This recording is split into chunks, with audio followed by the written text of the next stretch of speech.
Good morning, everybody. A bit cold here today, so we've got a jacket and coats and jackets. Maybe get the gloves on in a minute.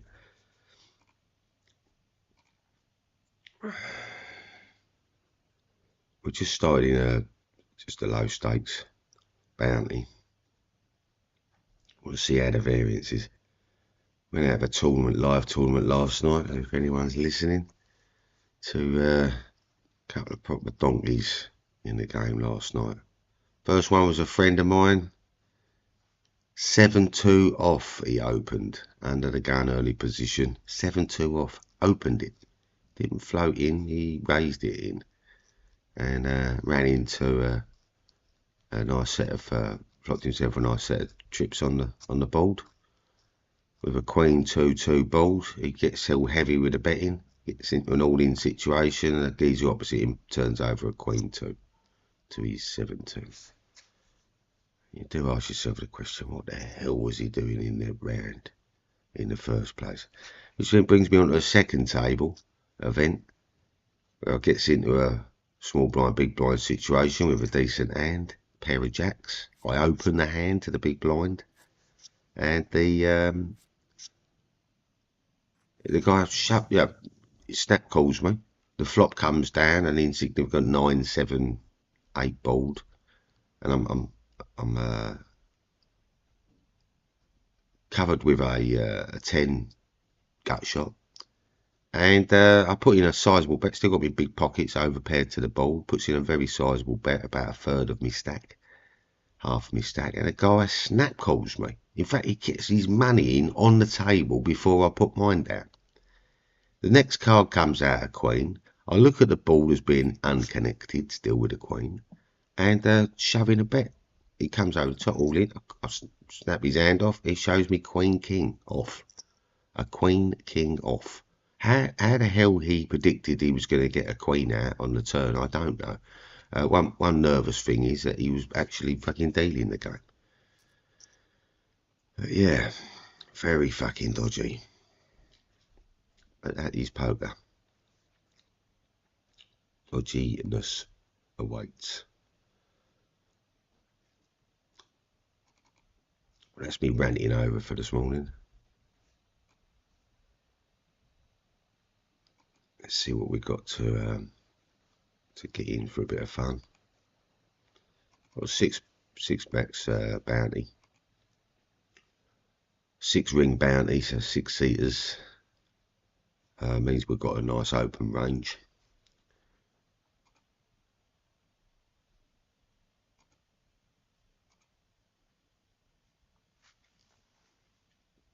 With these sort of tournaments, even though we're coming in short stacked on 35 bigs, it's the starting stack position at the moment, 35 bigs. And if you can imagine, this game started with people having 200, 250 bigs. You know, so you can see we're a little bit far behind the curve. We need to be super aggressive with all ace-x basically. And we're putting our bounty up for grabs most hands, because we do need to get into sort of a 3 times double up position. If anyone's been listening to me, or listening to me armpit.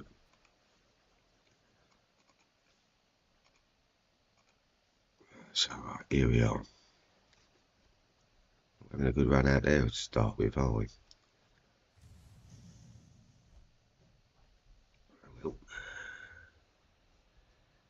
Well, as they say in the rebuy game.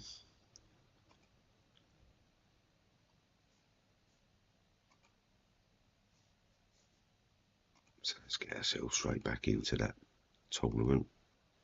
There's no point really entering a tournament unless you're going to be in a rebuy situation, because you are taking a spin up when entering them late.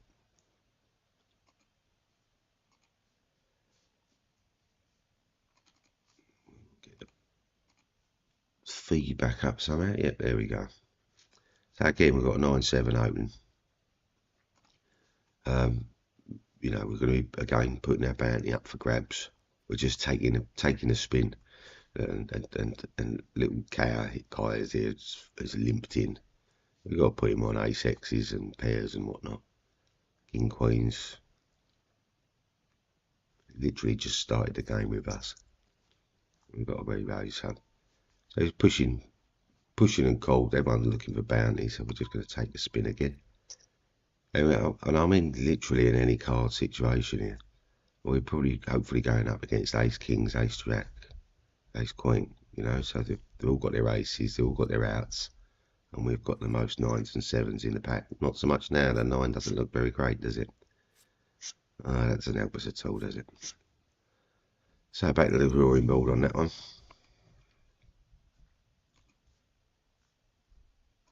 And let's try and find something with a bit more late entry going on with it. So we've got one here, 39 minutes into the fold. So there's still 40 minutes of late entry left in this one, which should give us a little bit more playing chip wise.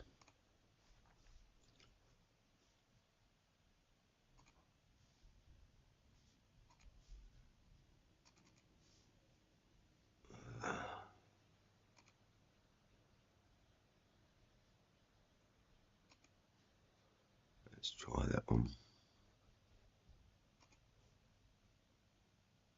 Okay. Right. Let's see how long we've been staying here for. So we've got 41 bigs. We've got another opening starting hand. Don't really like it. It's not a great hand, very rookie hand if you ask me. We might just take blinds down. I doubt it. I mean, if he's 160 deep, he should be calling really. Oh well. I mean, he should be in an any 2 card situation trying to take our bounty really. We can fold out the 4-3, 4-2.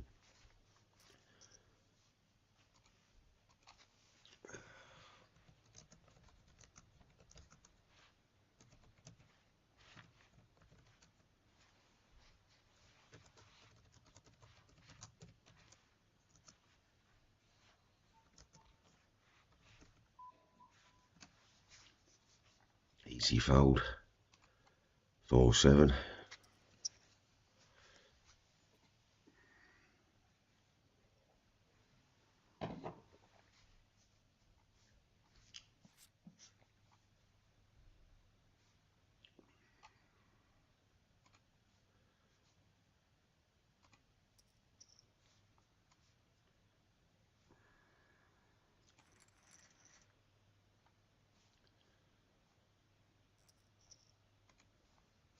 Yeah, not a lot.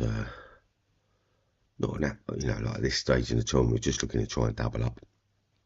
We need to get 2 to 3 double ups to get into top 10 position, and that could come in the shape of a 3 times double up in one hand if we get 2 or 3 callers. So we get odds on the pot here. We're getting 9 to 1 on the odds. Great flop for a 10-7.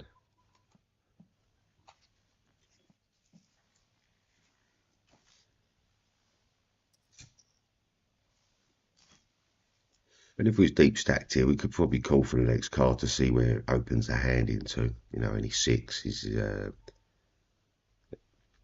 any queen, any king. But we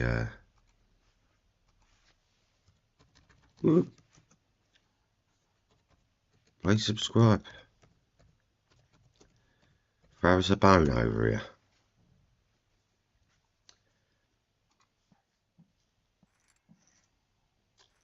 So we've got freedoms. Sounds a little bit Dutch, but I could be being rude here. I love the fact that we're playing people from all over the continents. Not so many people from Americas. Tend to be the South Americas if we do get them from over there.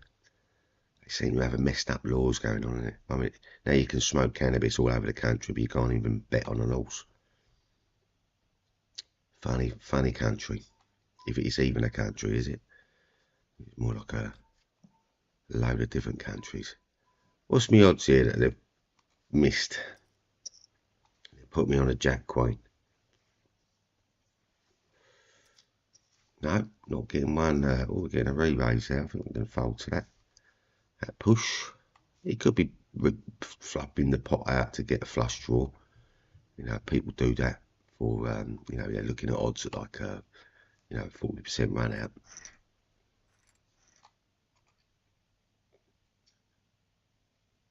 Well plays. Green plays. Green plays, probably.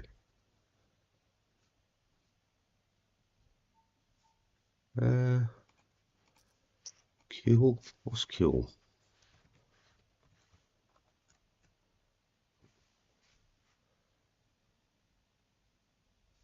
Not sure what that means. But, drop us a line and let us know.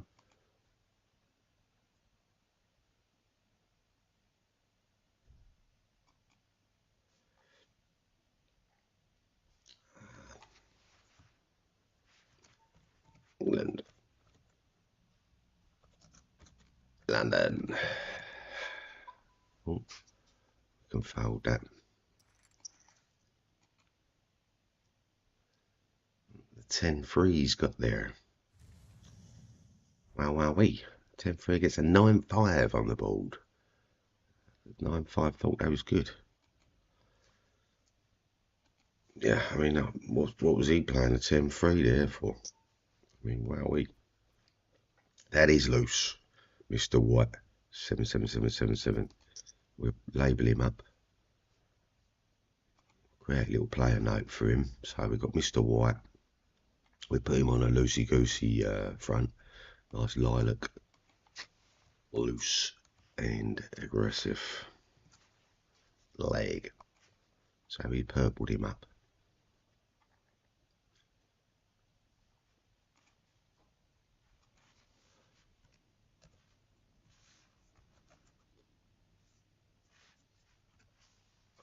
Where are you from, Freedemon?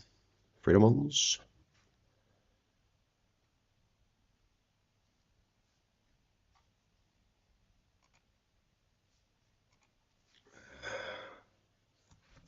Hello all. Well, we've got Freedemon saying they're seeing us, but yeah, not seeing any people on the analytics as yet. We do get some silent viewers. So we're not going to open under the gun yet. We just ain't got enough chips.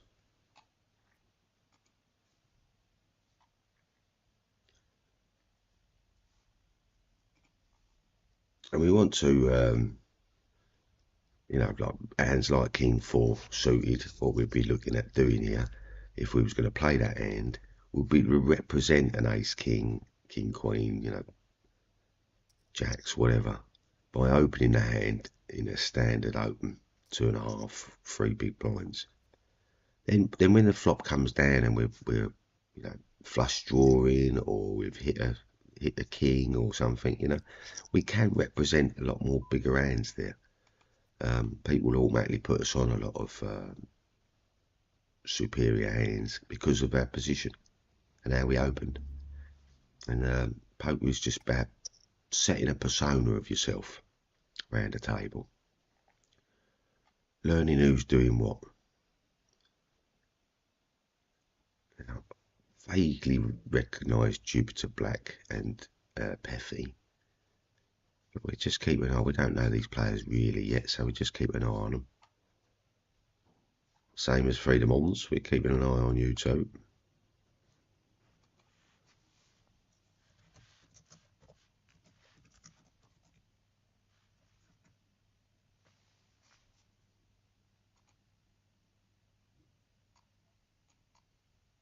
Sure, the chat even works sometimes on it.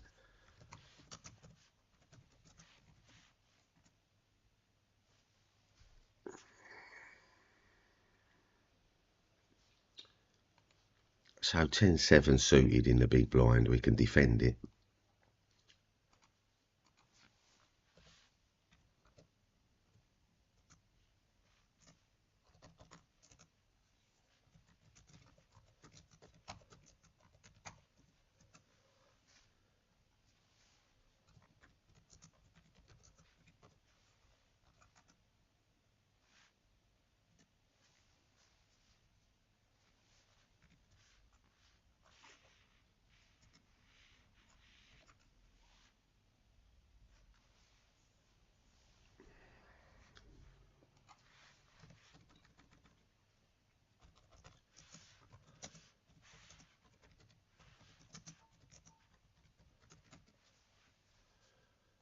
just call a 3 and flop the flush.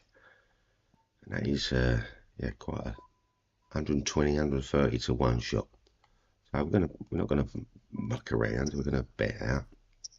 We get a straight call. Now what we're putting him on here straight instantly is he's got to have pocket pairs. I feel like aces, kings, queens. So we're just gonna come right in with an all in. He's got our bounty up for grabs then, and he's gonna call that all day long. He should have really raised it. Hopefully he don't get a club out. Yeah, we're cool, good. We'll take that down. And he was betting that we didn't have an ace clubs for one. We didn't open the pot in anyway. And he also was, you know, let's have a look at his hand here. He opened king 6, 3 big blinds, remember. So we're going to put him down as loosey-goosey. Let's give him a little badge. Loose, aggressive. We give him a purple sign. We'll also put him down at king 6 off. Opened 3. 3 bet. That opened a 3. Opened 3. So save him up there. We've now got two notes going on. And in that position also lastly we had Mr. White there was in big small blind situation. Let's just rewind that hand back a little bit. So yeah, small blind was Mr. White, and Mr. White came in there. The raise came in from Peffy, which is a bit of a strange one, isn't it? Because Peffy was dropped out the hand straight away.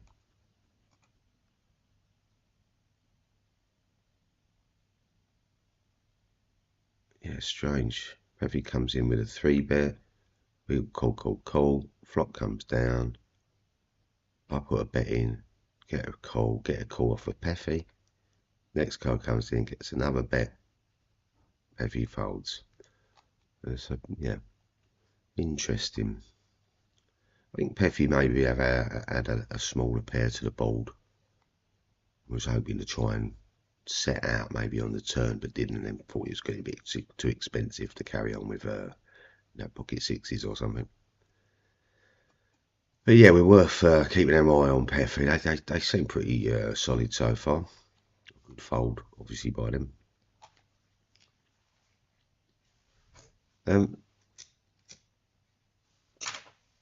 Some people are asking me what I'm doing in these breaks. Sometimes it's go off and make a cup of tea. Sometimes it's roll myself another spliff, or it's a case of reviewing some hands, going back and having a look at some of the hands that have gone before, and deciding where you're at with them, what you could have done differently. A hand yesterday I got involved with was I had pocket aces, deep stacked in the tournament in top leading, chip leading position. Decided not to, I was at an early position and decided not to open it too big. I opened it thin in the thought that someone would push on a re-raise. It was a bounty tournament and I didn't get the re-raise. I got a flat from button, flat in from small blind, and flat call from the big blind. And the board came down a 10-6-2 board. A little bit connected, a little bit unconnected, rainbow flop. I was really going for flush draws here. So I was stabbing another bet, sizable bet, and a third of the pot sort of thing. And the big blind comes banging over the top of me. Now, instantly, I put him on, 10-6, whatever. And I've got to call him for bluff purposes, and also I'm calling him for if I can get an ace out or another pair bold or something like that, and cancel his 2 pair out. But we took him, he decided to push me all in, and we called him, and yeah, he turned over a 10-2. And you can't write that stuff. You can't, people will, for value, call a 10-2 in a big blind position, and I shouldn't have created the value for them, really. I should have made my bet sizing a lot larger, and the big blind, small blind would have gone. But no, lost that hand, taken right back down to last position in the tournament, I think it was. So yeah, be careful of bet sizing when you've got your rockets, your pocket rockets. You've got to open them the size of pocket rockets. Sneaking around and that doesn't pay off in the long run, people. I see it time and time again. I see a lot of the sort of, that wow, that passive player that likes to see lots of flops and all that stuff.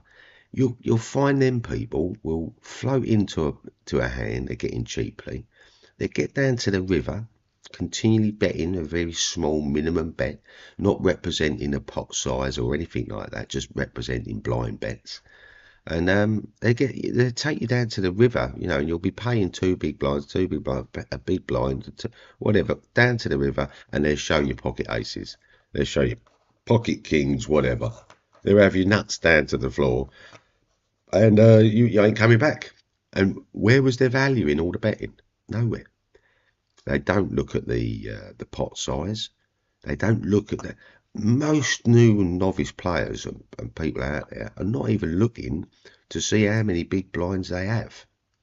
They're looking purely at their stack, and they start the tournament say 10,000, and now they've got 30,000 chips. They think they're good, but lo and behold, the blinds are now at £5 a pop, and they've only got 6 of them left. So it's very important to keep an eye on your blind size. So we've got a small blind open position, ace-8.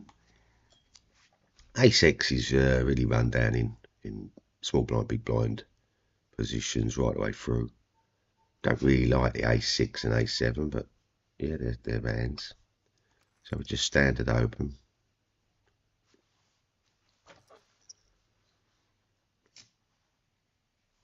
Now, with the small blind's been taken off our table, and we've got a big blind only situation going on, which has gone a bit weird. Which is a bit of a strange one. And because it's big blind only, I mean, if I was normally on a button, I could this 3-5 comes into the range a little bit in a bounty tournament. But we're just gonna fold that out. Straight fold to the aggression. And I don't normally, when there's only a big blind in the grabs anyway, there's no real true value here for me. There's 4 in the pot, and I've got to pay 2 to get it. So 2-to-1 my money's not very good odds at all. And you can say to yourself in positions, well, hold on a minute, the big blind's going to call, so he's going to put the 6 into that. 4, so that's 6. I'd be putting in and getting my 3-to-1 my money. Yeah. Oh yeah. Yeah. The antes do help the pot build a little bit. So look, we've got to push from the cut-off. We'll let him have it. Basically an under the gun position here in the cut-off. It's a very early position on a 6-ringed table that's gone down to 5. Loose and aggressive for getting in. He's not going to fold here, is he? That's a no-brainer. Feldemom's really, if she wants to, is to raise the pot, not float into it. I mean, it's a bit worried because there's 153 bigs here behind, but there's no value in the hand now. And what's happened is they've got into a stalemate situation where anyone bets now, the other one's going to fold, and they're taking down a pot they shouldn't be taking down. But if they got to the end of that pot and checked, and Feldmom's beats white, for instance, they can't put a bet in it. There's no value to it. So pre-flop, when this person went all in for 3, Feldmom's bet was really a 6 bet or 9 bet. But it was definitely not 3, because then white's going to call the extra, and now you've got your side pot going on for action. If you just float in, you get into a stalemate situation. Let's put yourself on ace king, right? And the other person's got ace queen, and look at that for a boiler cooler. Pinned an ace on the river, and this person will be upset there. Oh, I got a queen out of the flop. Yeah, you had 50% of it in one of your 2 cards, and they had 50% of it in one of their 2 cards. But then when you turned them over and they had your king, and you've only got a king queen, and they've got the ace king, and you only got a queen now to come out. Well, now we're booking on the queen and the ace in both hands. Now, realistically, it's not 50-50 anymore. It is in relationship to the hand. There's going to be one winner, one loser. But the getting one card out of an ace or getting one card out of a queen that they both need, they have a 1 in 4 chance of hitting that, 25% chance of hitting that by the end of the river card. So they've got, they still had the odds. They still had the same odds each, albeit Mr. White didn't need those odds because he hadn't beat with an ace high. But we're not talking about those odds there. So we've got an easy call here. Look, we're getting, 5-6 times their money on the call there. And we're opened out into a backdoor straight, backdoor flush. Let's see the thing. So our straight draw just opened right out. Now we've got an up and down straight. Easy call for a jack or a 6. Jack or 6, 9 don't help us. 3 doesn't help us. Queen doesn't help us. And we can rep that. We can't even rep it, man. We're not even going to rep it. He's going to call us for the 10 for bluff catching purposes all the time. And all our bet is all in. That's our only bet. We're just jeopardising this with a deep stack. He's going to call for bluffing purposes. I would. So if I would, he would. So here, it's a normal position. We're small blind. We're open again, 8-9. It's an opening hand. Makes us straight there somewhere along the line. And we're getting an all in. We're going to call it. I don't like the flipping 9s. Every time we keep seeing this. Don't we keep running into the power hand over us. I had this yesterday several times. I had a great run out yesterday. 10 jack against a pair of jacks. I mean, how much of a call did you have that? I turned over my 10 jack and they showed me a pair of jacks. And then I ran out of straight. You can't write that stuff. And that's the way cards go at the moment. So we've lost a sizable chunk of change to Rondinelli. And lucky now, yeah.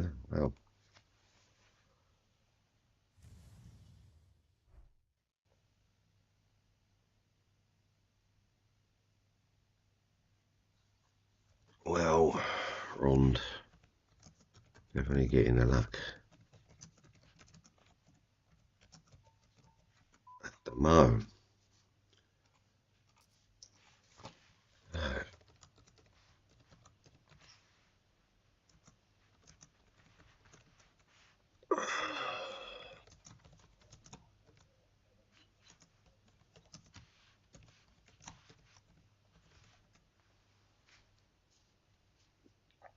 Right, what we got here then?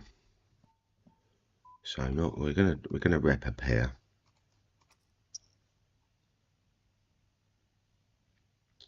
We've got backdoor flush going on with the king, but yeah, not really there. And we've got 2 overpaired to the board, so we're still looking at hitting maybe one of our king or jack by the end of the river. But we're not going to call that.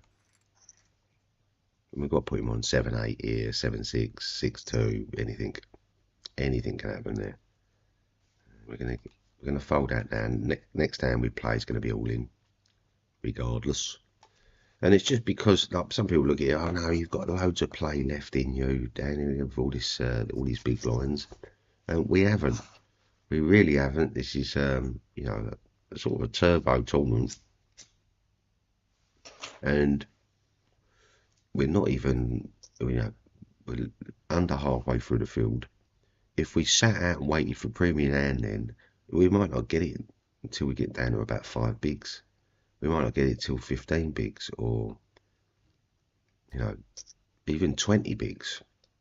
If we get a nice hand now between now and 20 bigs, we're going to double up to 40 bigs, maybe 60, and we get back in a foothold in the game. At the moment, we don't have anything. We need a lucky hand. That's where we need to be, don't we?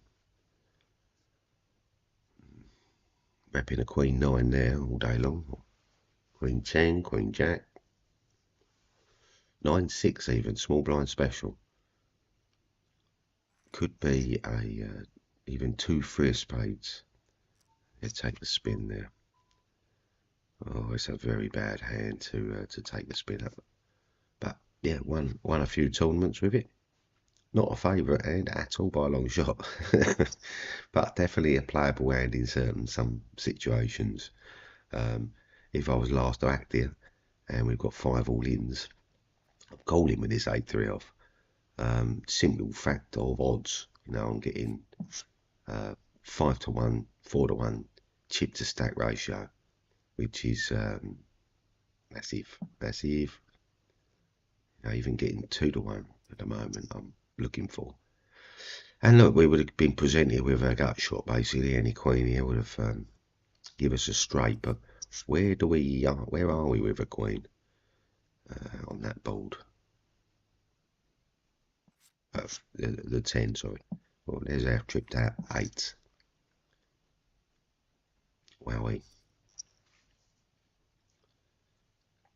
Big blind special 7-8. We've just seen the 8s run out though, which is not very good for me, because I don't think we're going to see many 8s on the next board.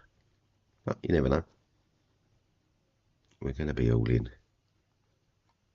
We're going to be all in defending a big blind. I don't think we're going to maybe do a hero bet with it.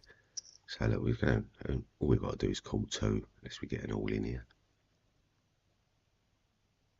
And if we get an all in here, we're going to defend it. Just the simple fact of, again, odds percentage. So we can call that.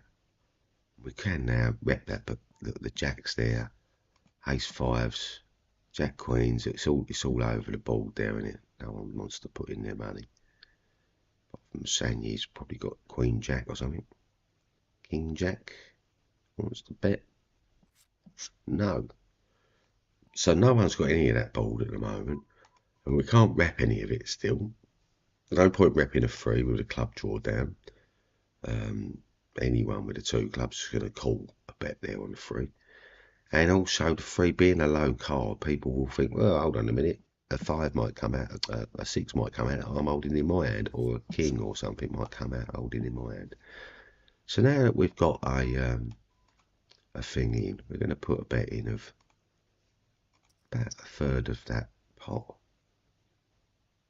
Makes it a sensible bet, not a massive bet. We're not over betting the pot, we're not bluff betting. We're betting to say, we've got some of that board, have you? Now, if they've got any of that board, even a 3, they're going to call. If they've got a low pair to their board, even maybe a pair of 6s will call. Oh yeah, we're getting pushed back here. Oh, you fucking knob. You knob. Knob jockey. Saying you're putting a bet in. He's got 14 bigs. What was he thinking? He's getting taken out now. If he puts a bet in on my small blind, I'm going to come over the top on 14 bigs. Just putting it out there, Sandy, if you're listening. Come on, see us on, I'll pass a visit. Let's just go and put him in for 14.5 bigs.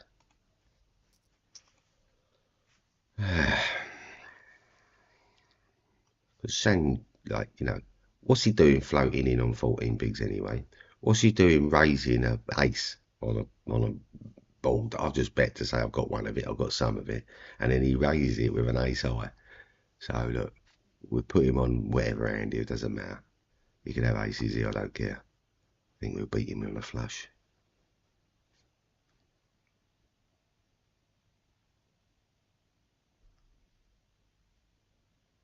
Hopefully he can see the size target is what he's got basically. We've put him all in. And everyone else should hopefully see that as well.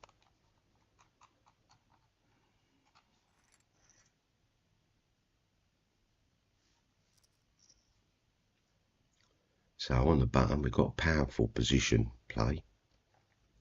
The ace-3 isn't a very great hand at all, not a great starting opening hand by a long shot. It's something where you'd be, if you're in small stack range, like old Sanya over there, you'd be considering your ace-3 as a shove bet. You know, you've got to ask sometimes the question, what other hand are you going to get after this between now and 0 blinds? You're going to get yourself better than an ace-3.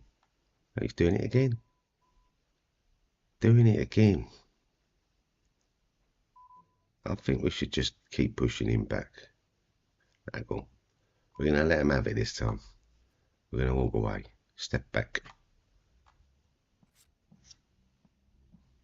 Bad fold, probably. But you never know. The ace-queen could be sitting out there. They're playing it like idiots. So, Sanyi, what's he betting on? Could be a queen, could be the ace. Doubtful that he's checking there. Now the other queen's there, that someone's going to rep it one way or the other. Sanya's saying, I've got nothing. I mean, I would have called that all day long. Just for the simple fact of, you know, what's the bet sizing he's doing? Why don't he put his money up? Like, he's more likely to get a call by putting all of his money in front of him than not. So when he thinks to himself, oh, I know, I put 2.1 here, call that. No, he'd more likely call you all in because you're putting 12 cents up for grabs. And he's hungry for them, like we all are. This is a bounty tournament. And, you know, like it's got £100 dollars guaranteed up there. Well, means you've got to be taking some of the back. Half of that's going to be in bounties. The other half goes out in the pay-ups. The prizes on this tournament, just to give you an idea, that we're only playing very, very small stacks here. Top prize is only $8. Just to give you some perspective on things. And you know, people going all in, yeah, that's where we should be. You know, putting themselves on the line for the bounty will get the calls. And White's probably just pissed off as I am with saying he just coming in all the time. So we're gonna push him for, let's just say he's on 10.3. 10.3 blinds is where we're gonna be at. So we're just going to be putting him in all the time now. It doesn't really matter what cards we've got. We're just looking at taking his bounty. Just to show, look, this is a bounty tournament. This is how you play them. Any starting stack. And Zap player has put in half his stack. So that means he's not folding. So where's the rest of it, you knob? Knob jockey. Zap needed to put the rest of his money in. I would have called him. It would have had value on the board. You know, it's like, where do you want to be with it? It's just going all in. I'm telling him I've got pocket kings, pocket aces, pocket queens, pocket tens, pocket jacks. But if he wants to call me with ace, king, double bill, go no, king 10. It's fair place. He pins his 10 on the river. You know, we can't be upset about that. Remember, we had 50% chance to hit a king or 10 by the end of the game. And here we are, king 4 all in. And we put out, we should get like call. You know, we're putting the bounty in there, and this is what people should be in here for, is getting bounties and whatnot. We've been unlucky on the last couple of few hands. I think the variance hopefully will get ironed out at some point or other.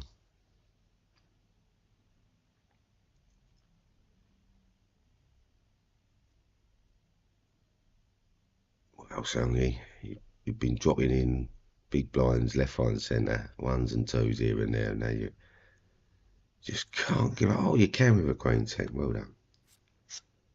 We might be good this time round. Nope, they pinged up their 10 on the river again. One of those games today, isn't it, people? It's just down to 3.5 bigs. We can't even fold this position now. We're all in with a 2-8 suited. Doesn't even make a straight, but there you go. We're at the any 2 card stage.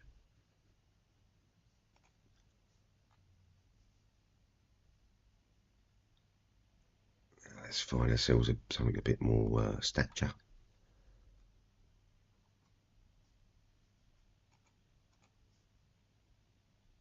There we go.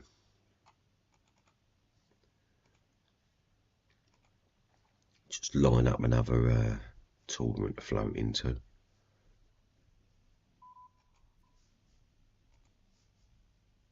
What is going on here? Why are we taking so long? Why would that person just put one in? It's a little bit obvious. You know, like, that's what we're going up against here. Ace X, King X, Queen X probably. Kleenex. Maybe pocket pairs at some point. Might have woke up with bases for crying out loud. Oh, God. And this person here is just rubbish, aren't they? Look, come on. Yeah.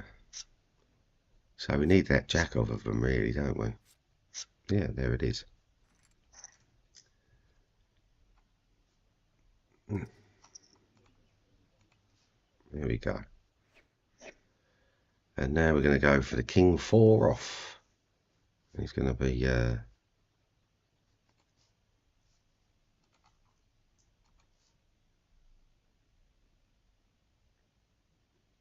So maybe we're going to pick up the 4, maybe we'll pick up the King, and no one else has one. But you never know. Good luck.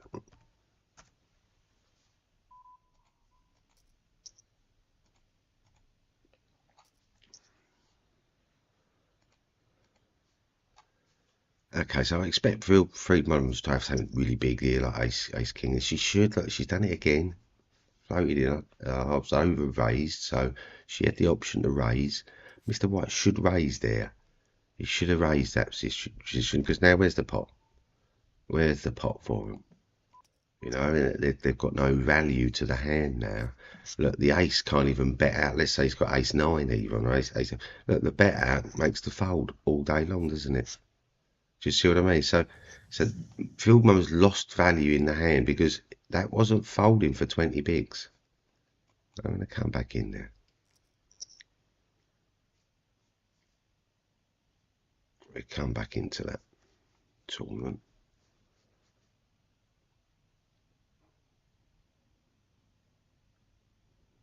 I think that's his house there. No, 25 bigs. Let's get that one up. Let's get the right one. Go in. It's not that one, is it?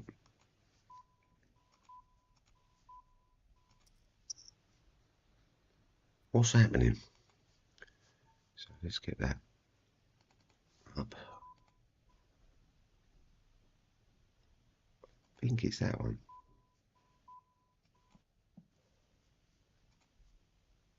No. Okay, it's that one.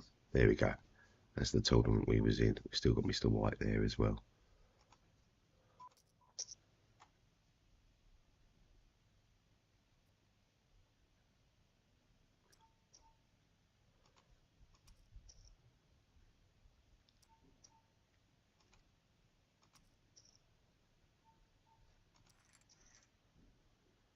Oh, fucking idiot.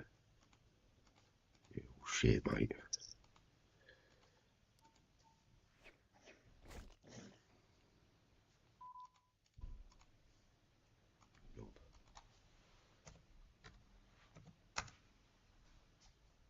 Knob.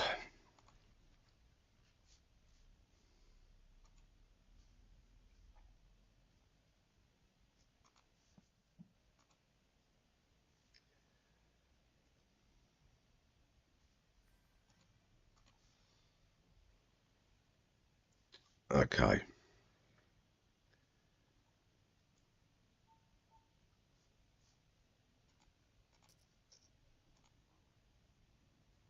King 2, right, where are we?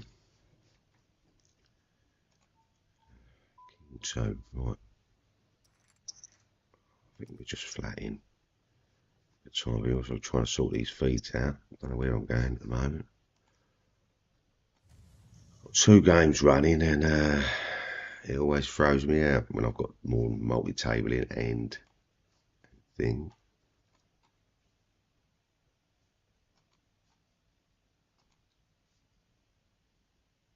So there we are.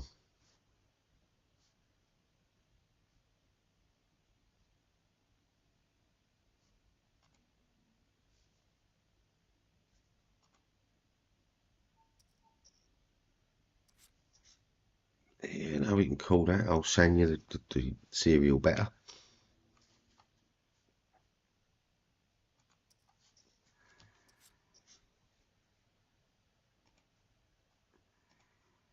There's 3 people, 4 people in the hand. Sanya should be checking, you know, the most boards here. The club draw, the straight draw, you know, do you know what I mean? And he's betting on a 5 or a queen here at the moment, I think. Basically. Need that king or 2 out, basically. Come on. Give us the king or the 2, please. There's the king. So now what's he going to do?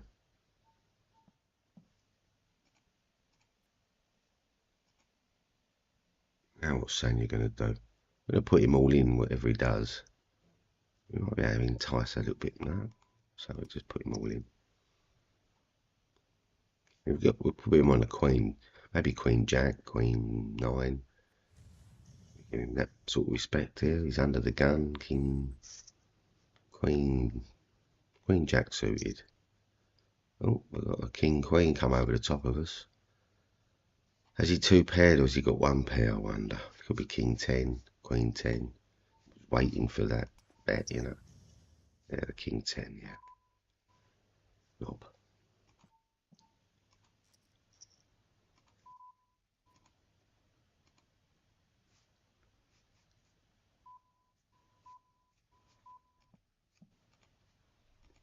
Knob jockey is where he's at there. Is he not?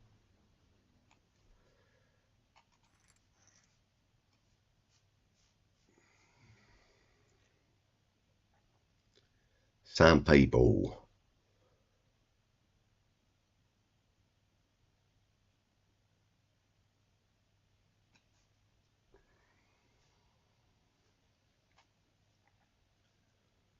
Oh, I've got Skeeter.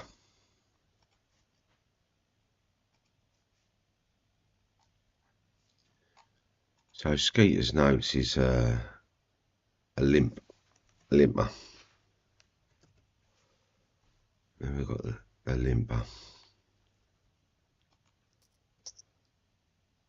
So when I've got them marked as a limper, that means they've limped in with aces, kings, queens, that sort of thing. Ace, king.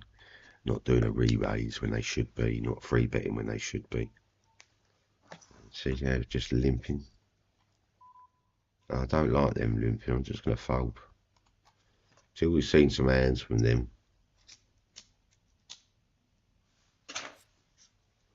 We don't really know where we are, do we?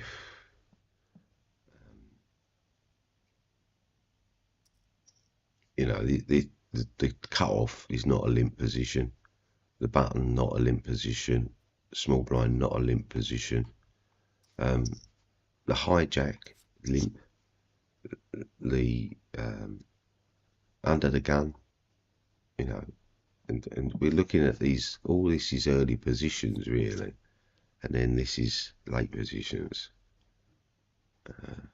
And these late positions, these are stealing hands, button and the cut off.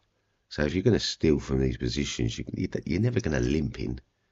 You're always going to ask the question of the big blind. You've got to make sure you're putting in a sizable bet that makes a hand from the big blind call.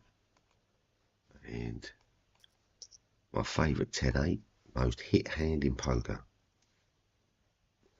The bullet dodger flat calls, which is on the button. We can represent a pair. Straight pole. We can represent a pair over to the board, can't we? You know, just go, yeah, we got it.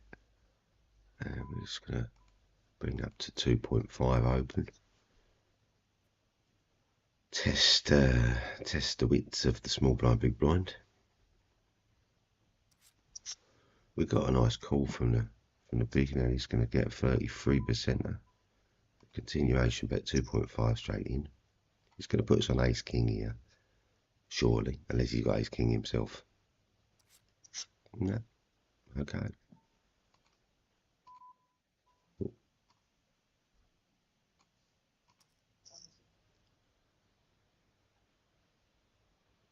He must be putting us on 2 pair at some point, unless he's got 2 pair himself.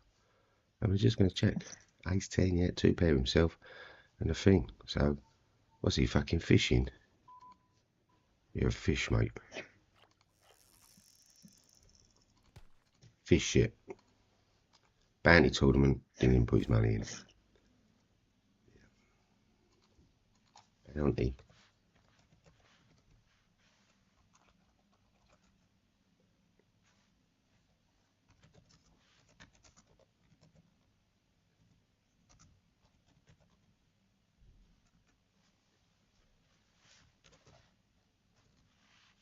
FreeDeathTV now. Come and see the rubbish play you are. Come and see what I say about your play. So we need the queen, don't we? He's saying he's got queen. You know, he's saying he's got 8 queen. He's saying he's got queen king. So come, there's his 8 queens. We know he's dead. Well played. Nope. We made 20 pence in bounties. Yeah, and he had his 127 to you know, limpy limp fucking loo going on there, and we've got to put vid on a limp shit.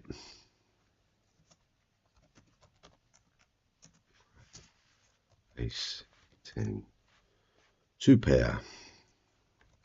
So we keep our notes up with people. Okay, so let's have a look at what we've got going on still in this short shitty stacks. So going up slightly in buying power, $1.10. Do get a slightly different grade of player on a $1.10 than the 55 centres, but not by not noticeably, I suppose. One good thing we got in this tournament that we didn't have on the previous 3 or 4 we joined, 2 or 3 we joined, was the longevity of it. We're sitting down straight away with the 200 big blinds, deep stack 100k, and we're not going to change our style of play. We're going to play exactly the same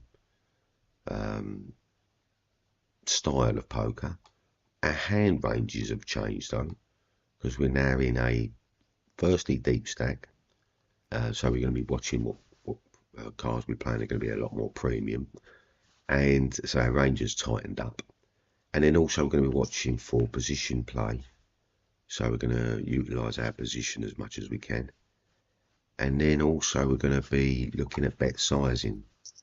Now straight away our bet sizing's gone from 3 standard bet to a 5 bet, because we're looking at big blinds here at being like you know, 500 a piece or whatever. We've got 100k, so you know, sitting pretty on blinds.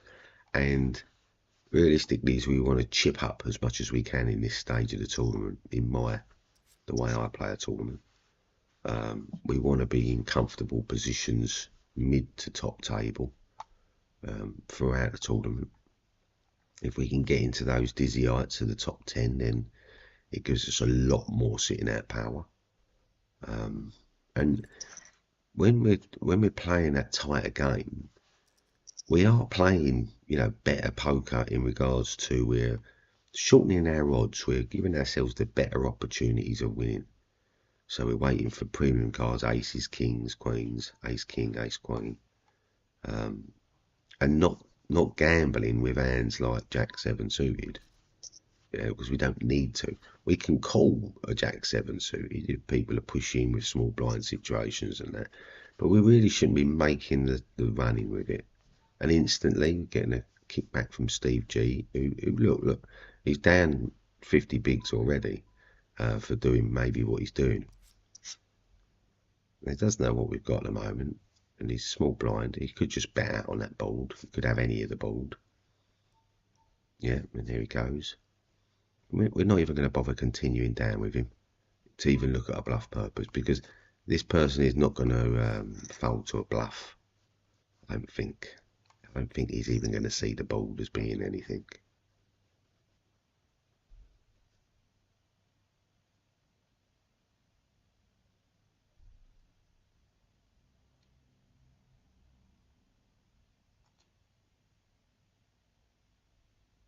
Yeah, Drop T taking his time over here, is he? What's that going on about then? Are we not playing the game today? Are we making tea and toast? FreeDeathTV poker.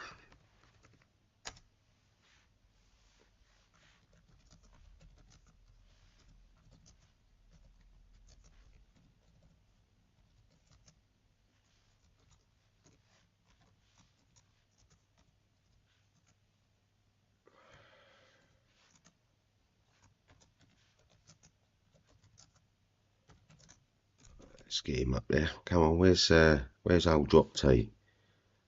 Where are you? Why are you taking all your time in the world?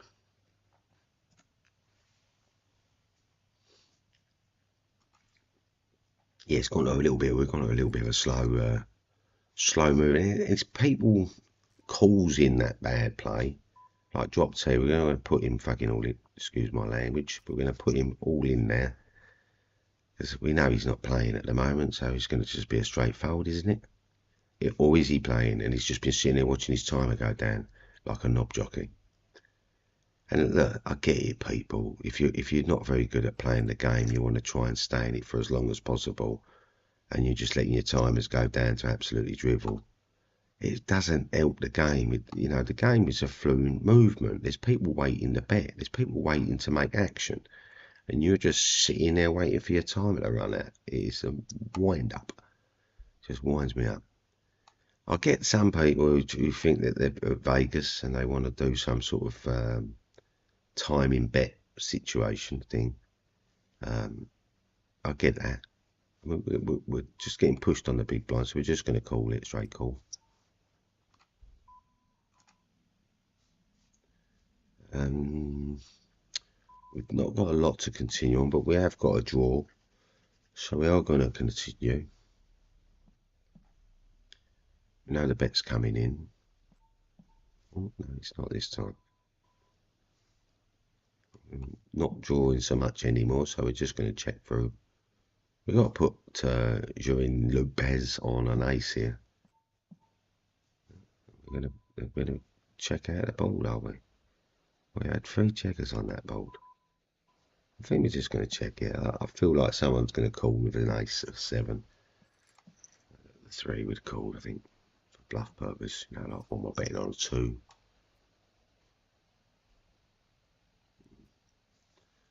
Just to have a look what we had there. We've got King 10 and 3-4 suited from Lopez under the early. So we're going to put it loose.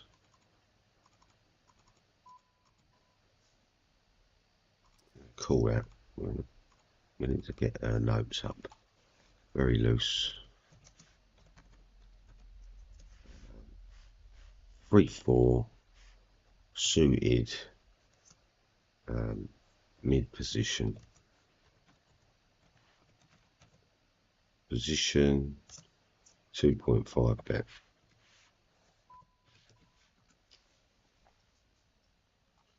And we're just going to check around for the aggressor. Do a button going for steals and ZRZ with an ace possibly. Again here, so small blind, big blind, under the gun, mid early position. Do you know what I mean? This person here should have the ace. This person over here should be bluffing it. Or maybe a lower ace, ace 3, ace 4s. This person should be ace king, ace queens. And that's just looking at normal range systems. Drop T likes to play time, and he's doing a I'm gonna do this time thing down here because he's probably got ace 4, ace 3 or something, and he's going to take it down, and then bet. And he's betting on around about the same sort of value timing wise. So we're going to take that as a tell over here with Drop T. So timing wise, he's coming down to his P. Bangs, he's betting just about the T. So we're going to see what he does again. Just going to keep an eye on his bedtime range. And these are the sort of tells you can get online play. Look, Lopez here, Are they deciding? Are they going to call, deciding, or are they going to raise it?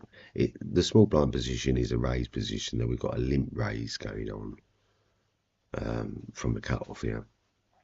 The limp raise is either indicating a very strong hand, and they was looking for a re-raise down here, or don't want to frighten people off with their aces. You know, want to get some people in the pot because they've got aces. Well, hopefully we're going to two pair straight off the bat here, Jack 6 or full house or something, or nice flush, ace high. Be nice. The ace, the king, the queen. Well, Jack is looking good though, the 6 next to it, isn't it? So now look at the pair of aces should come out betting on the board, just because they've got a pair bigger than the Jack. And we're going to pot it. Test them out, see where they're at. We don't want Lopez in here with their 4-3 of hearts. We want to get them out as quick as possible. The pair of aces and kings, queens here is going to rip my hand off on it. I'll come over the top, put me all in. Where you go? Yeah, look, come over the top. So there we're going to go straight all in. They're going to call me with their 6-8. Fair plays. 6-8. Wow, I gave them too much respect. Wow.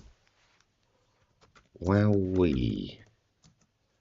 I told the listeners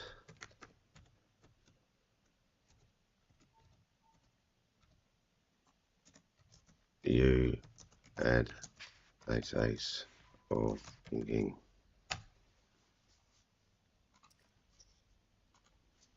Wow. Good. You're good. Good. Live now. Now on YouTube.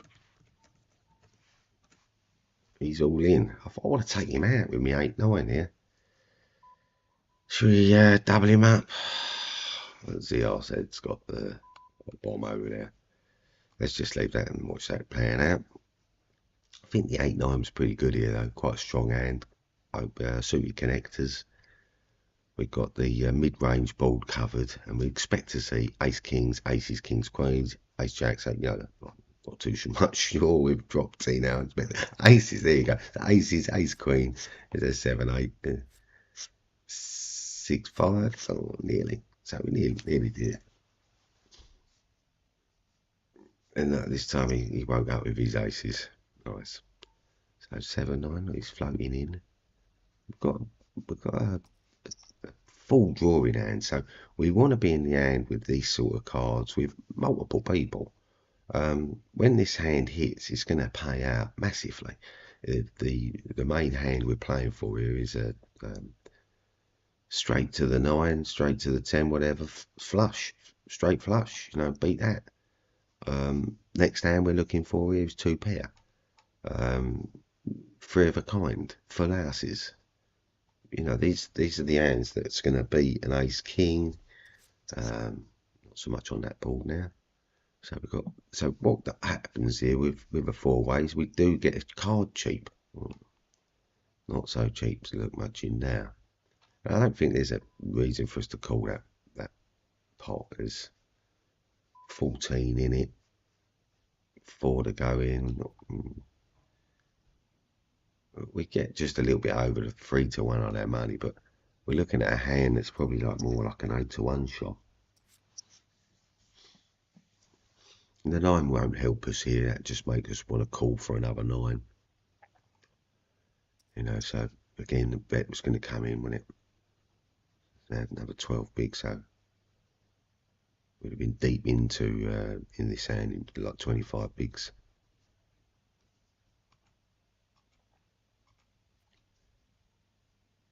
$15,000. Not a great deal. I've got quite a chunk of change in it, really.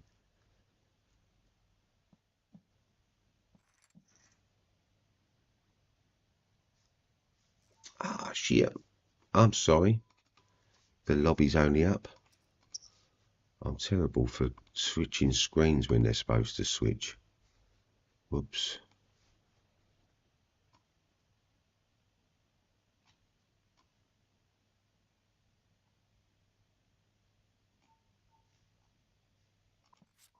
Alright, let's get a chat up and apologise there.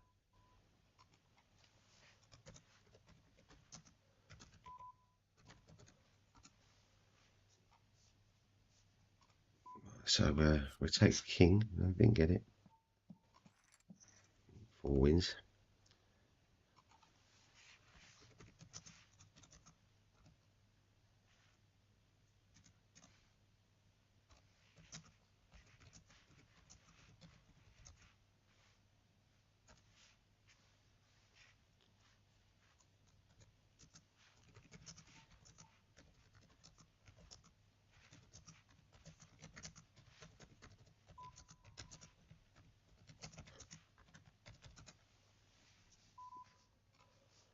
Alright, a big shout out to Freedom Bombs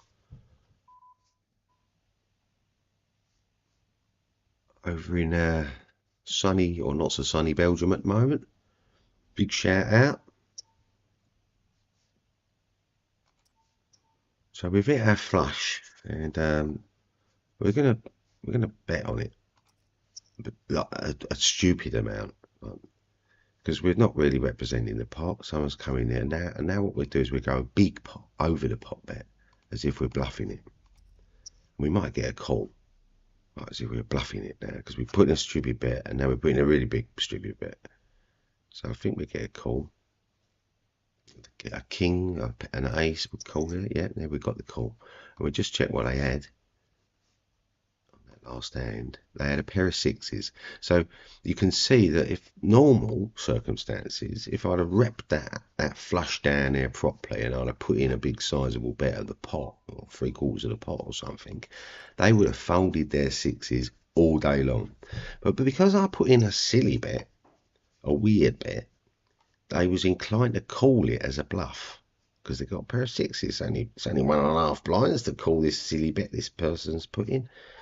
So when that happens, it means it lines us up for the river bet, and the river bet's always going to be massively overinflating the pot.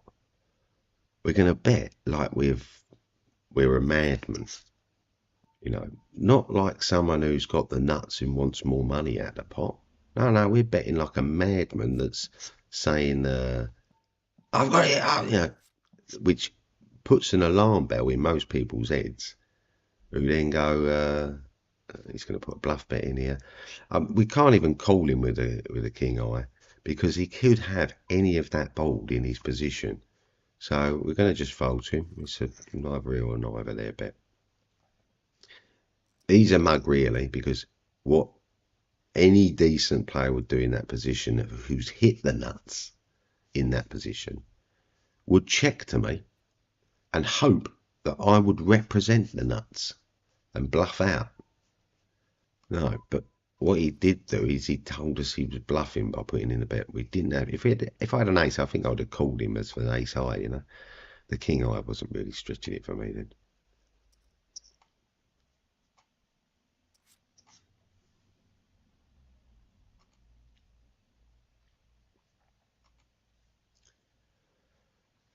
Yeah, we're quite fresh on the YouTube front. So up and down, we've got an up and down straight draw here. Any 2, any 7. You know, so we've got. I'm gonna have to think about it. 2 or 7. So we've got. There's 8 outs there that can help us. The king's killing the other hand off. So we've got 8 outs. 32%. 32% chance. We're gonna call it. We're gonna call it. You missed it.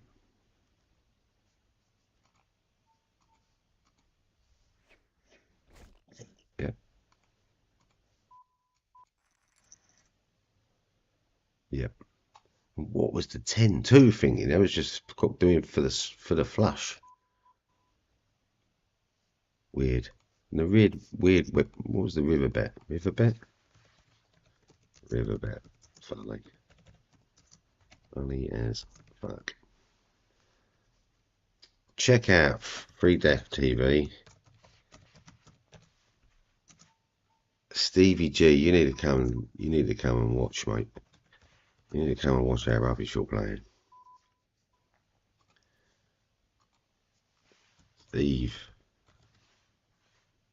Steve G, you might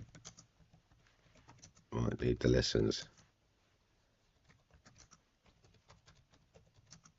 Lessons, mate.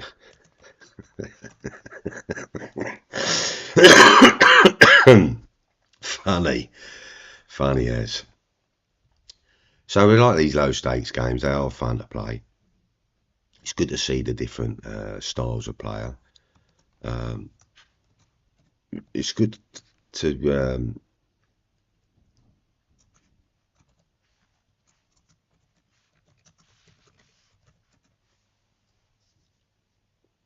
yeah, it's good to get the different perspectives on the game and the different styles. You know, like we talked about. Oh, we're on the bounce about. Let's make sure the feed's there.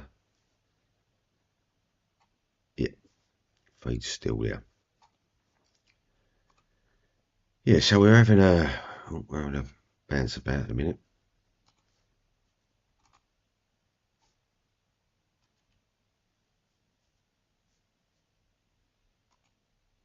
Right.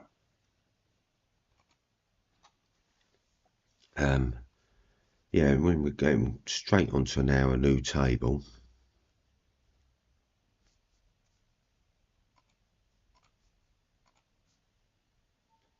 With a new table gives us new people to study. So we're not going to be doing much just yet. Just waiting to see what goes on this table. We're only coming into it as a 5 ring as well, so instantly I open my range up slightly. We've lost a position on the table, so the button's going to come around a lot faster.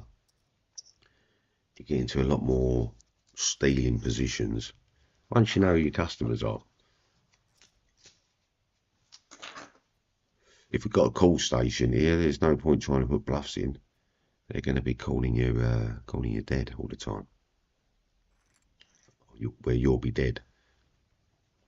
We're getting people folding around to the button, to the big blinds. And I'm going to do the same respect here. Just been handed a small blind, I might as well give it back. 6-3 off.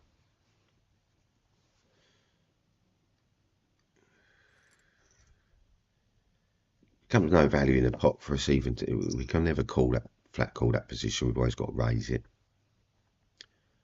So we have got a steely sort of hand here going on.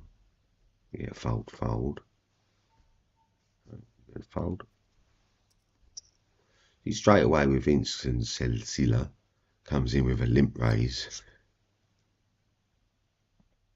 Checks from the blinds to the aggressor. And we're getting a tank. So they've got ace-x, they've missed the board. We're a bit worried about the diamonds, but they do want to put a bet in because they've had to check. So they want to show dominance. They're just deciding how long that's going to take them to do that bet. We don't know. Why they've gone on a fucking break, I don't know. I'm going to fucking send them a... Look, this sort of thing now, you know, like what are you trying to work out on that board? It's like a wet board in May. They've started the action on the table and now they're not continuing it. What is going on? Maybe they've dropped the phone down the toilet. Maybe someone come to the door. Maybe they forgot they're playing. At the end of this, it's check. This person puts a bet in, they're going to auto fold. So that's a check. Now he bets. Bets winner. Yeah. Funny. We got that.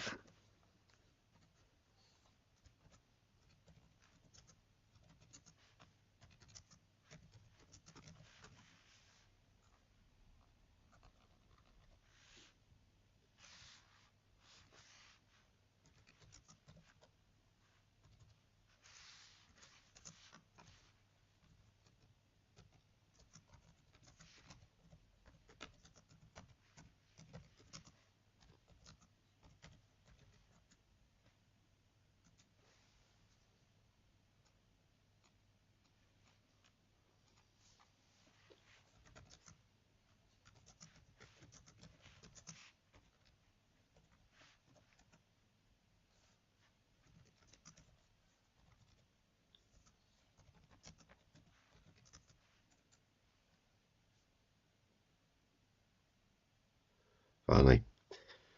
So Vince Consola Cilia decided to open up just before the break, and then tank folded. And now we've gone to a full 5-minute break. There's no hand review we've got to look back on now because we've only been on the table for 5 minutes.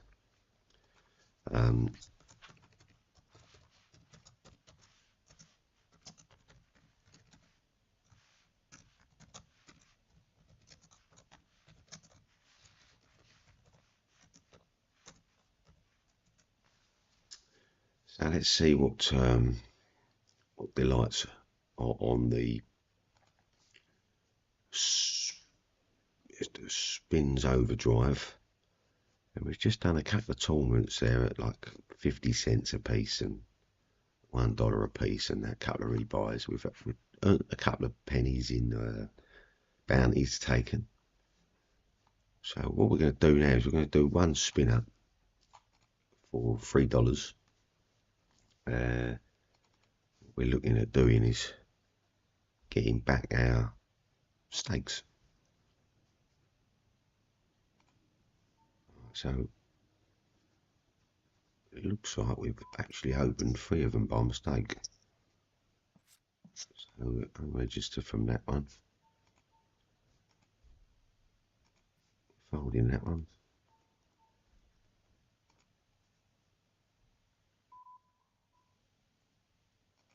We've got things coming out of our ears at the moment. 7-9, I think we can bet that up. 5-4, we pot it. And let's just get a poker lobby going on. I think we're here, somewhere like that. We're all in. It was, jacked us on the river. Unbelievable. What's happening here then? Whoops. Too many games going on. Too many games afoot.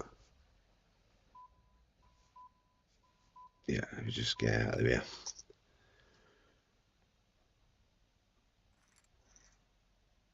Too many games afoot. Messed that up a bit. We was only supposed to start one. We only started 4, I think it was.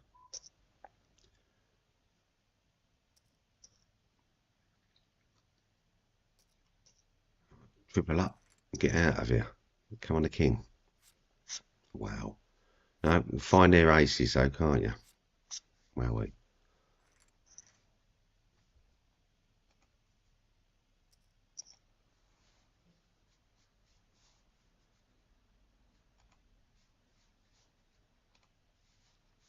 Right, poker.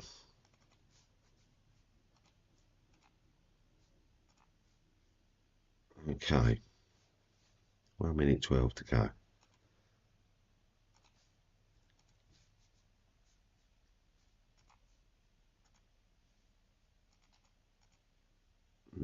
to remember that about the poker spin ups, that they start with how many games you've been running before.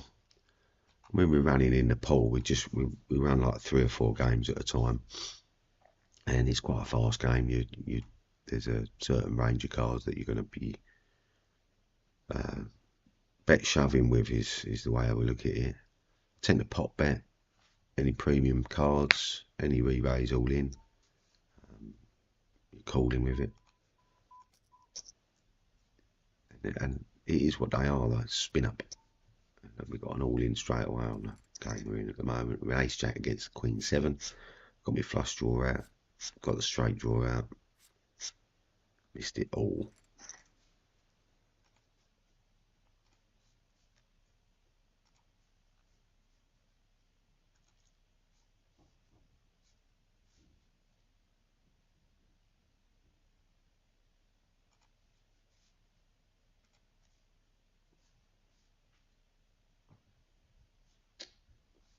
Right, so we're getting back to our game.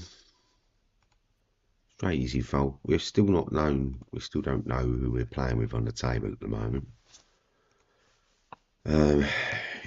Looking back at hands, I think really really has been happening at all. We've not seen anybody's cards. The 10-2 from ZRZ going all in earlier. I think it's Stevie G, the drop T table. We've since moved tables, and we've got a new set of bunch of peoples to be having a butcher's at. So we're back in sniper mode.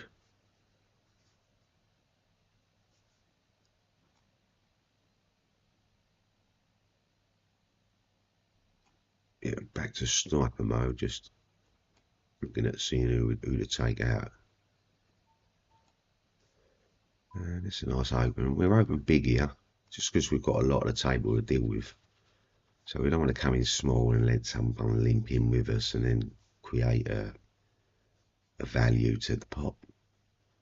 We're saying to the pot now that we've got a massive hand. You better have a massive hand to come into it.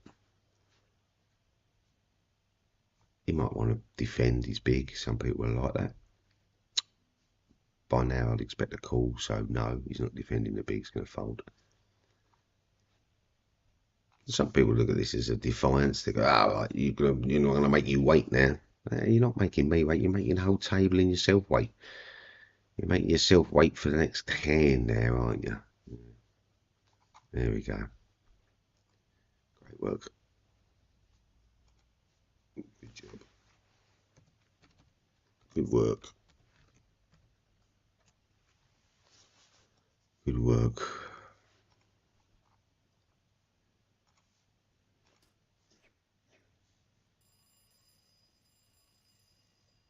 Some people just make it their job to wind other people up. Some people are just like that.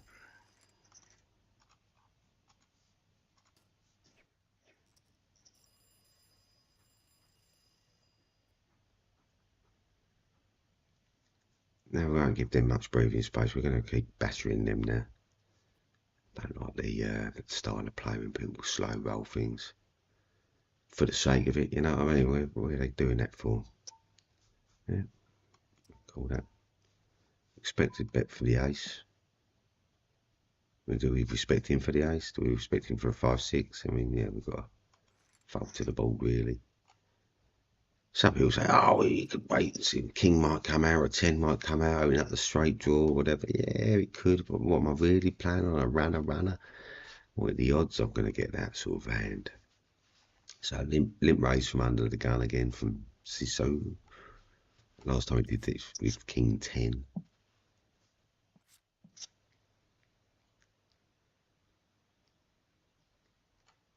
So we've got Mr. Slow Roller on the Vinska Silla. The standard play coming on here from the big blind, and the under the gun raise is, you know, betting on ace king here really, and it didn't bet the flop.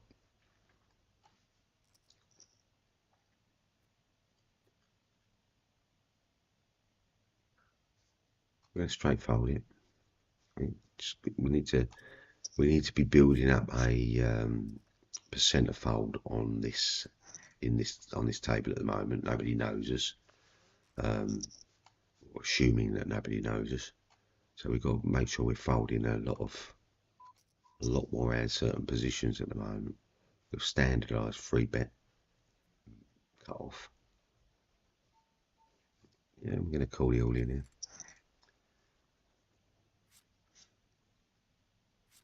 And there it is, the straight. Yep. And the threes push all in on a short stack. But on a deep stack tournament isn't great play, I don't feel, you know. They're jeopardising a whole tournament. And here we go, we bounce tables again. So we're just going to straight fold out. And it's bounced us out now. It's put us onto a table that's put another large chip leader person on there. They're sitting, Valkrabos is sitting about 3rd or 4th place. Where's Valkrabos here then? Valkrabos is down in 7th place. Yeah. Make that 8th place now. We're just going to check into the pot. If we get a min raise, we'll call it. We can call up to three times the big blind. 9-2, look at this instant fold.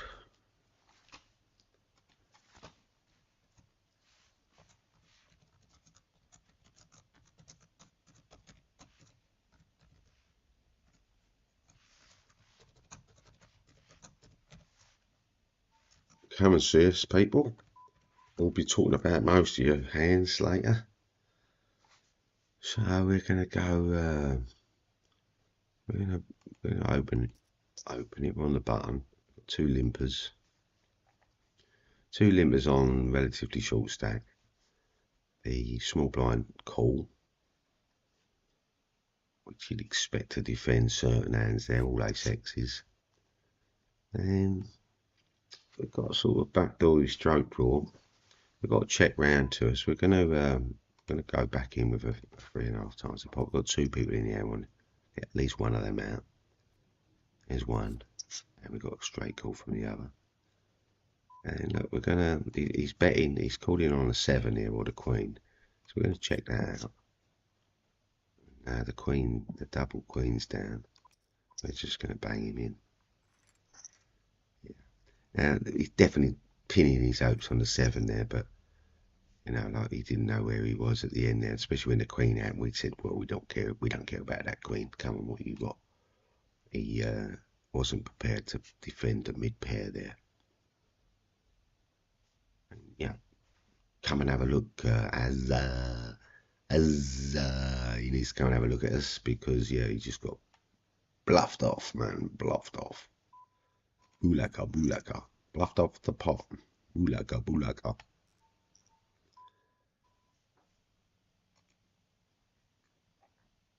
Try and keep an eye on the streams as much as I can, but they do slip sometimes and we start throwing out a view of the lobby screen, so do let us know if you see that come happen.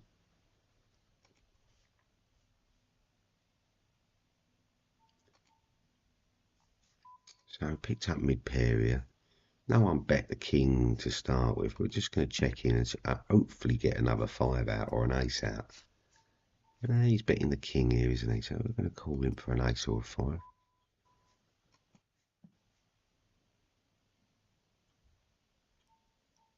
We're still going to call for the ace or the 5. We've got the king out.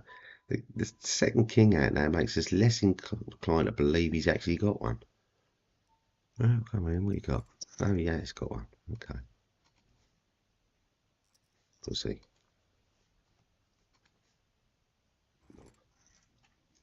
Right, so we're keep an eye on him. We're going to go tight aggressive. Stick him on a tight aggressive range. And he was king, queen,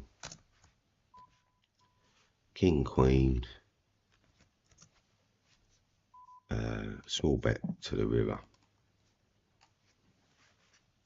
Small to river.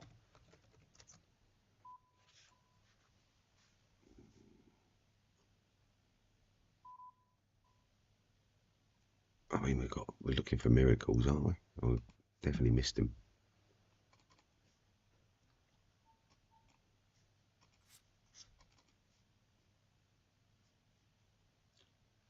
So now, over there. What happened over there then? Pair of 3s, pair of 8s.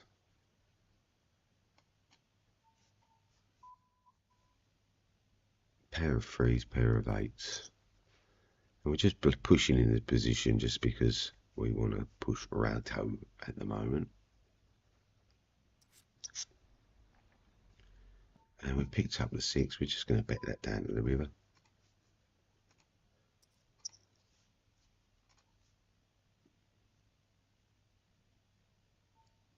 Yeah, the jack should always come over the top of us here, shouldn't it? Yeah. What about if we do a pot bet now then?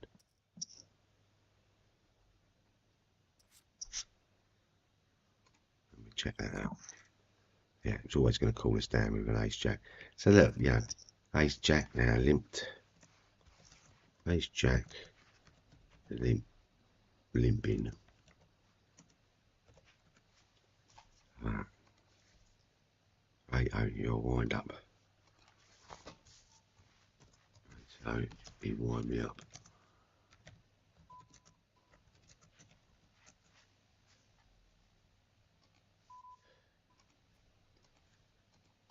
Why do I still have chips?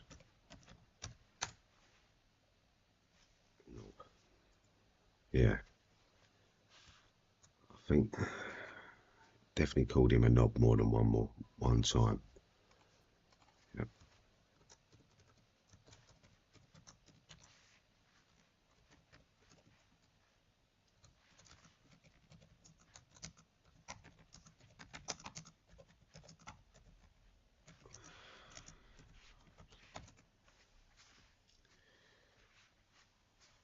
Yeah.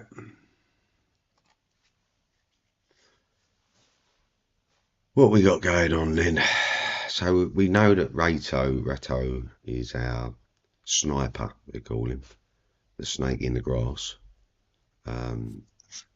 So what we do is we got mind for him. We got one, be mindful of him, but also mine for him. So we're gonna look for him to have a top pair, whilst we have two or a trip run, because he will call us down to the river. We'll be able to get all of our chips in behind us. Damn, we've been moved again. How many times does that happen? Bit frustrating sometimes. Just going to fold out again.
Come and see us, come and pay us a visit, peoples. Always good to get new people on board. Don't forget to like and subscribe.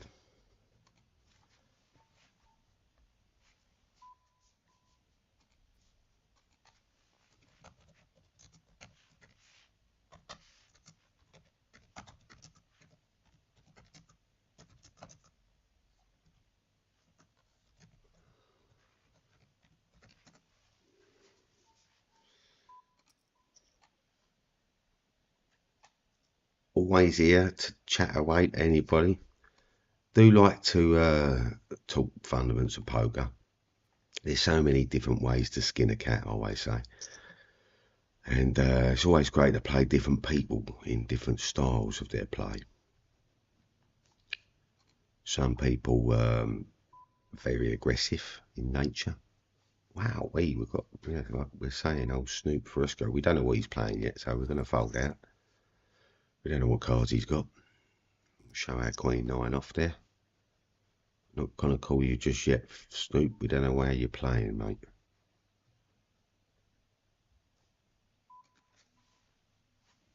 Let me just fold out Queen 3. Snoop.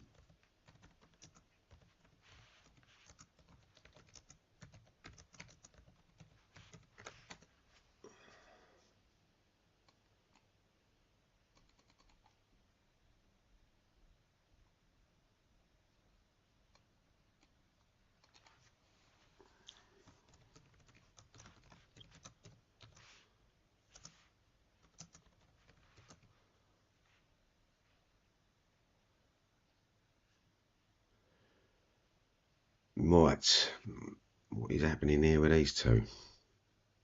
3, 4. We've got to check down to the river. We've got the flush drawers opened out.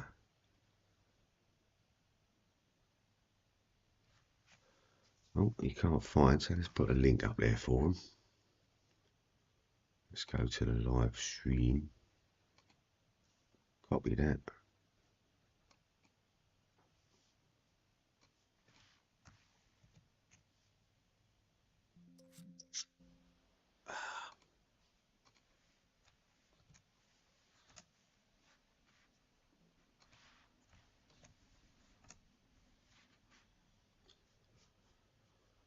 Ah, well, we might have missed him. Got over there or not, we're not sure. Well, we've been bounced tables yet again. There's the trouble with it. So we're live. Yeah.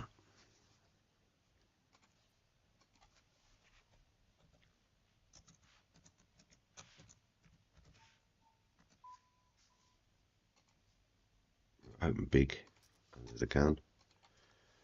Live now on YouTube. FreeDeathTV. Hold up.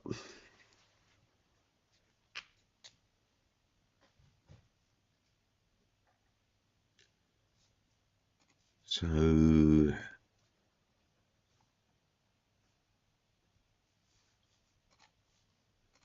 we've got our peoples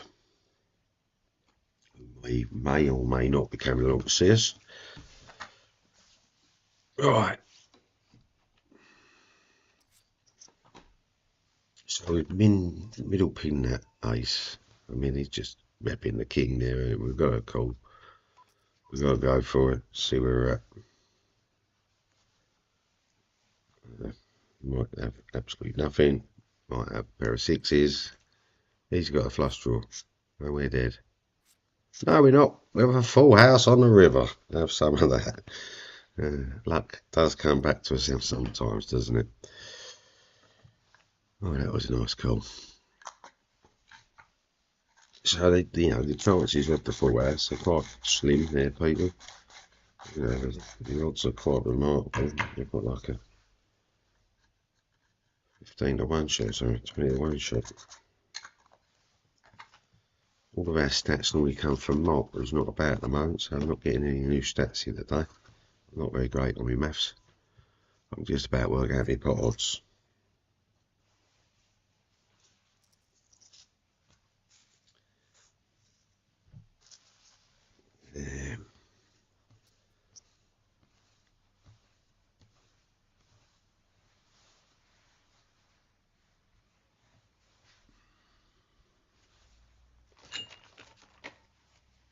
So what we've got going on here, we've got a min raise from the under the gun. We're just floating, keep it thin.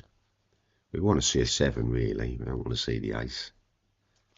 Unless it's 3 aces. Pappy Goncho's not going to let us get down there, I don't think. We can call him. Ace 4 against the ace 7, which is fair enough. Probably get a split pot here. Looks like it's going to split, yeah. I think he had odds for that. He took a big risk with his ace 4 there, didn't he? But there you go. I probably would have done the same himself in defence, in a defence manner. And he would expect me with the a7 to fold that really, but no. We're going to pot up now, the ace king. We want to isolate here. The ace king stands up at about 85% against most hands pre-flop. But then as soon as we call with 2 other people in the hand, those odds are going down to 50%. You've now got a 45-50% chance of it winning. So he's doing it again. He's going for it, and this time he's ace jack. Weak. Don't think he's getting a split pot this time. Yes, he is. Fucking hell. How fucking lucky. How lucky are you? What a bullet dodger. we're just going to pot up again. Bullet dodger.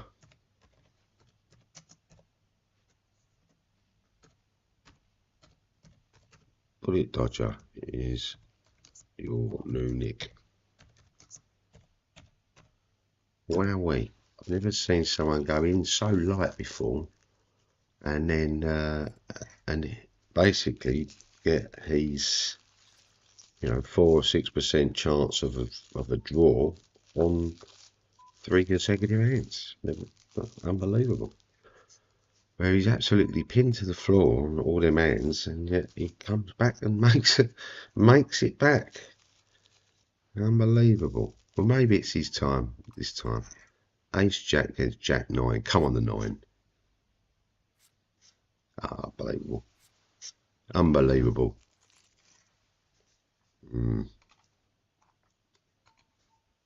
Fucking, he's wound me up now to this. I'm just going to go all in every hand. You're absolute shit. You're shit. Yeah. You're lucky. Lucky shit. Who's wound me up completely. Yep. Yeah. Absolute lucky shit. Lucky.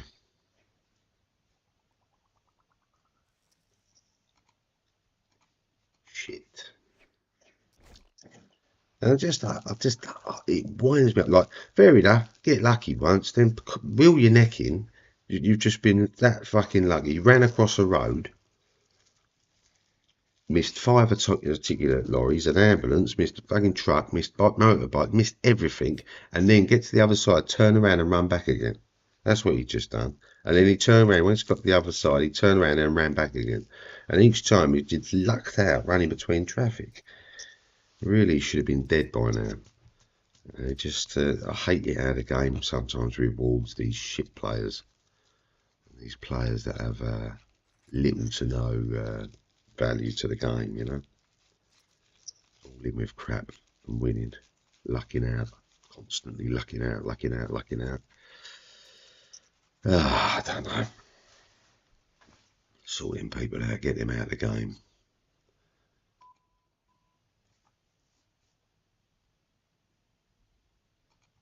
I'm not even going to call the value. How good's that king for now, Just think we'd be running into a king 10 or king jack, or king ace, king queen. No. We're running into this sort of shit. Yep. Yeah,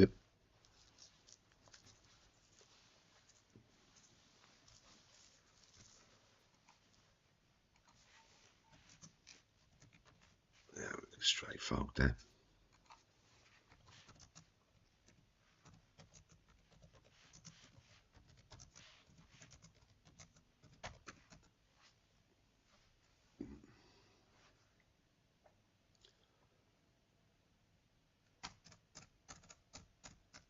Yeah, bye-bye, Pappy.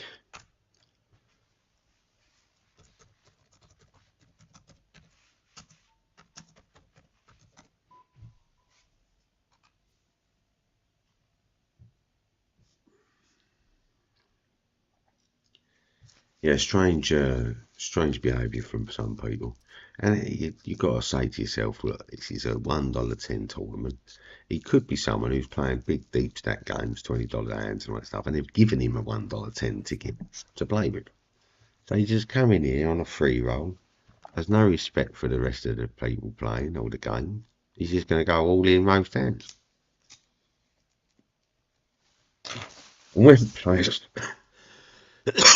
when players like that luck out in the game, it just basically means that they're they're going to be living on the wits, and if they get lucked out early on in the tournament, they're going chipping up, and then they're menacing other players in the game who are trying to make headstand, cracking people's aces with jack fours and things like this. And it doesn't. it doesn't bring the game in disrepute. You know, like they're not going to play any 2 cards they want. It's a game of skill, luck, and whatever, bluffing, bragging, and all the rest of it. But when there's just no respect for that, you know, like you're not really playing the game, are you? You know, like you can, you know, you could go in a tournament and start free betting and raising all your 7-2s, your 9-2s, all these sort of hands, 10-3, you know, and every time you've got one of these really weird unconnecting hands, 8-3, 8-2, you know what I mean? You're gonna raise the pot up. You're gonna raise it as if they're aces. And you're gonna play that hand like it's aces.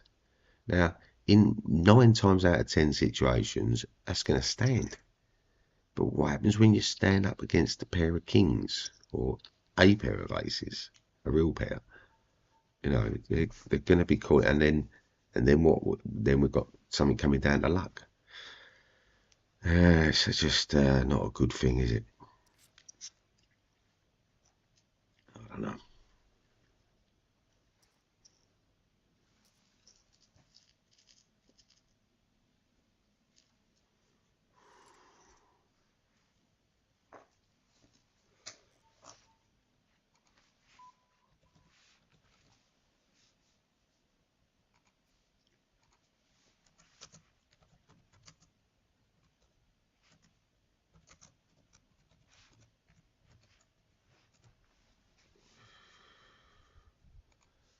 Let's try and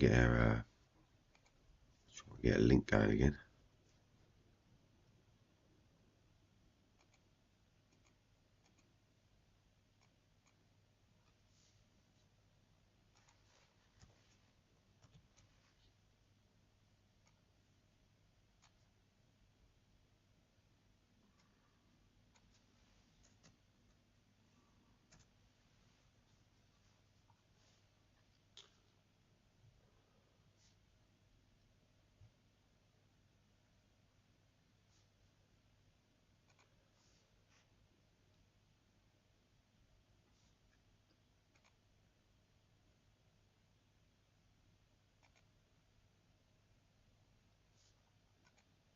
Yeah, so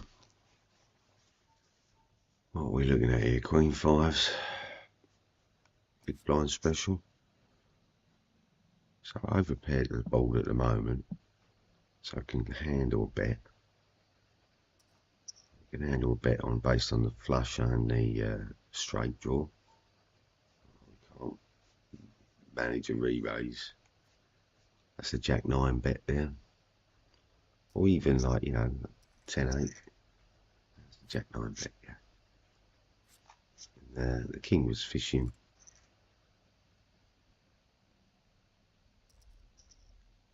But managed to counterfeit the Jack 9 on the pair of fives. So 7-3s, we've got an opening hand here. Suited connectors.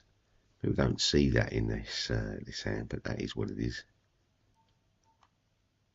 Just like the Jack 9 suited, for instance, you know. Would have preferred to see the Jack 9 suited on that board now. We're not even going to bet onto it. There's 6 cards here. There's bound to be a diamond between 6 cards. So the ace of diamonds, king of diamonds, 10 of diamonds, all 9 of diamonds all sitting out there. And they're all gut-shotted as well, as if you think about it. If the diamond draws there, then they're not on the pairs.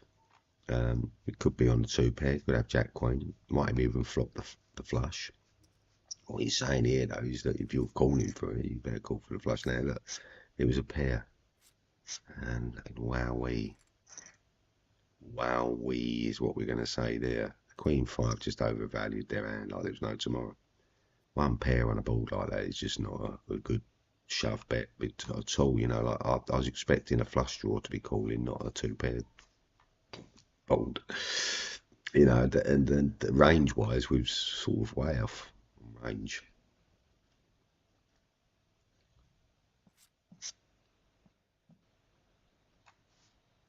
This person's loose as you like.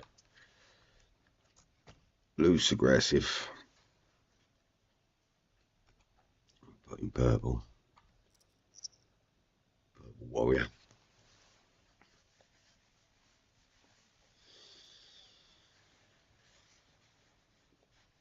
Oh!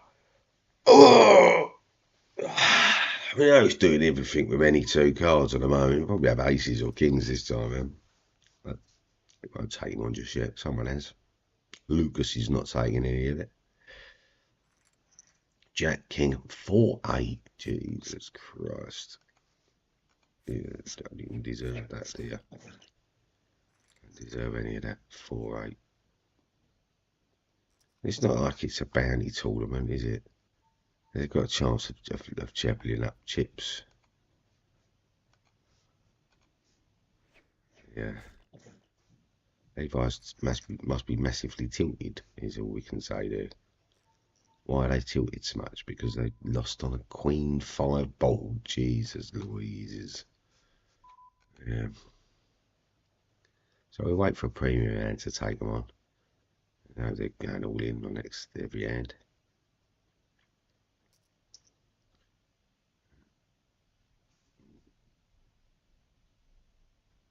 Bird's done that, expecting a re-raise. Expecting an all-in. Not got it.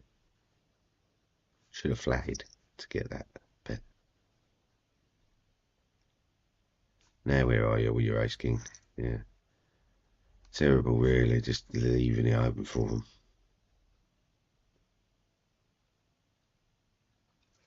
Yeah, they got moved off the table. People are just bluffing left, right and centre. Now they'd be moved onto a bluffing table, I don't know.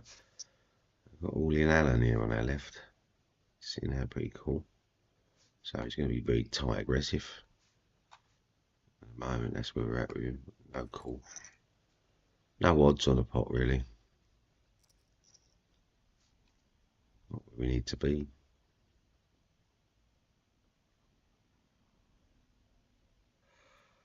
So he defended the 10-8.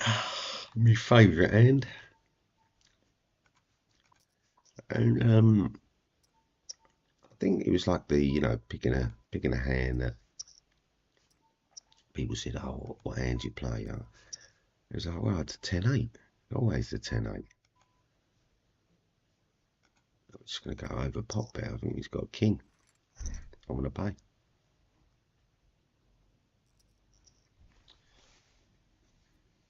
Might move out 2 pair. I doubt it. I think he's just had the king there. We wasn't going to bet him off the pot with, but the flush there, I think he just didn't like it. Wondering why we was betting down. Yep, the flush come and then we bet big on it. He wasn't going to call. Could have maybe sized that bet a little bit different to entice a call there, but sometimes you're calling into something worse. You're letting something worse call, like you know, worse for you. I mean, where you let a bigger 2 pair call, and they didn't feel confident with a 2 pair with a flush draw. But once you put the bet size in relatively low, what's the pot 9? So we just come 8.5. Don't want to make it enticing for the others. We just want to keep elbowing.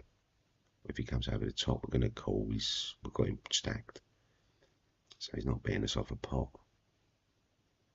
And we could put under the gun situation here as being ace, king, ace, queen. We're just going to replicate the bet. Just slightly under. Let's put him onto the 20 there. So we definitely got to put him on the pair of aces, pair of kings, pair of queens maybe. Or didn't he come over the top? And there we go, all in, wouldn't he? Surely. No pair of tens. You're fucking shit, mate. You're shit. Fucking shit.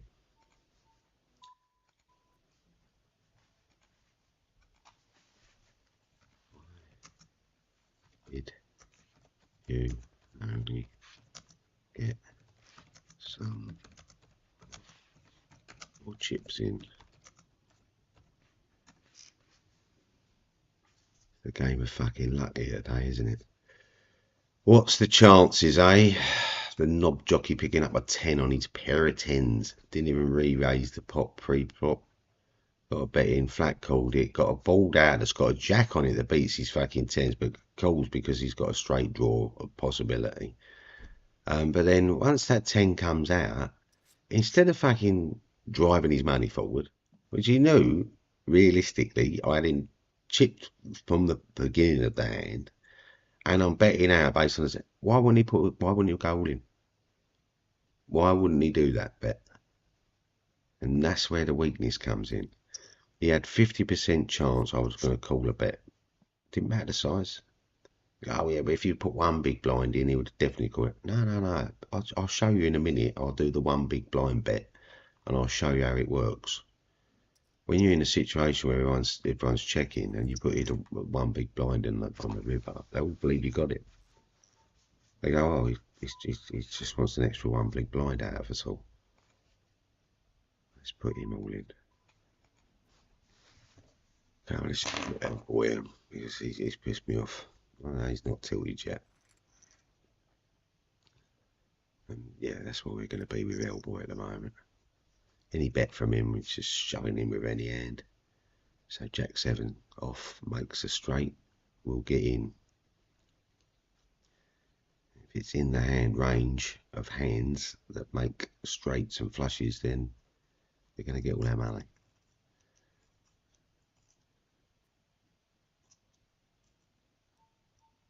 Yeah, and this limp doesn't ever work for us, especially not for small blind. Yeah. 4, 5, 6, 7. The 8 would be nice. Or the other end of it. Didn't get a payoff.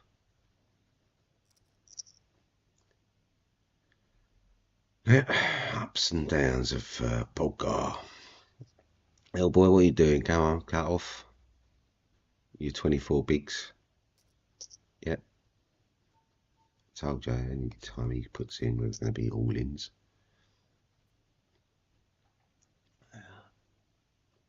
We've seen the crap he plays, so the way he plays, so let's just put him in there. He's either going to take the gamble or take the fold.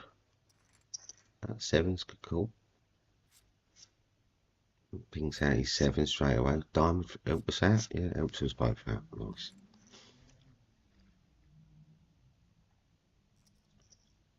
Yeah. Standard.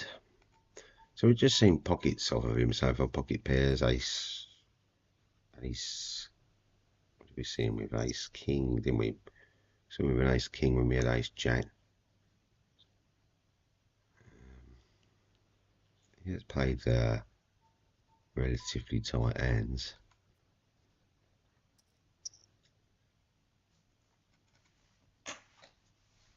Tight and aggressive.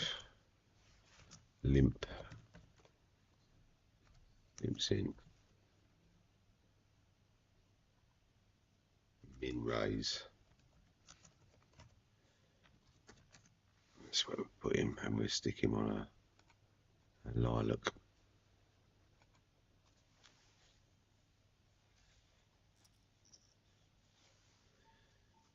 So far we've not seen Alan play a hand, so we're going to knit him off.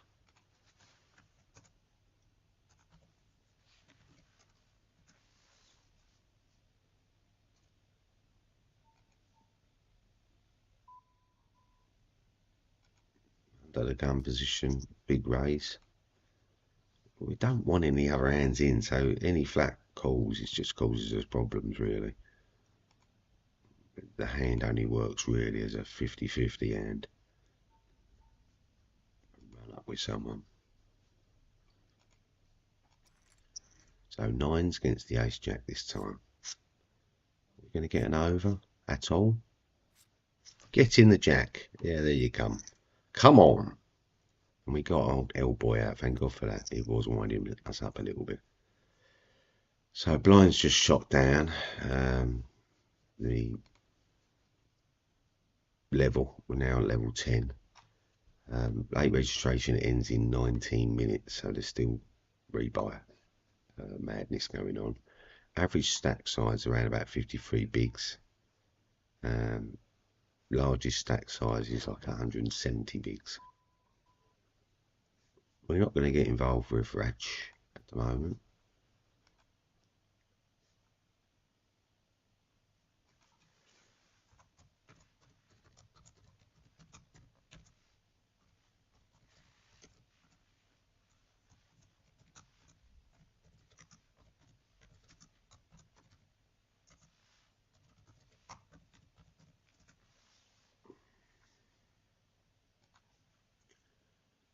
and ran up.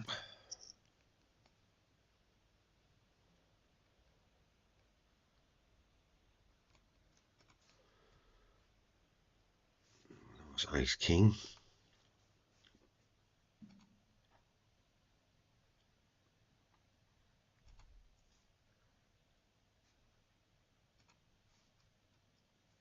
Ace king straight fold. No, I'm just kidding.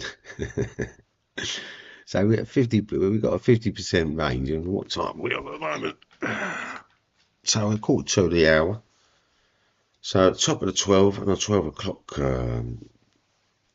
12 o'clock is a flat call, and 12:30, or anything under the hour, would be a re-raise. Never a fold, but sometimes a flat, sometimes a re-raise. And look, we've got big blind, small blind. Sorry, we've got a open flat in. I'll tell you what we're going to do. We're going to take the spin up. We've got them covered, all covered. So we're going to take the spin.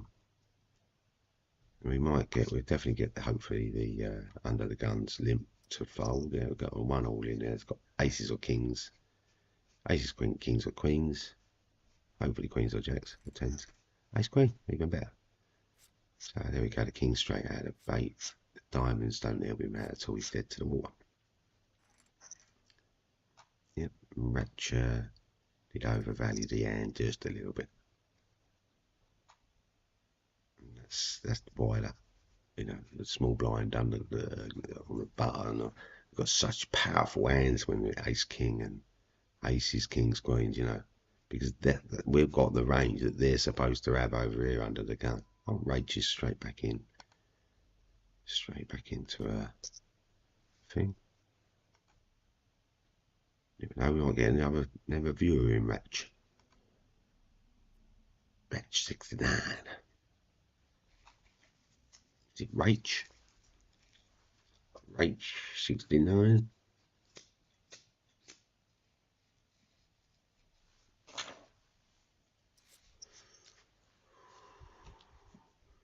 I don't like the split board there. We're playing, we've got him on our right on the cut-off position. So I expect him to have like king jacks and king queens here, that sort of hand. Not putting us on, you know, like he checks right away because he ain't got a pair. Got a pair of balls either, but you know, he did have a power position on us. He could have represented a pair on that board. So the under the guns come in 3.5 bigs. We don't know what hands they're playing yet. We're playing a Broadway straight in hand. So we've got Broadway cards in our hand. The 10 down on that end of it's always nice to be having and picking up. So we've got a straight jack now with them bet out on the 10 mid pair. Getting a call. We've got 2 pair on the board now. Now the ace king just got the straight.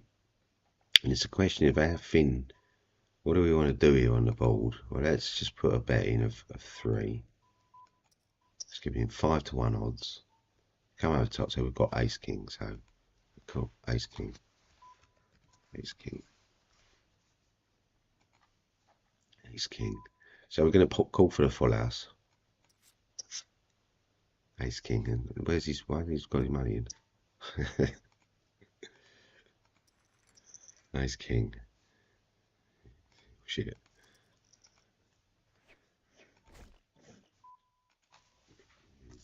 These all in broken.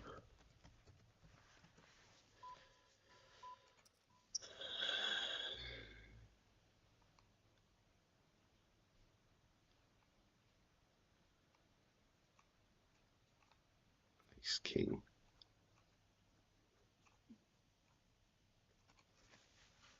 Check out live stream. You need to. You need it.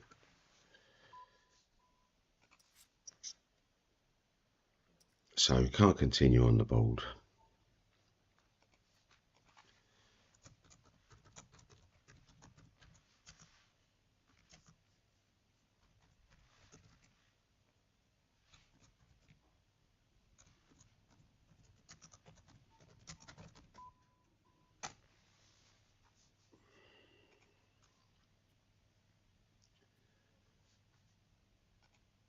we've got some clans on here today. And you know, like people say to me, well, if you know he's got ace king, why do you call? Well, sometimes you call him because you're calling on a bluff catch. You know, have they got the ace king? Well, you know, it's a little bit obvious. He bet out under the gun in the style of an ace king. The ball come down representing, gave him a you know, continuation on a straight in bold. The straight came down in the queen, and he bet out accordingly. But what he didn't do was, you know, like, he wanted to put all his money in, but he didn't want to put all his money in and show maybe all in. I don't know. Or was that going to frighten us off if we went all in? You know? No. We looked at how many blinds, how much cash you had before the hand, and it didn't change much through the hand. You know, you put some more in, but we still had you covered in chips. We was always going to call you for bluff purposes. We have a 50% chance you're bluffing. We're going to always call for the full house draw. Do you know what I mean? So we're not going anywhere. You've got to look at the ball and see where you're at. So look, we're going to max him out here. Just put him all in. He likes to push on the button. Let's see what he's got this time. And we're expecting to have a premium hand here. On 4.5 bigs for it. Eights, yeah. Queen 9, eights. There's the 9, 8, and the hearts draw. Heart. Well, the ace will do. Let me just take out 2 people there. And poor old All In, he's been waiting for a premium hand for a long time, and he did. He's getting short stacked. He went down, you know, to 20 bigs, and yeah, Queen 9 suited was his premium hand there. And it was a shame. It was a shame because he did hit his 9 on the. He did hit one of his 2 cards by the end of the river, as predicted, the same as we did. Albeit we hit the higher one. If we'd have hit the lower one, he would have won, wouldn't he? Oh, look, we're getting 3-1. You know, 6-1 our money here. Lucas should raise it, really, because none of us have had to pay anything. He's going to check. The button will now bet the ace. Wouldn't surprise me if Lucas had an ace here, like an ace 3, ace 2. Took his time on the bet now. No, nothing at all. Maybe had a king queen or something. Felt like he should have raised it pre-flop. And if he did raise it pre-flop, he could have bet the ace. Probably Jimpus, who was bluffing then, would have had to fold to it. And Jimpus here is just, you know, just playing the button. The closer you are to this button and on the button, you've got manoeuvres. I can make a manoeuvre on the king 4, but not really a great hand to do so with. You know, look, we're really getting a pushback here from the small blind. Ooh, now the small blind can have any 2 cards. Their range is massive. So do you want to re-raise an all-in from a thing? And there's the range. There's the 10s. See you later. Satar Jimpus. Overvaluing a king, ace king. Ace king suited, yes, there is an all-in situation there, but I mean, you're just taking yourself out of the tournament, and you fold to it, even though I feel like the flush is coming. And we have, you know, like we've got suited connectors here. They're not just a flush. We've got a straight draw as well. You know, not to mention the 4 houses, and the 10s have been flopping about all over the shop today. I've seen 10s win more bolts than anything than any other card today. We bring the 10-5 into the range today, maybe. Maybe not. I don't like that card, the card set. The king 5 is if you've played a king 5, let me know. Just leave me a comment. Put in the comments, did you play king 4s? So we've got all ins here going on. Jack 9 and ace 7s. You know, where was the all in there? Jack 10. You know, so being completely dominated. And we was too, wasn't we? Yeah, he was probably dominated on the board. Ace 3, we've got all in for me, Gray. Might be a thing we could. going to defend the big blind. Yeah, come on, the ace. Free or ace? Free! Come on, freeze. Tripping out of freeze. Free or an ace, and it comes. So look, now we're short-handed. There's only 3 people on the thing, so we put the squeeze on. Never going to come in here like that. Now, I don't like, you know, the buttons. The button here with 5, 6, 7. It looks like he's just going to check it down. I know he's going to have a bet.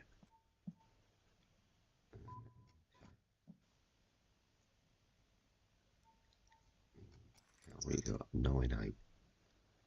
Holy shit. Jesus Christ.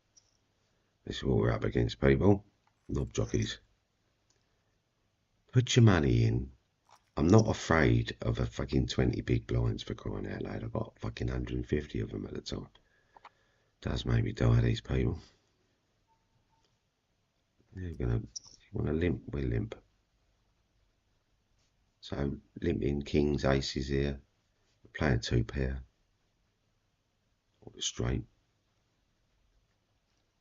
And in the, you know, the last hand we just see where the person's flopped the world, didn't put any bet in for value, and then gets down to river and goes all in. It's like, it's textbook noob maneuvers. I should bring out a book called Noob Maneuvers in the Dark. So I picked out the middle pin, we pop bet it out. I'm still going to pop bet it out, running into the 9, 9, 2.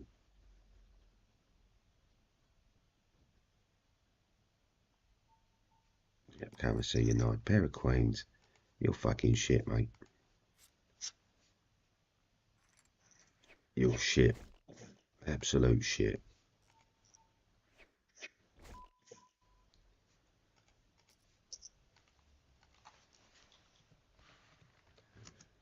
You not got an all in.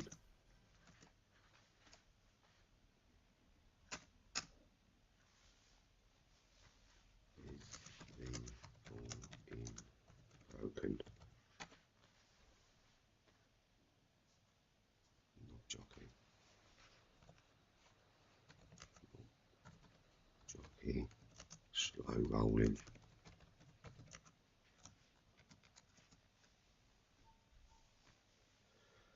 Yes, proper knob jockey, and then didn't call in a half bet for value. Yeah, this shows me the player they are.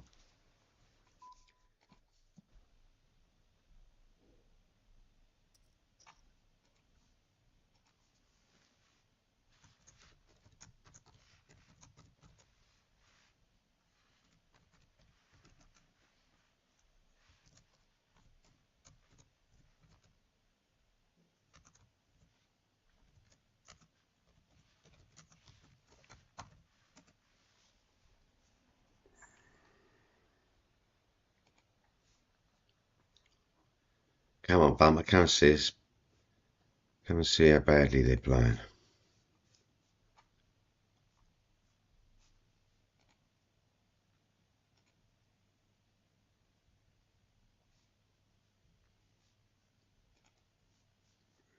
Let's just see if we can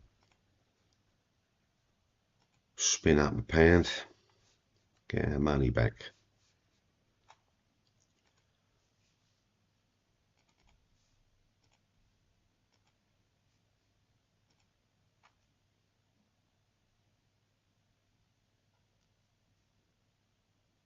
Yeah, just wait for the game to start. And straight away with the kings.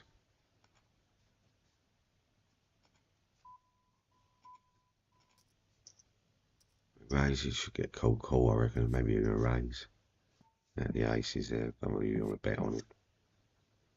Bet on a flush draw. Full house maybe, no.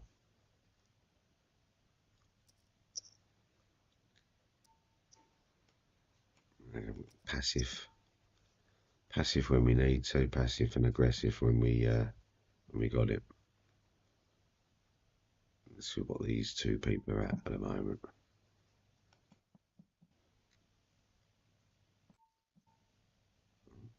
No point betting on the ace. I'll have two. So raise on aggression. Get straight calls. 4 cards to deal with here. Let's just put in another continuation bet. Might get one fold. The 4's calling.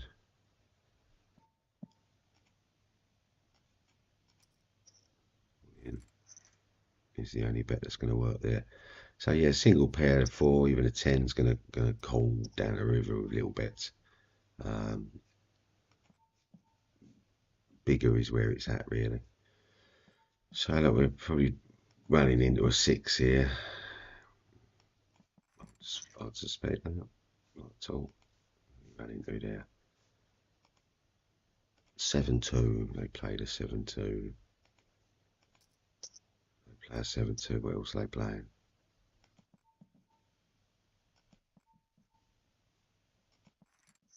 Sixes. Well, no bet. Check down to the river. So there's a calling station over there.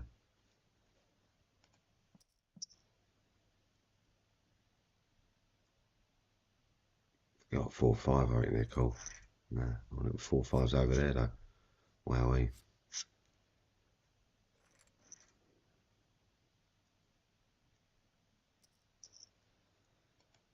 They're going to get a call.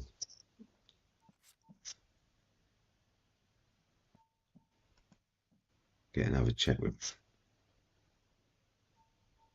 fold.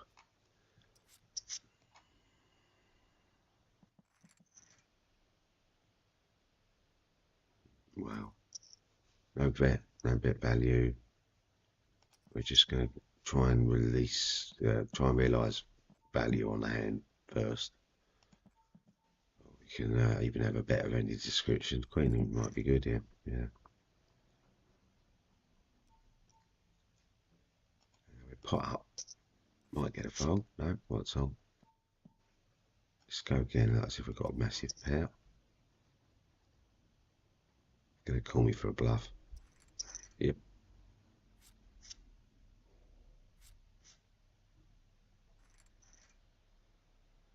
So playing a king high there on that board.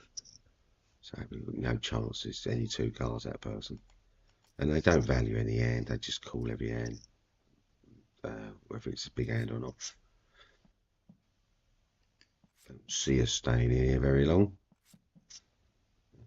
Check it down, probably got ace jack this one over there. Look, ace 6, wow. Unbelievable. So you can't play stupid.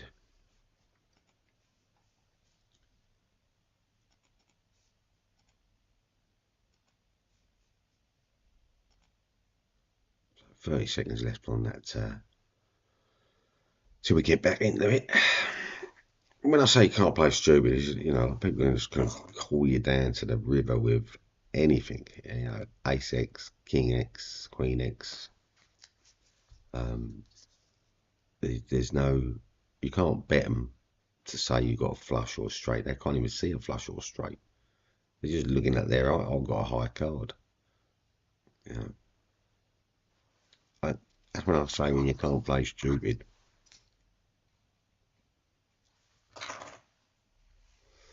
You just play their game against them. Is the trick, I suppose. I've got a big game coming up on the 25th on Discord server. We play on Poker Now software, which seems quite cool. There's no monetary gains going on. There is people that might be interested in growing the plant. We give away seeds. So if you've got greenhouses or a bit of outdoors, you want to do some growing next season, let us know. We'll hook you up some seeds. Got some wonderful strains going on at the moment.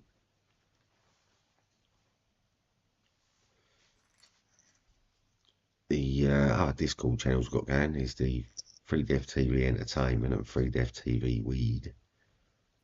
We will be getting some more content going on the channel sooner or later. At the moment, we're just playing poker. Poker seems to be the good little easy one to do.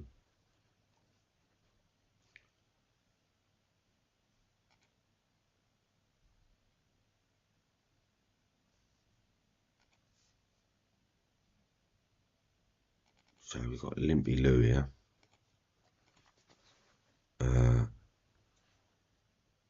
Limp Sweet Premium.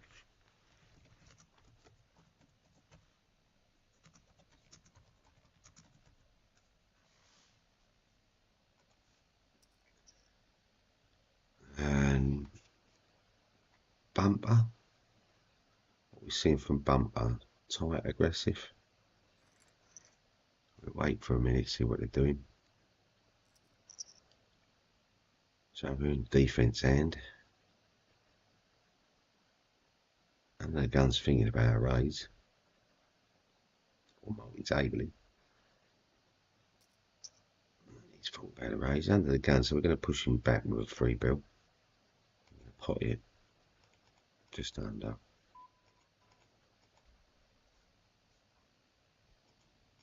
Coming in here because we're on a deep stack tournament. We're sitting pretty on 400k. We want to chip up a little bit, so we're putting these all in. He's going all in. He's got ace king, ace king, ace jack, king jack. Okay, it's a race, proper race. Oh, there you go. Can't even win.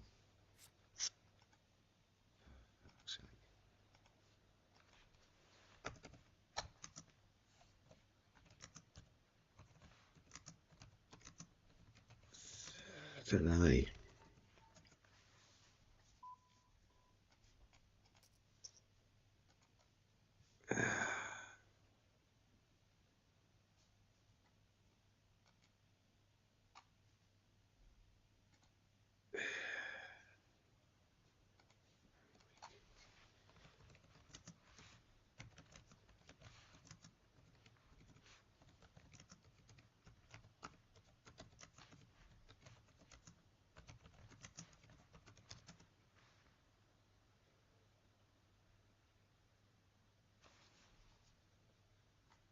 That's a bit annoying when they take their fucking time.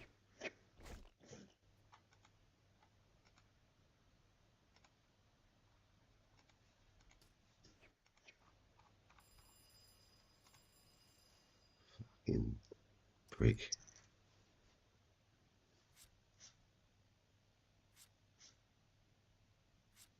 Yep, dead to the world. Ah, here we go. Let's see where we're at. It was at 5-minute buying time, I think it was. So we're going to be starting with 20 big blinds. Yeah. Yeah. This person here is just a prick. We're just going to keep doing that to that person. We're just going to keep doing that with that person until they maybe wake up.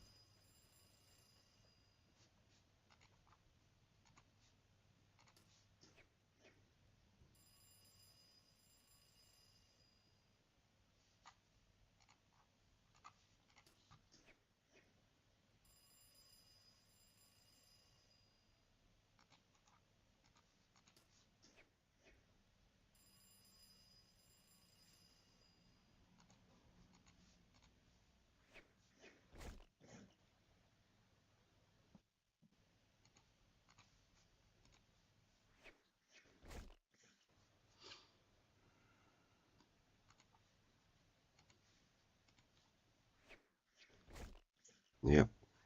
Ace Queen here, I'm putting LKW Papa on. Yep. We're going to go for a full meltdown on a bold. There we go. It's a full fucking weight on a whole board. Ace Queen fucking 4 balls. You're going to wait your whole timer out Now this person's going to keep doing it now, aren't they? Yeah.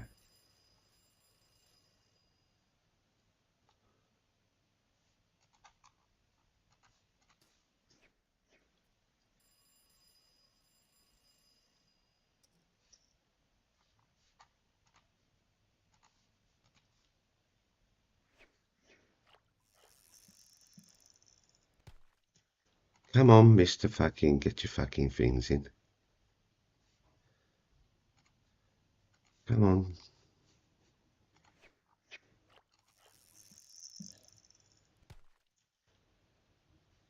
Yeah.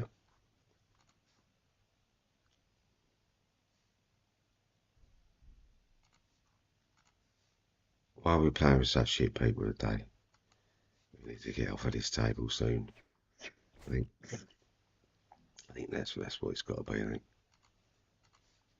Get off the table as quick as possible. So I expect Bumper here to have like aces or kings, you know, and this is what he's playing a stupid game. Gonna go all in 10 seconds. There you go, man. This is the time wasting universe of the world. Coming here to play a game, they just want to waste people's times. Fair enough.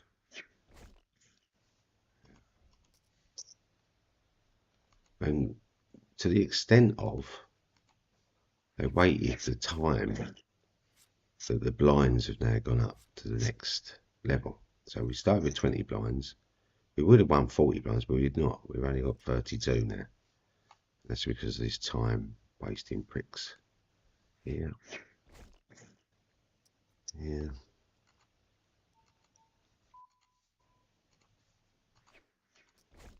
Yeah. Just time wasters. Yeah. So go on the straight. A jack or a nine.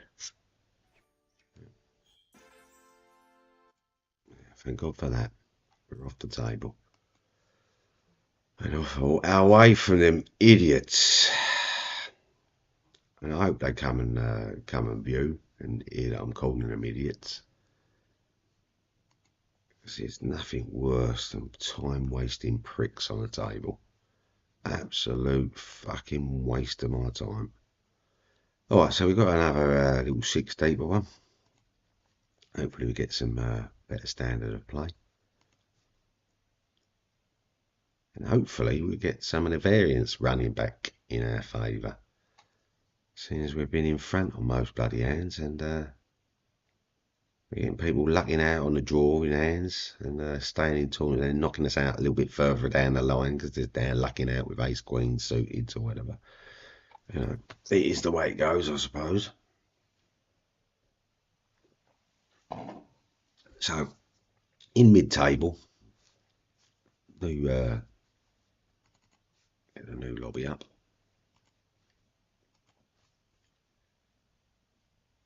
Yeah, straight in with a new table.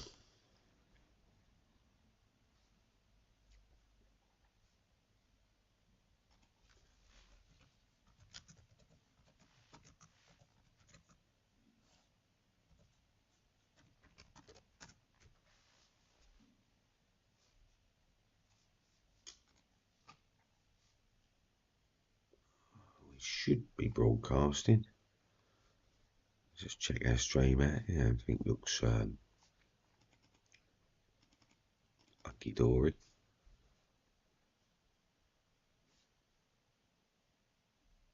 We're live. We're 1 hour.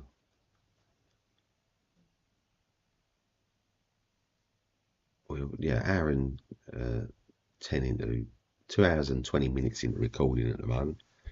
If people are looking, viewing now, they might be viewing at like an hour and 10 minutes in or whatever. You can fast forward through the stream, so have a look up.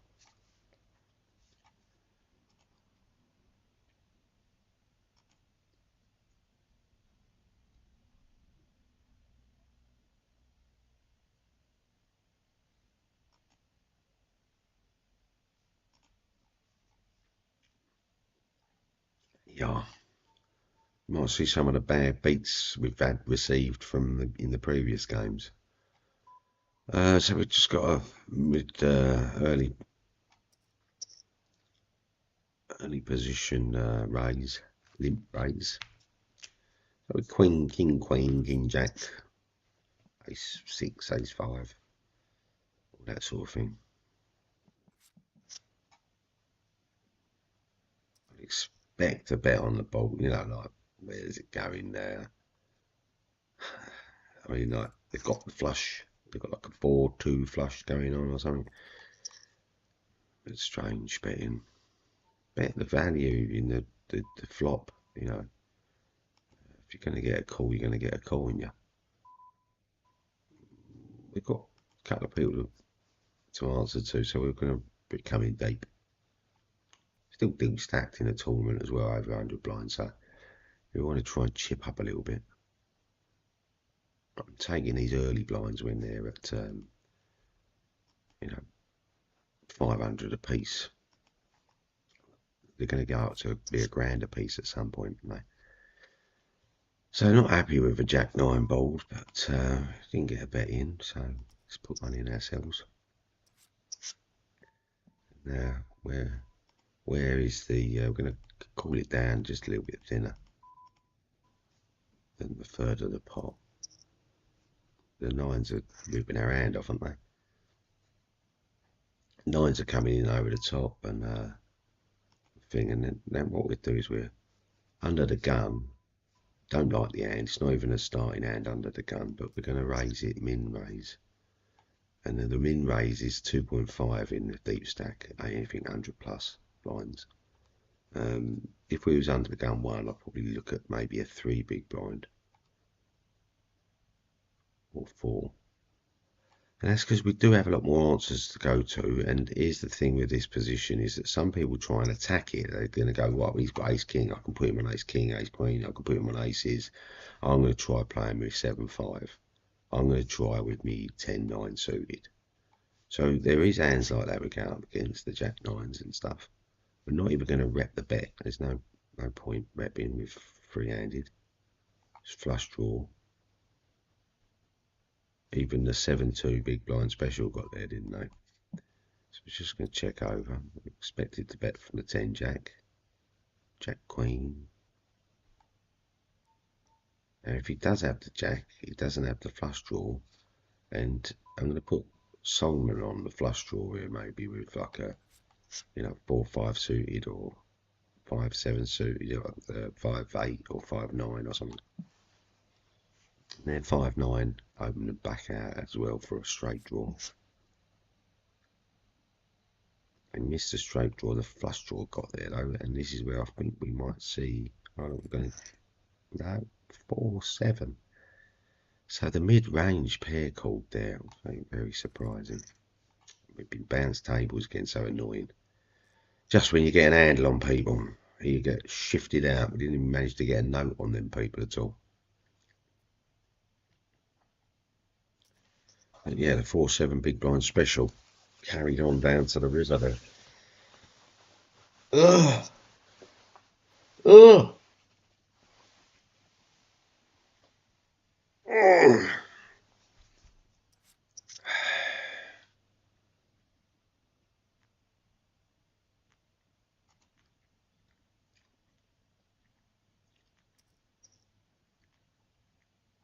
Right, so where are we on this board? So the small blind can always have anything here, 6-9, 10-6, you know. It can be all over that flush draw in any 2 flush cards in that range. They've just hit it. Or they're repping it. And only a flush or only a 2 pair is going to call, really, aren't they? That may be looking at a full house or something like that.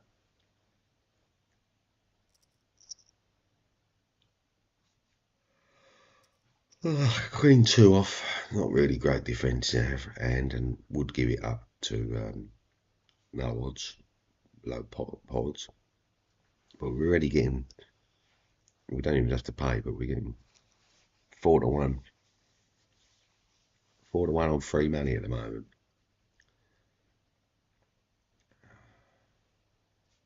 Yeah, and Axels, why are they taking their time like this?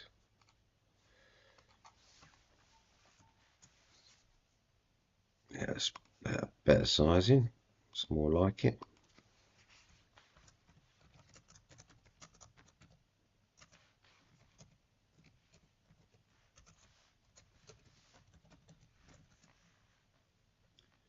We've got an all-ins.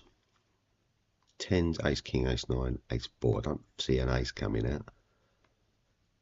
Do they need it with a 2? Maybe, no? Nice. Nice takedown. It's a bounty, remember?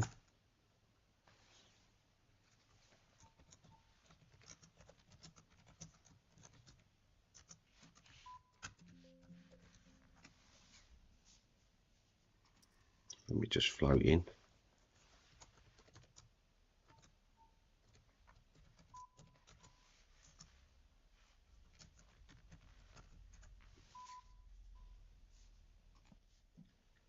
So I need a 9, need to get some hand out there. We can now call on a bluff bet.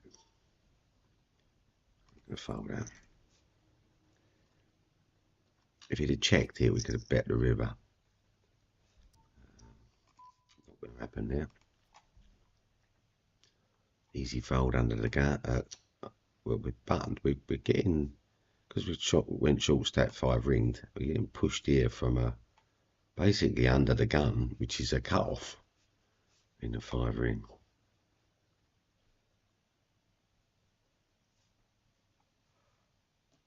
Four ring it was.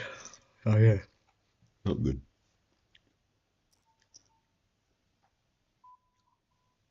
Under the gun. And we could have played round the other side, maybe in you know, blind positions, defence with it. Don't really want to come out with it.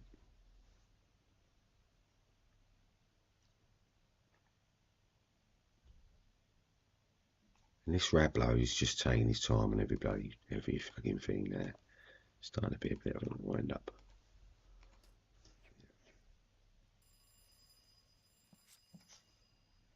Not even in the hand, holding every fucking hand up. He's not even in them. You know, it's not. Was he using thinking time or something? What is? Why? Why? There's 98 people in this tournament. You want to try and get down there really slow and all that stuff.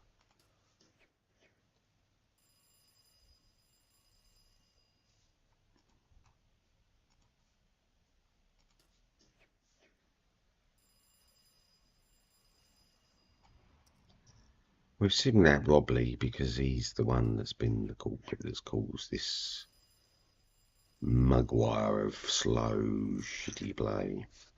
And that's what happens is you get people on a table, they just drag it down really.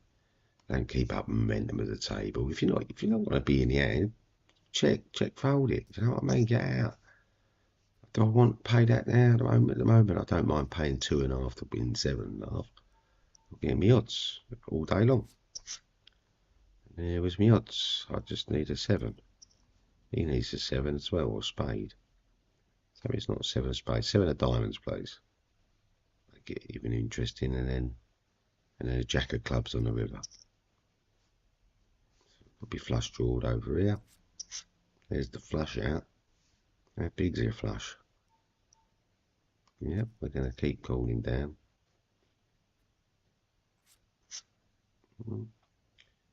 Now we've got 2 pair with a king.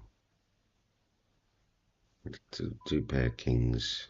We can put him on king 10 or 10-8. We can put him on 10-8 here, can't we? I think 10-8 all day long. No, king 2.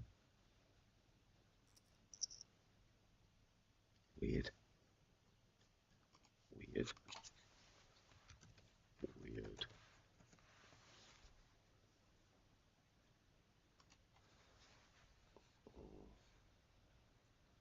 Weird. Why do I still have chips?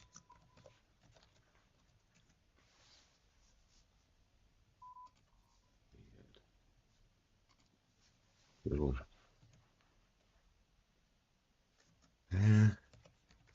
Do you get the jackpot?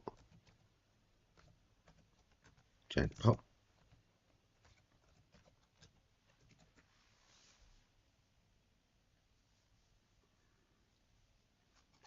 Weird. Weird. Or rubbish. Weird or rubbish. FreeDeathTV. Okay.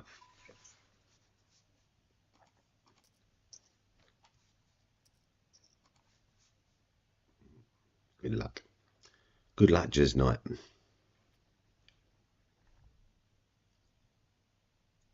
So we need a double up. We'll hopefully get maybe triple up.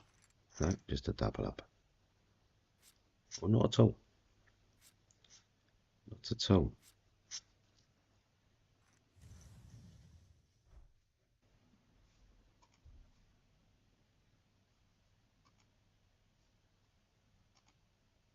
Hopefully we'll be back in the same seat.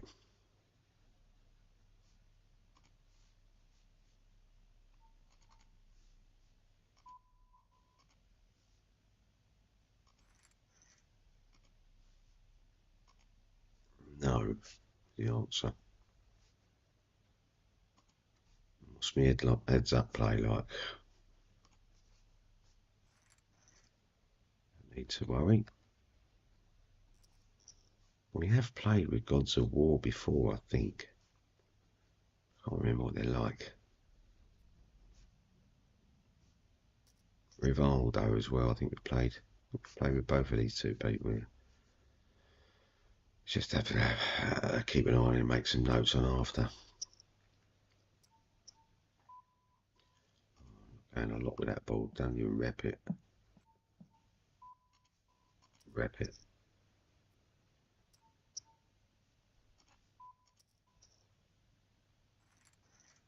Rep it to the river. And a lot of people fault him because they think, oh yeah, he's trying to trap me. No, I'm not. I'm bluffing. Come and see us.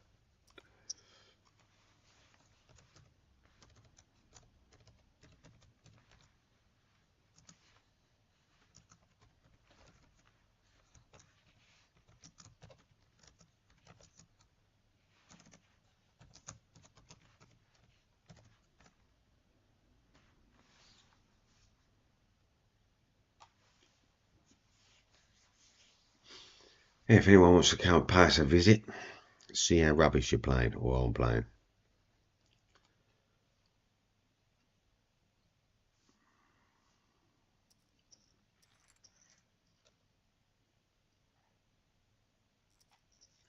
Rolo called him for bluffing. Oh, he's now tilted or got a big hand. We'll put him on a big hand.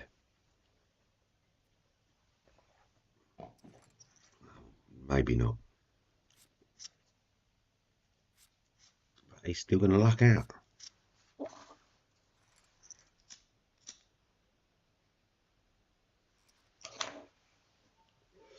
And he's in full gambling mode now, isn't he? Oops.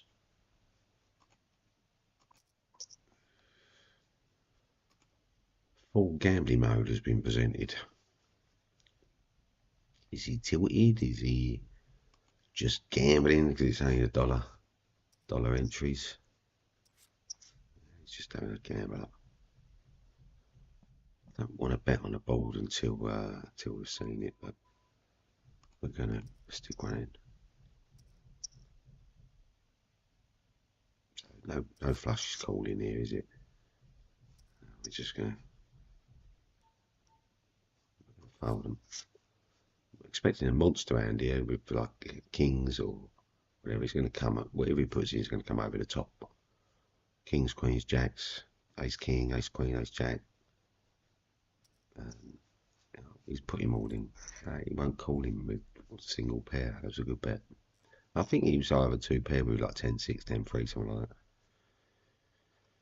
that. It's just going to be a calling station there with any premium flush draw or straight draws.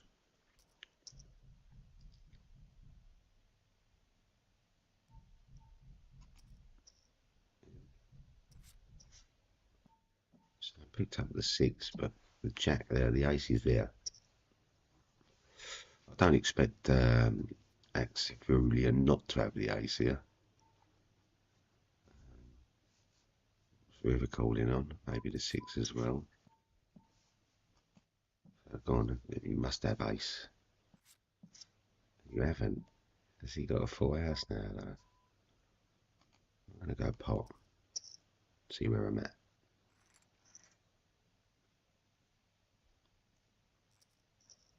So any overpaired to the 6 or 4 would always call that on a bigger full house. The 4 might call for a full house because it's got a full house. The 6 would definitely call, so you knew where he was there on that. Even just picking up that 4 is good enough here. Ronaldo's calling a lot, just wants to get his chips back, I think. So yeah, in the realms of 7 8s and 5 6s and 4 5s and all that sort of, even 2 3s I'd expect Rivaldo to be in with. Not all in, but yeah, making sizable. So this is now an ace bet. This is an ace X, ace 7, ace whatever. Let him have his ace today. If he limped in here, I'd expect an 8 9 10 jack, that sort of thing.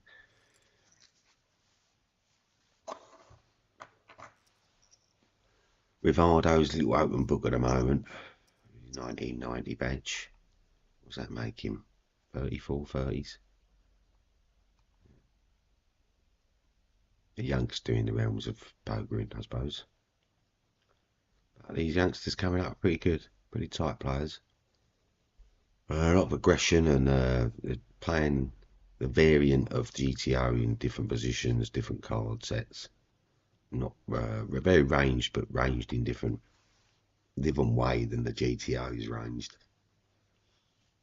Call a lot of stuff out of position and make a bet a lot of time out of position. You know, like the King Jack suited's now coming in and repping as if they're an ace. We're getting, you know, like God of War made the bet in here. I was going to fold out Jack 6. We've got serial caller, so we're going to put Gods of War on the monster hand, and these are just all speculative now, isn't they? You know, like even Ace Queen's going to flat in, Ace Jack's going to flat, Ace 10's going to flat, Ace 9's going to flat, Ace 7 flatted. The rainbow ball don't help out any of the 2% searchers out there. The next card's going to give us a draw of some description, whether it's a 3 or an 8 or whatever, you know. 10A had nothing on the board, you know, absolutely nothing on the board, and was just bluff betting on the ace.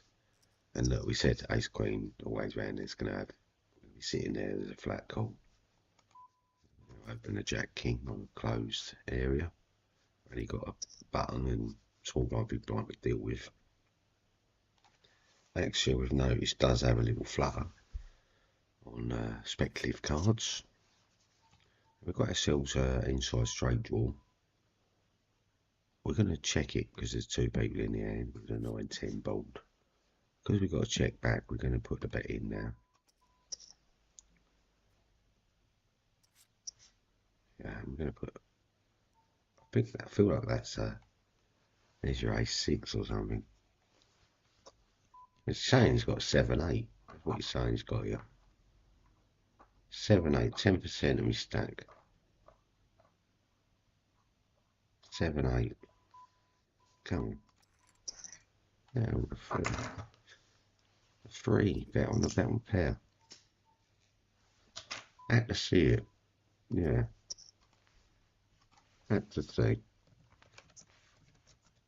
To see. Very funny. Very funny.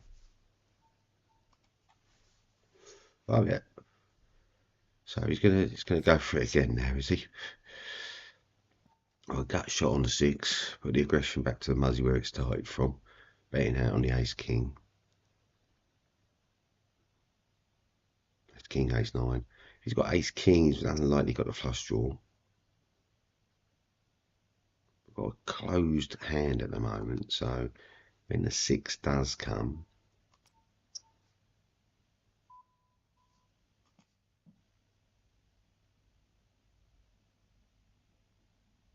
we're going to call for it. You know, it's going to be big. It's going to be half his stack.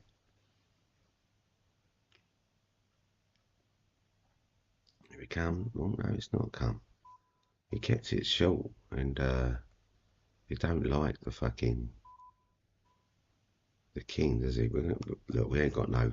I don't want to bluff him because he's going to call with any king X, ace king's calling. He's going to have a bet. No, jack queen. Wow, yeah, we're just going to float in king 4. Normally we'd raise it to represent the hand, but we've just called way too many hands. Showed a lot of weak hands down to a river, called him just to see what people are betting with and all that stuff. So we got loose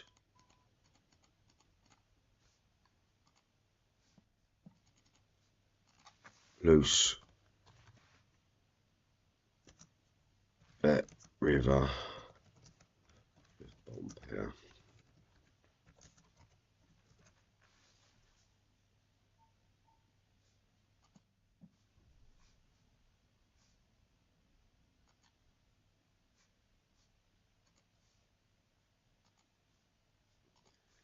Bottom pair loosey goosey up there. And Muzzy over here. Muzzy over here. Jack queen. Betting. He's bald.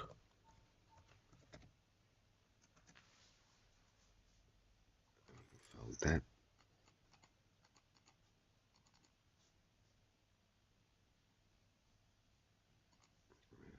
Up there, we've got 2 notes on.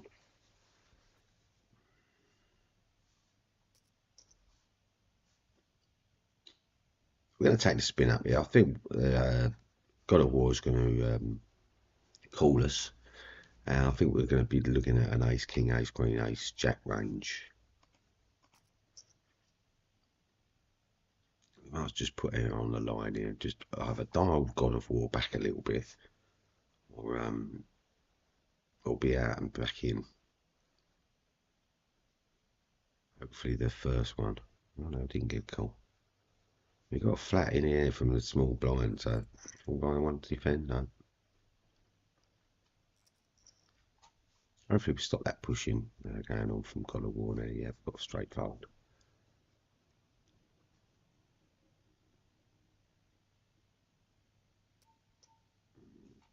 To the open and the thing, we've got 4 to 3 odds. Got to put 1.5 in there to get 4.5. It's close to. We're going to get even money. 3-4 to 1 on our money once Axford gets in. Yeah. We can bet out on that 2 all day long. We're the only position really that can have the 2s. You know, I suppose the big blind can have ace 2, and they could have ace 2 over here, but it's unlikely. It's unlikely there wasn't even an ace here at all, you know.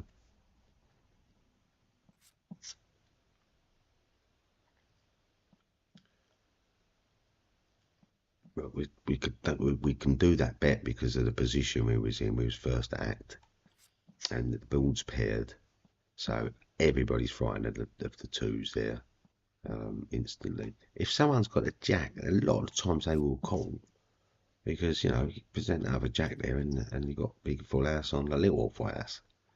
So you are going to get calls from that sort of shit. But no one without in a jack or 2 can call a bet on that board.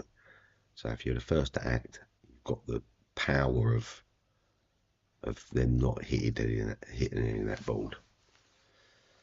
And they've got less chance of hitting a paired board than they have of, 3 different cards. Obviously. Easy fold.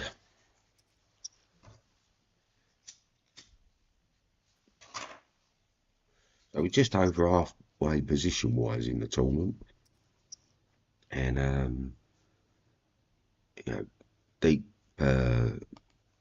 top stack's got 400k and we're sitting on 58, so we're 4 behind the leader at the moment. Where we need to make some duvets. We can double up stack. We're going to go into like 20th place or something.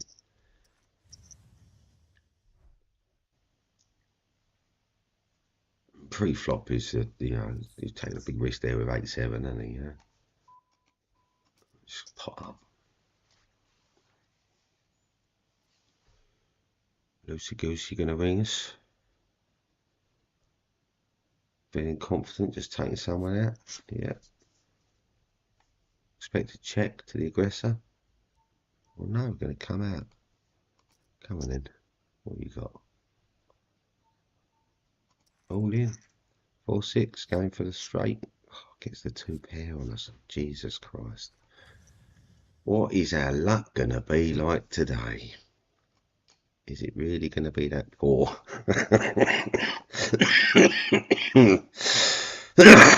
Excuse me.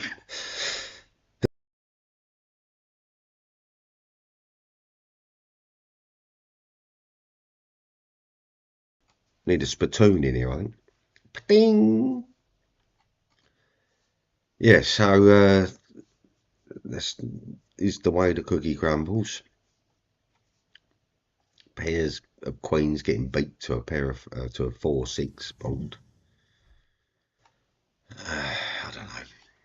Sometimes the poker gods just have it in for you. It don't matter what you got, what you're doing. I've got more chance of getting called going all in pre-flop than I have after a flop. I'm just going to play for a % win here. But the game owes me.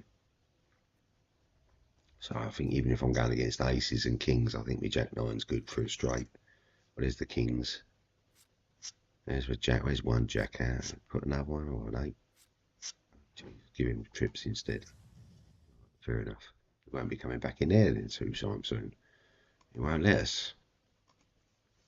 Okay. Holy moly. That's all I'm going to say. Right, so let's try a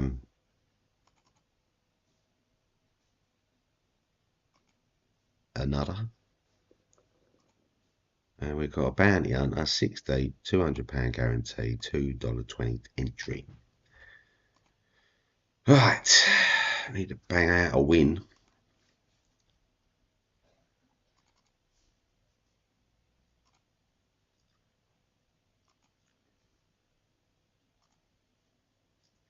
Pair of sevens to get us going.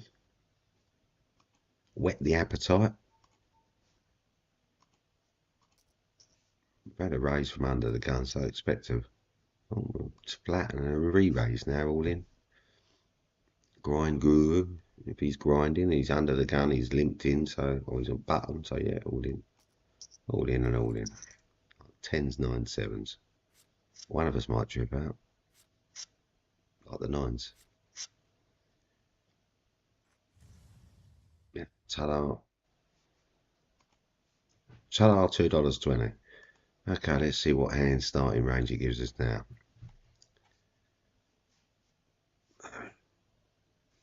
Again, one of those things, we've got to take the spin when it's presented to us.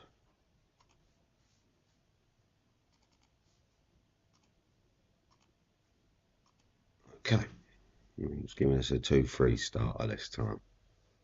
Is that likely to work? What do we think? We're into any 2-card situation at the moment, it feels. We're going to gear him up over there. He's just started the tournament, he's just sat down. What's he doing, for fuck's sake? Sitting there watching his fucking timer go down. It's a bit frustrating. Don't really want to call, but we're going to take the spin up if we get one. It sets a precedence for us. There we are.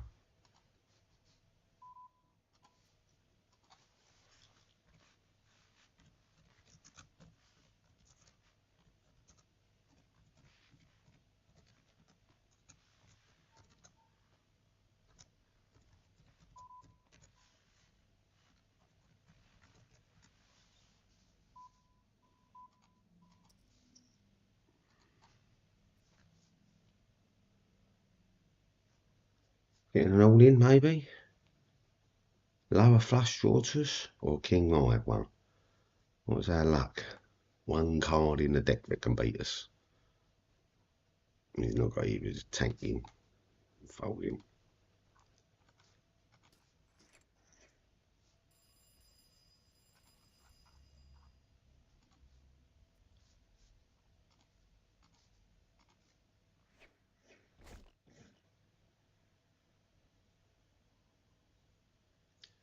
It's annoying because what happens with players do that, they start a trend of other people doing it. So you just can't, you got to nip it in the bud early, I think. And just go, oh, I'm not putting up with this shit on this table, to be honest with you. It's just going to fucking keep blasting you with these until you get the game, get the idea of the picture.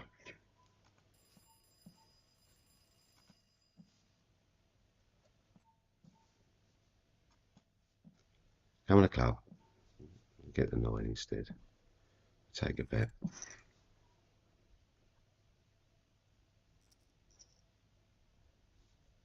We're going to straight fold the hammer 2-3. We're going to stick him on a clock timer if need be. See how it breeds content, it breeds it round the table when one person starts doing it. They all start fucking doing it. Before you know it, you're sitting there waiting a minute and a half just for people to fold. And it's like, fuck that. No, come on, let's just play the game. Don't get many hands. I've got 47 bigs for fuck's sake. I need to build them up. I don't know. Don't beat them.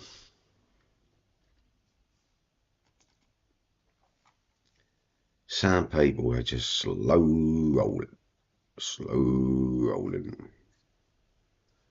And so, yeah, pal goes again, look. Let's get checking. Take his time, take his time. And the last, he wanted to put a bet in last time on the turn, I think. He's obviously got king something. But, you know, but didn't. He'd let his time run down a little, pretend I ain't really got the thinking about him.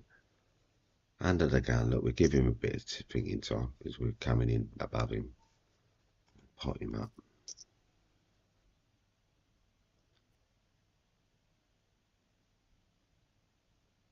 Knick-knack opened up under the gun. Expect ace, king, ace, queen, ace, jack. Expect ace, king, ace, queen, ace, jack to miss. Pair of sixes, pair of eights, pair of threes. I'd have thought would have better bet. If he's trapping, he's going to come over the top now. Eights just got there with trips. Ace, eight. Check it out, Finn. If he checks again, we bet. He wants to bet. He wanted to bet. I feel like he wanted to bet. We're going to come in short with it. Just entice him to the bet. It gives him 4-1, 5-1 his money. To call. Which he did. And what he's calling is ace X here, isn't he? Let's just have a little look. Ace queen. Yeah, so ace X, we've got an ace high to call on that board, really. Because he thought it was maybe we was bluffing or something.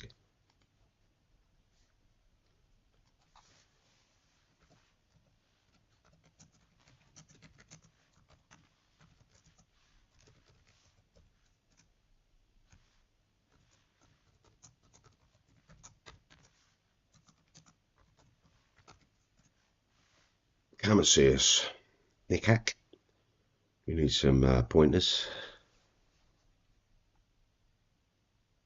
What are you doing that for? Why am I crying? Because you didn't go all in.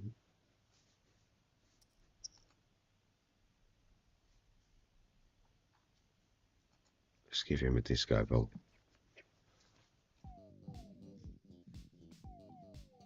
We're spotting him all the time at the minute, aren't we? So we're going to put him on a loose aggression.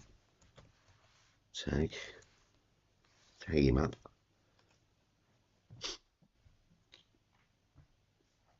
Knick-knack's now all in. He's we've got him ace queen called 10%.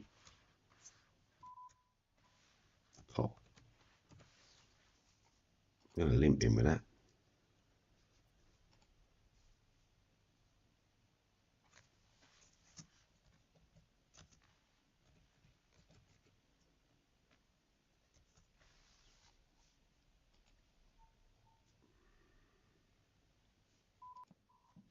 So we're inside his straight he drawed, but now we're not.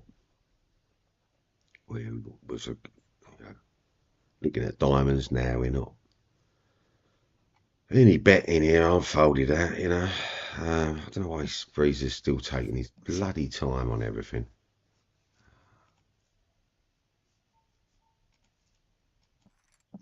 $10-4 big buddy. On the big blind special. And if the 2-7 big blind hammer's going to help us out today, then.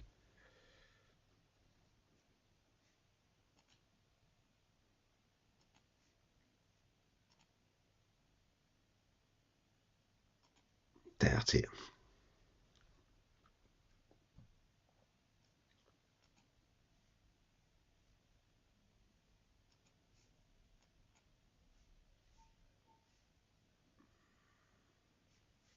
Just because it's our knob jockey, we're going to call it.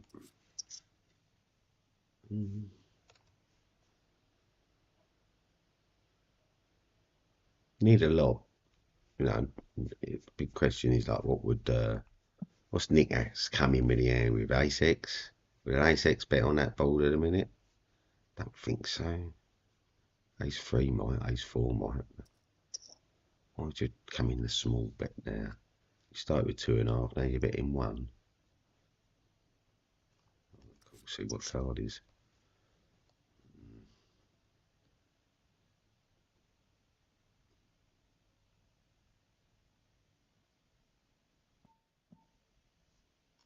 You can't get there and can't really make anything special up. Isn't it? Not got nothing, has he? Check folding anyway. We're playing a bold at the moment with a 7. Sure, everyone's beating a 7. Queen 3 here, or Queen 4 maybe. Or just repping the bet, knowing that I've got nothing and Knick-Knack's got nothing. We'll say Knick-Knack at the moment. Let's just put this person on the fucking on the go slow play. Slow play, so it gives me an idea that this person just takes their time betting every time, every street, every turn, every river. They take their time unfolding, they take their time and everything. So you can't get good timing calls off of that person. It's hard to do so. This person's just pushing everything that's raised in. Feels like we're shit at the moment. Not seeing their hand at the moment. We're seeing a lot of bluffs from them. King 4 suited. Ace Queen suited.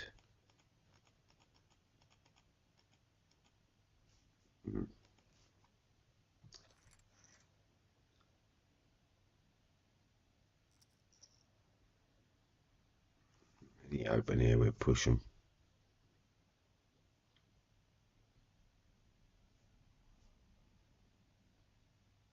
All that time thinking, might have a monster.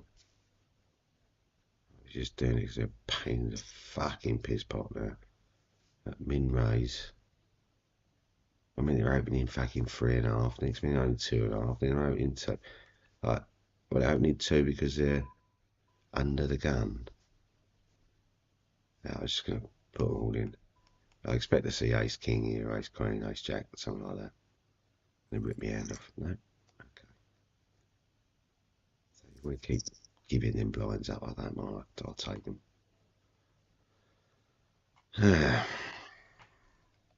So the playing way out of position, any card range.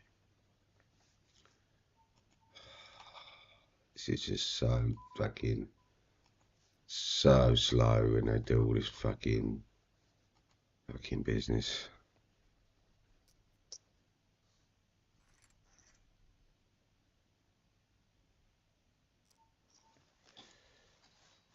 Right. Ace Queen. Been pushing all of them. We'll wait. Wait for something a bit more premium. Has tax done what we was going to do?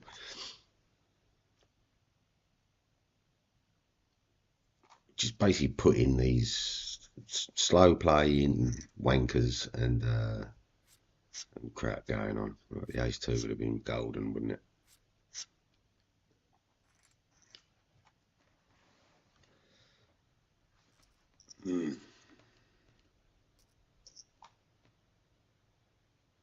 Expect he's got something big there. Let's take him on for a spin up. Yeah, it's 2 pair. I'll take it.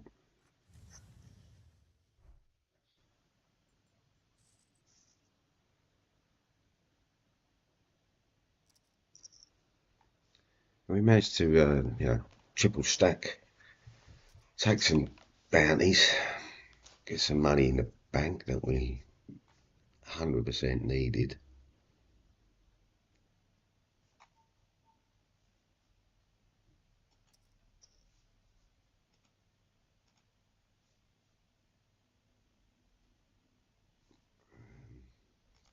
Yeah, and from $2.20 tournament, I think we bought in twice already. I'm not sure. To double check that. 9-8. Just got to beat the 7s there. Yep. Just had to beat the 7s to take the bounty. Just a nice easy one. And we didn't change nothing. We gained back 3 big blinds, but we gained another, whatever it was in bounty movement. Bounty movement, then we got ourselves another 50 cents take out in the back pocket. So we're now taking $1.50. Expect a massive hand here. We could bet the ball, but we're going to check it thinly because I think he's got a massive hand. Bet the ball now. It's going to fold. Normal would fold. I'm going to put him do that. And we could have maybe bet a bit thinner, but I wasn't sure where he was with a flush for 1. And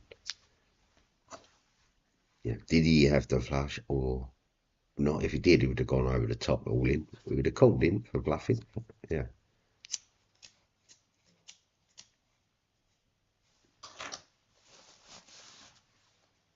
Didn't want to give him anything fold equity in that, basically.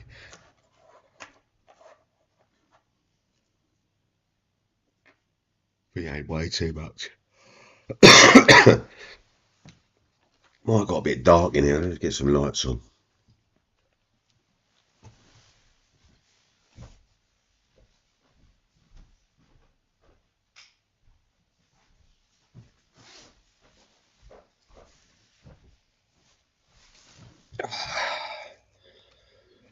How are we doing here?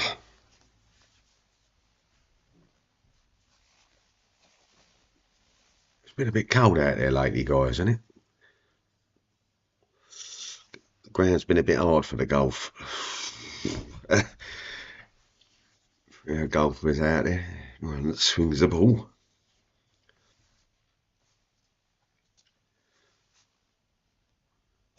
I suppose we can have a quick look at a spin up.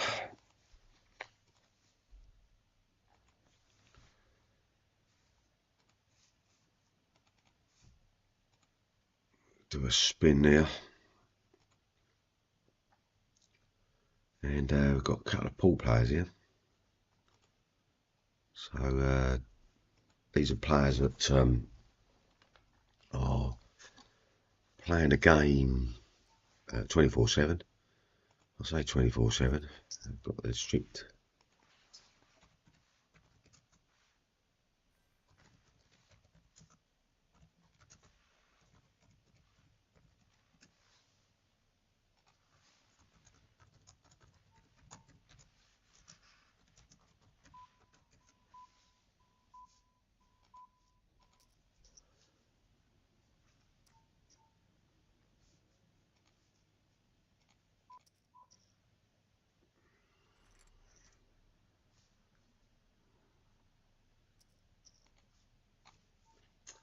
Okay, so we're just going to keep pushing up everything on. If we're in the hand with one person, jacks and above. If we're in the hand with two people, we'll be looking at sort of kings and above. We don't mind sending people our range. I know what their ranges are. There's a pool players there. Quite nitty, really. Nitty in some degree. They know where they are on the win percent, basically. So there's a lot of hands they're just going to shove with. A lot of ace-x range right the way through. Here we go. So his range is there. He's got, you know, Jack King suited, ace queen. He's just dominating. And ta-da. Ta-da. Whoop, whoop, whoop. Mylep, yeah, plays. I think they're a pool player that's, again, obviously a big rate back and all that. Cool with a jack too. Come on, the jack. There you go.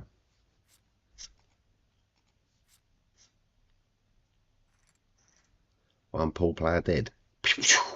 Shot. Shot in the heart. And happy's to blame. So again, look, we've got the three, we've got the jack eye against one person. And if you keep, you know, I just go simple range.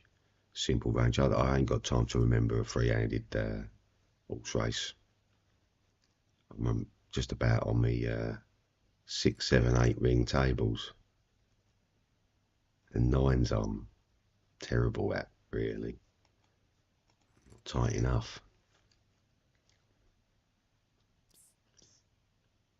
What are we going to get here? What do you want to got? Oh, nada. Just waiting for a position, aren't they, at the moment? We're not going to give them a position on 5-3 at the moment. We can raise one. If they flat in, we raise. They've only got an all-in bet now. That's what they're thinking on themselves, is they need to become in chip dominant. They're taking away time on betting a flat. You know, they're in, why? Why, BV? Why? I can have the king. I can have the 5-2. I can have it all.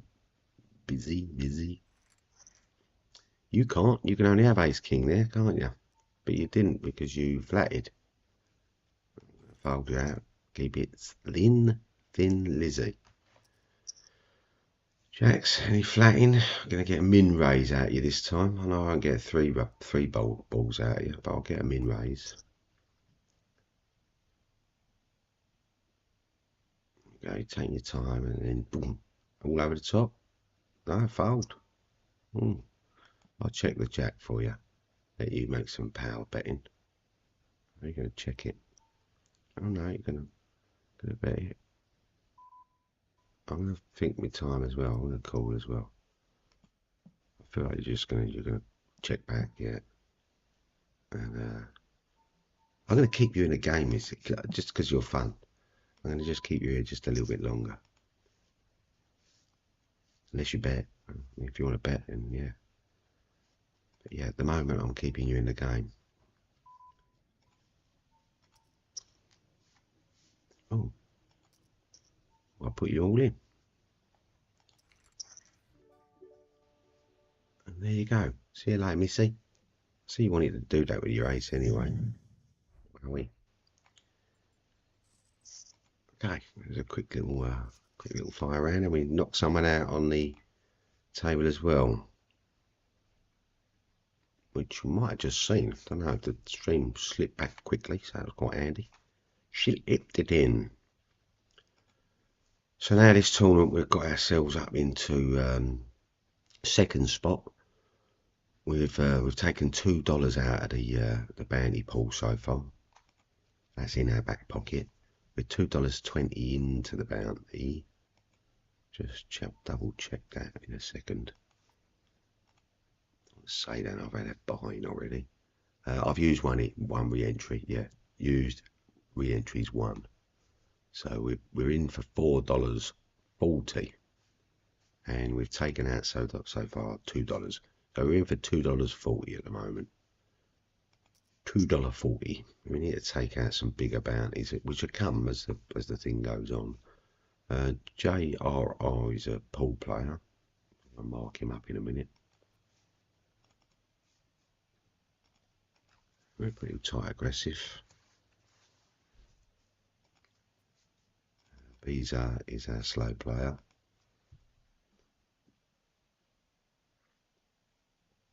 Put slow player because it's just gonna. We don't know.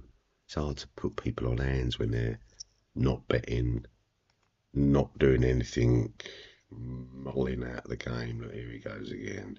And we could put it down. He's multi-tabling. He hasn't even shot round to this table yet for him. I don't advise people to be multi-tabling too much on tournament play. Two to three games at max, really. Otherwise, you can find yourself in a lower win rate situation.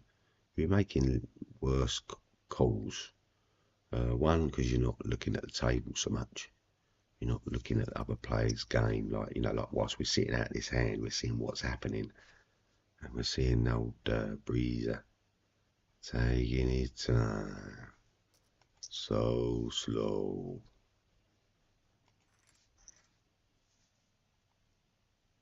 So slow. Under the gun, 9-6, easy fold. And their gambling situations is definitely shortened now. That we've got 113 bigs behind us. People go, oh, well, you've got more gameplay. Yeah, we have. We could push people, bluff people more, but we're not. We're facing all-ins. We're facing 15 bigs, 23 bigs, 26 bigs, 25 bigs, 34 bigs. That's what we're facing every time we put a bet in. Yeah, because these people are looking to double up. Any kings coming out here, big, strong, now betting. Breezer. What you got in the big blind special? 4-6. Appreciating. So slow. Wow. Please. Why are you... Why?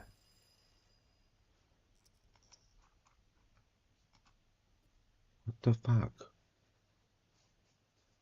Why so slow? Why are you so slow? Making a decision.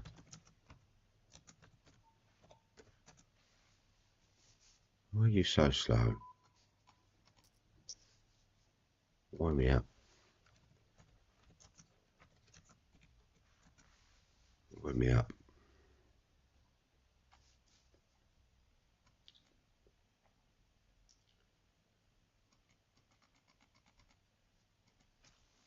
Let's keep going. Let's keep doing it. Let's keep going. Till one's out.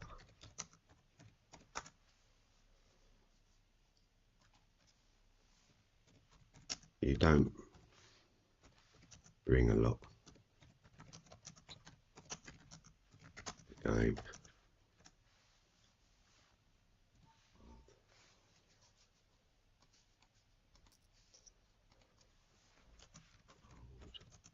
Sooner be on this table with you.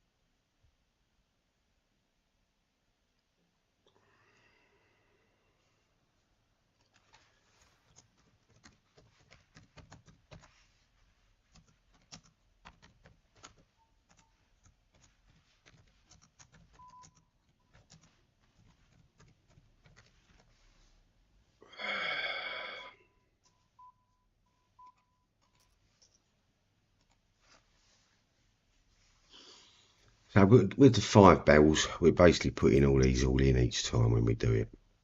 I'd only expect an ace there to call. But he's not. He might be a king next, king jack, something like that. Yeah, because he's not got his money in. Is it with a 9 jack or a 10 jack? Well,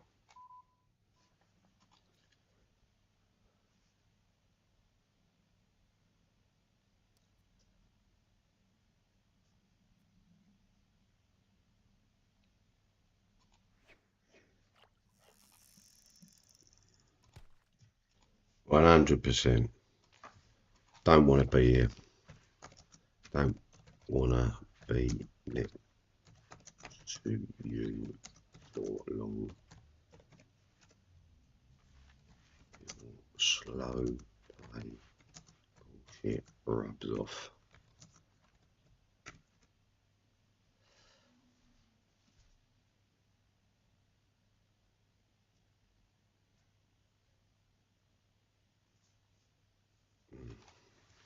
Jack 5 off.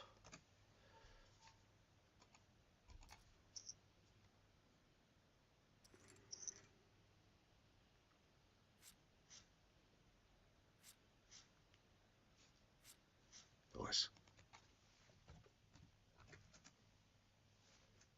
Nice. Nice. 4-2 suited.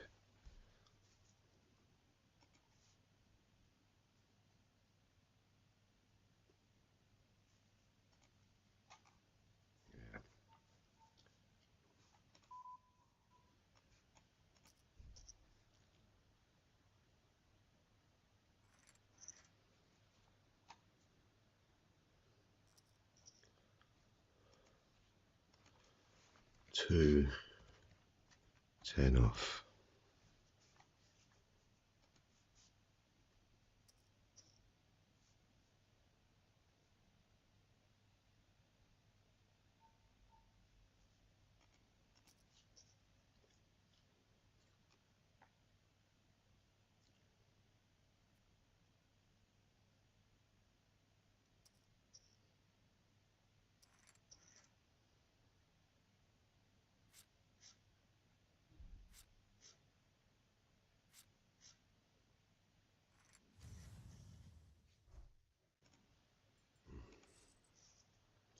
Yes.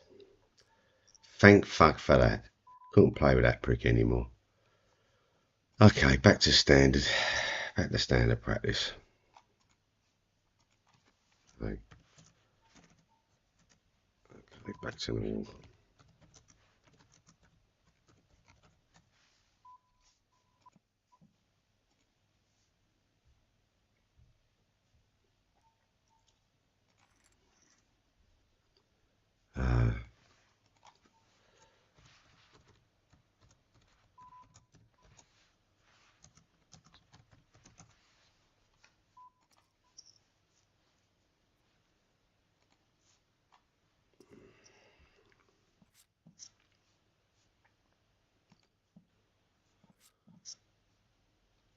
We can bet the queen. Not on there. Alright, so where are we? Chip leader, we're taking $3.50 out. We're in for $4.40, so we're still 90 cents down. Can't have a party yet. No, I'm pushing the big blind, but calling on it.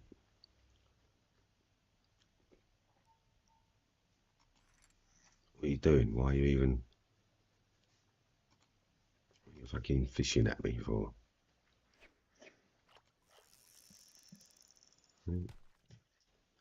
Why? You know, ace 9, king 9, queen 9, all should have opened small blind. What else can I put down a 9 to? 8, 9, 10, 9, jack 9, all opens that position. 7, 9, yeah, opens the position because you're repping a queen 9, king 9, ace 9, whatever. But not flatting in. Flatting in didn't make me put any chips into the pot at all. Look, this is how you play a 7-6 suited. raise, fold, capture, release. Idiots. Right, 5-8 off. I need to get adventurous at the minute. Well, we could be looking for looking for the bounties. We've got over $2-3 in bounties coming around the table. Excuse me. So we're always looking for those.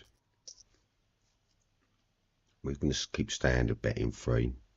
When we do the free bet, we're cutting people's down. We're basically cutting these blinds down to 9 now, aren't we? So we can just pop it up to 9 for putting them all in. This queen.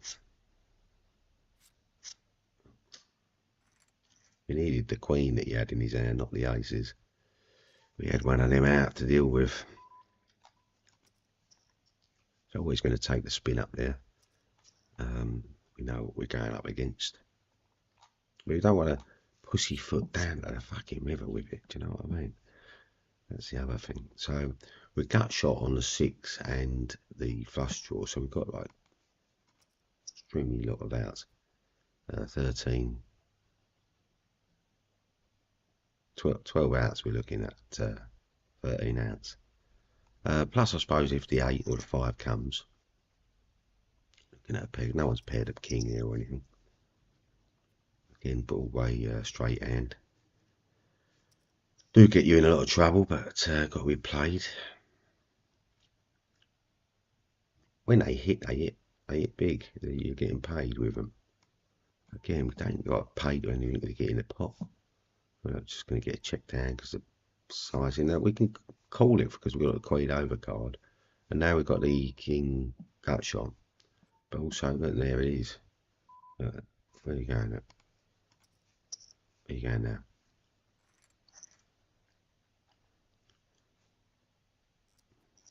It'd be nice to get a call there to show the hand, but here's one of those things. Come and check us out online, I suppose, people.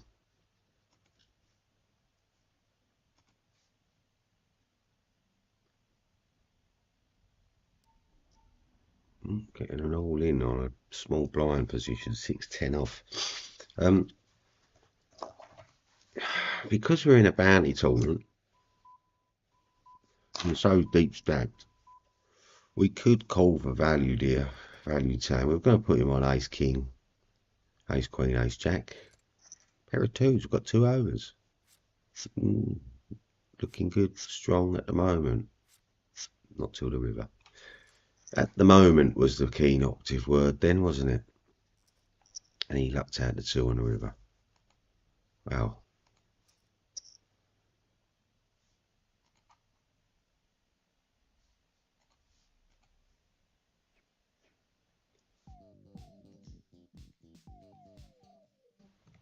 Got it live on YouTube.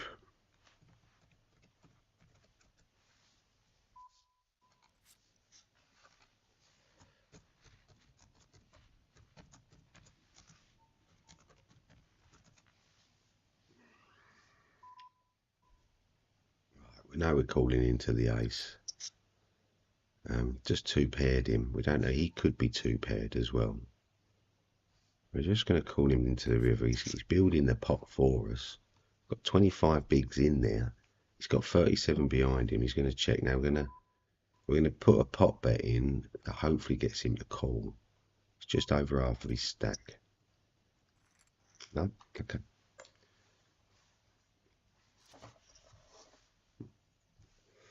And he might be worried about the flush. I can see that. Maybe we should have bet size a little bit lower to try and entice the call. I'm gonna re-raise that up. Pot's 8.5, that'll do. And we've got a call from Daft. So we've got ace queen, ace king, low pairs flatting. Or respective hand, jack king. The ace queen looks very tight now, doesn't it? I feel like the ace queen would have bet out on the board. He's got to put us on ace queen now.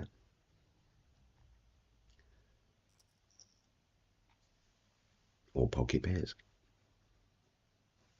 Now we've played a lot of hands, but it is bounty, so we're going to represent a big hand on the king 3 suited. It hasn't really opened us up yet, but we can bet out onto it. It's a small low pair board.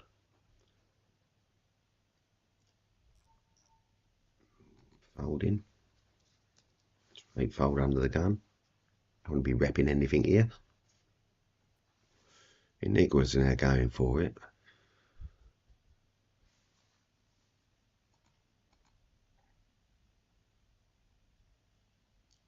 So no change in position. We're still sitting at first place.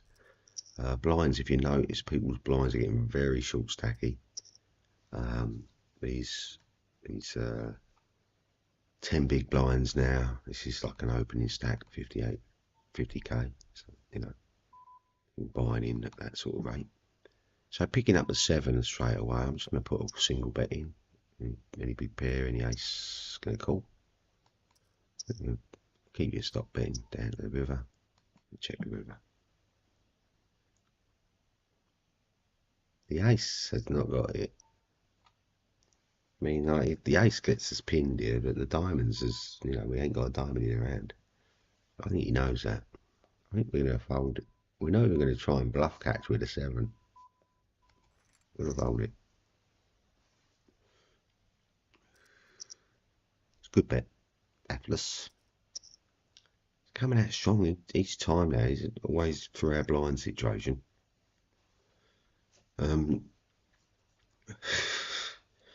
Just puts value in the pot, and when you can't see the value, it's us. We are the value. So we're putting in half to win 4.5, so easily getting our 3-1 our money. And picked up a mid pin. Mid pin being the lowest card on the bloody board there. And there's the 10 bet. Or flush draw. It's calling for bluffing purposes. And hopefully pick up a 9 or a 3. No, he's got 2 pair, good on him. Can't win. 10-3 suited. In cut off. Very respective hand. Maybe we could have got him out a bit sooner than that. Oh, wait. Just put these all in. I think with the bubble, you know, it's getting close to that position at the moment. We might just start banging up the ace X's. Enigma's a hot spot for us. He can half stack us, and the other 2 can only take us down by a quarter. Any bets, we're just all in. The only frightening bet here. You know, he's going to wake up with aces, ace king soon. The 8-9. We're limping as we can for value. And if anyone builds it too big, we can call for a value bet. And look, we're the only value here at the moment. Just hoping that he picks up something. Flush.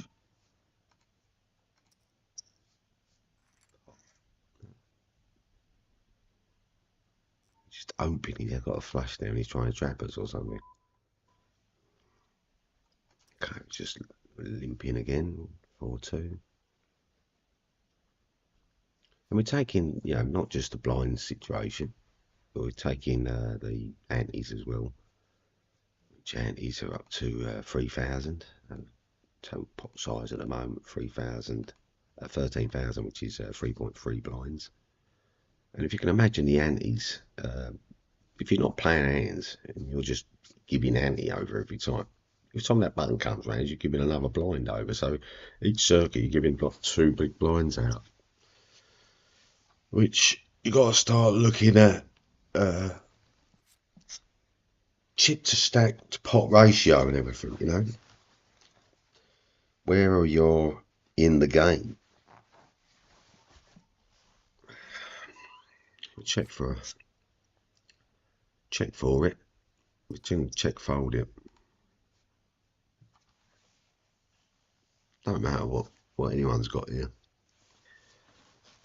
We've got a big hand or a little hand.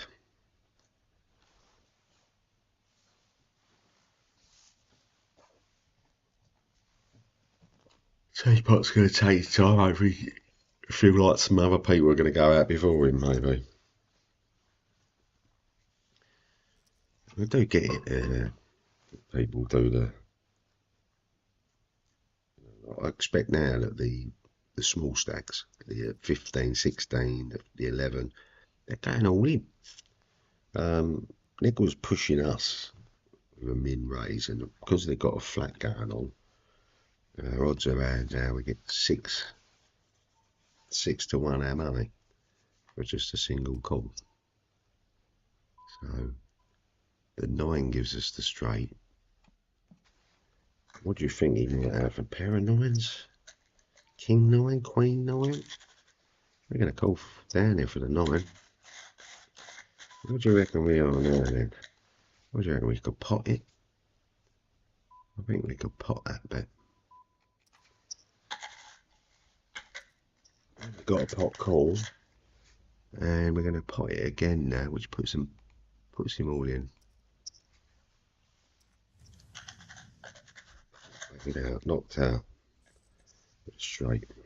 We've got a nice bounty there with $1.37, and he just did. He couldn't give up the trips, could he? Even with the freight on the board, and he thought we was maybe bluffing. And he's not taking time to come and view what range we play and all that. And he should do. Get along and see us.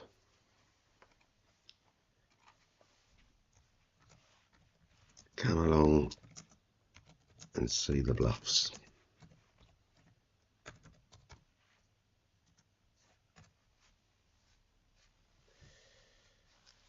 Are we going to get any new viewers off this table?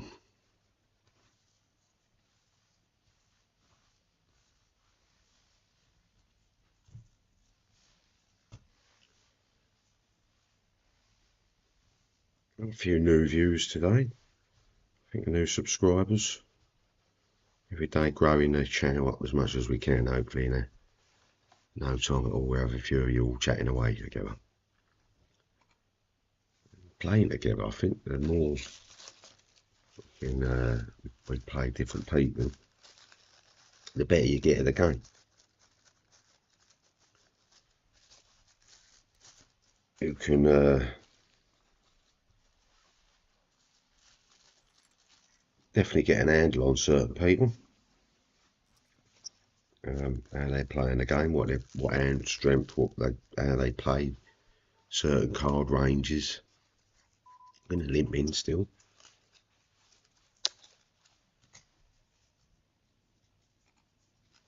We're limping for the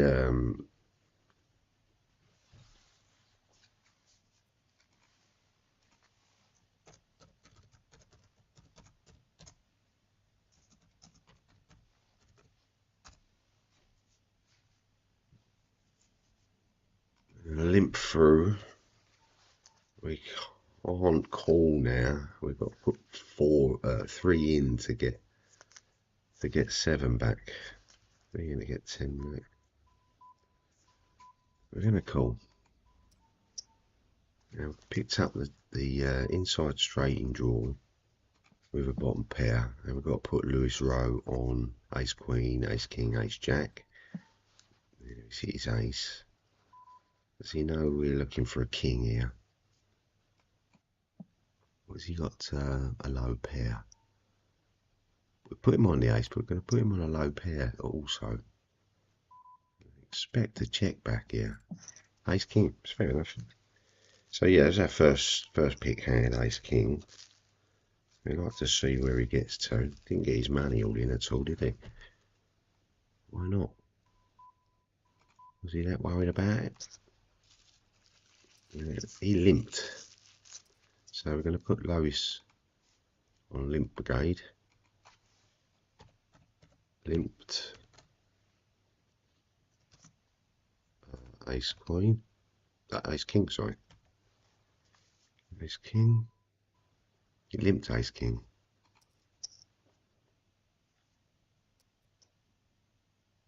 Got a re-raise to the board.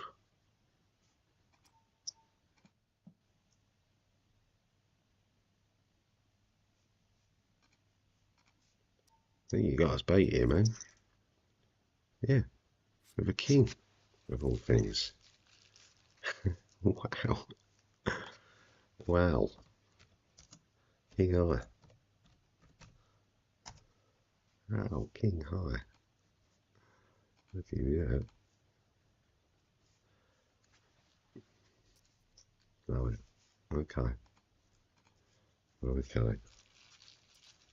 Wow, wow, Weezer. I expected to see something bigger than that, man. Oh, check out the stream. If you think I'm crying, you knob.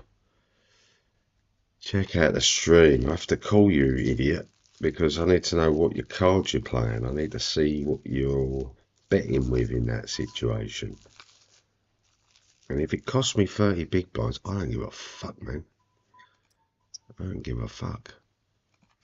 It's nothing. We're getting back in a minute. Because this game is an all-in game. You've got your silver dollar there, so you must have taken a couple of bounties already. I'm just going to check them down the other side. Hopefully that 8 or 10 by the river.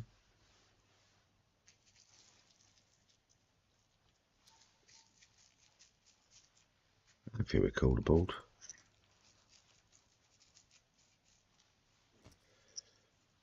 Yeah, unlike Gerbers there, we needed to see that hand.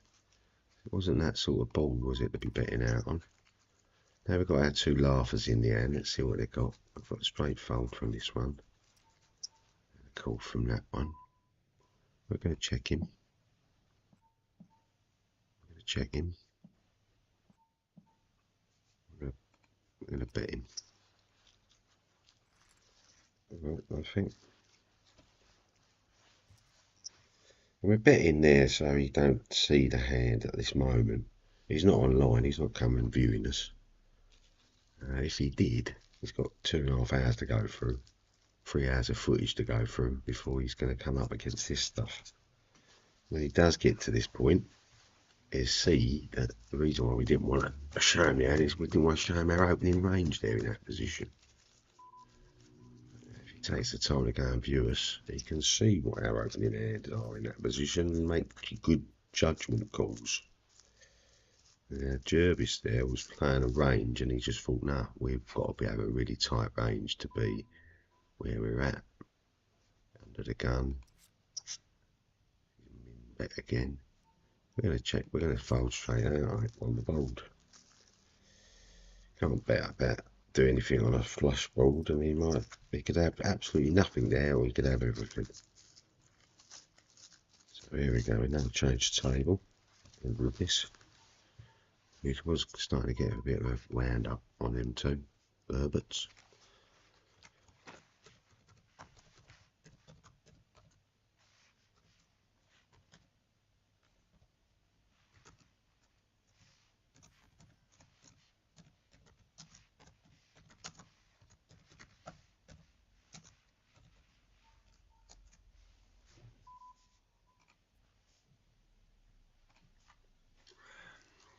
Chieftain's a bit of a pool player. And I take Poplar, he's back on the table. We give him a little cigar.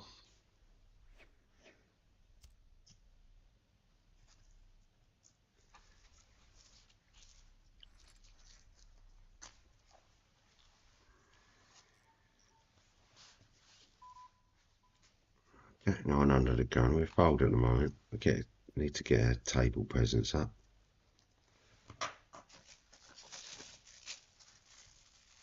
We've actually played with Chieftain 21 a few times before. We're not getting marked up. He's not a nit. Close to it. Played a very tight hand set.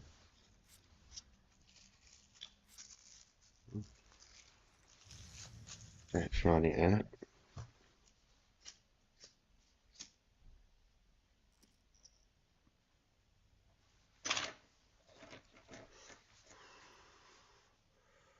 Well, we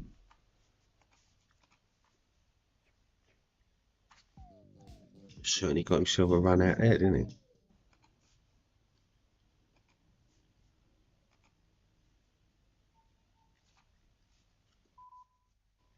So sitting fourth. I expected an ace here to open.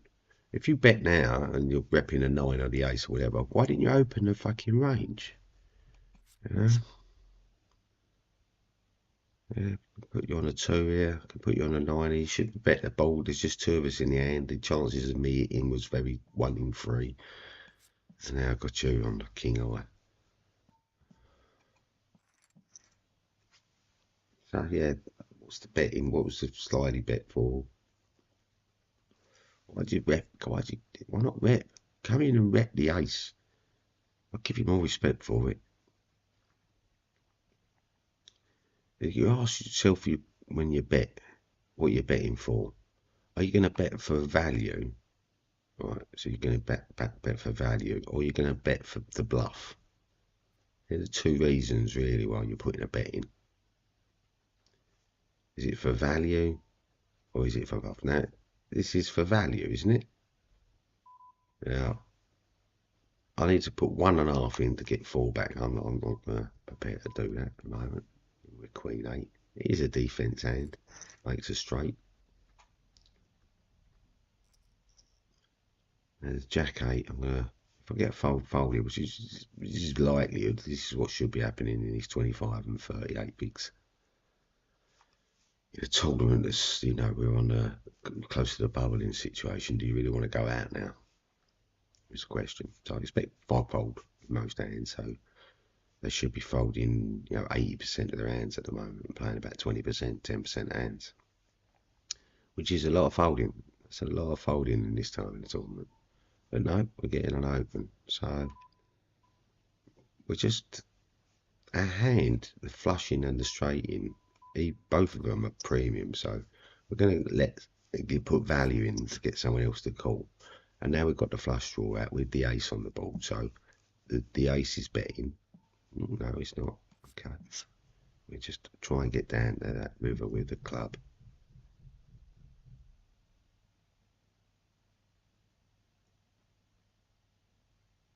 Is he coming? Is he going? I feel like the bet's coming.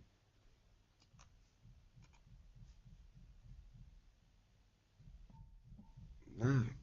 Okay. And the 5 got there. You know, your Jack Eye's feeling quite good at the moment as well.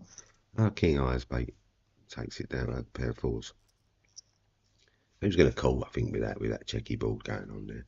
But what did our Romulan have? Just fold out for a sec so we can see what's going on. King 9 off.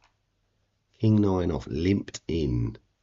So voluntarily put money in the pot with a min raise, with a King 9 off, on the button. So he's in a stealer position. Didn't bet the hand like a ace king or anything represent if he limped it. Now, the reason why you'd limp a hand over here would be something like aces or kings, whereby you're limping into it and entice the other 2 people in order for them to hit a king or hit an ace even. You know what I mean? Give them a pair or something that you can then work with your aces or wherever on the board. It's not good play because you're getting in, letting hands in like 6-4 and fucking 10-2 and God knows what.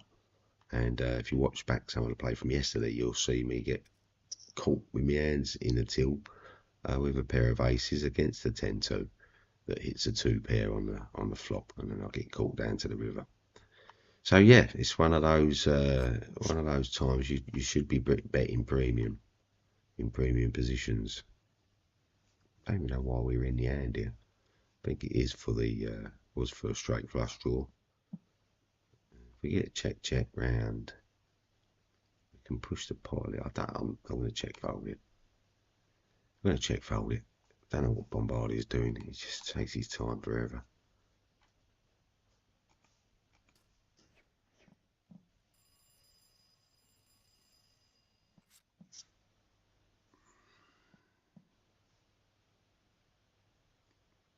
They opened up for anyone with a 9.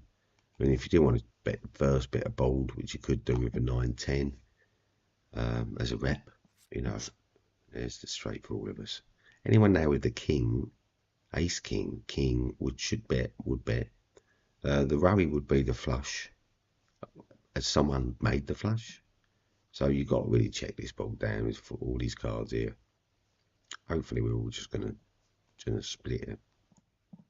Can't even call for a split pot really, apart from off of Chefton.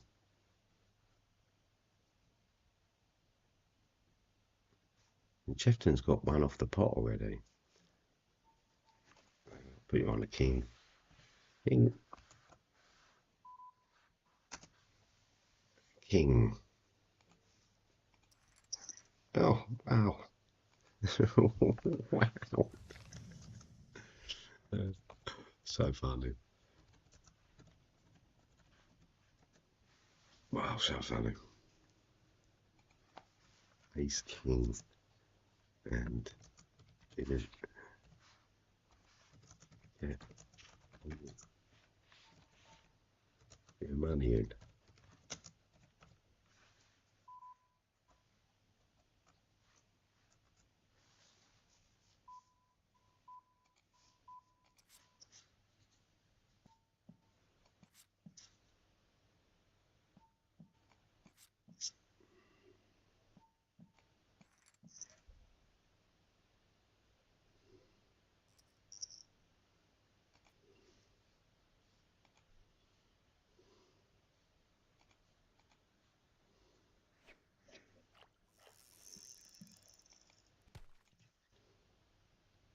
You're my definition of a fish chieftain.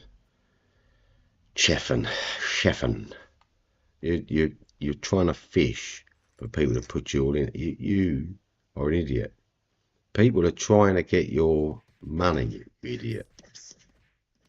It's an idiot.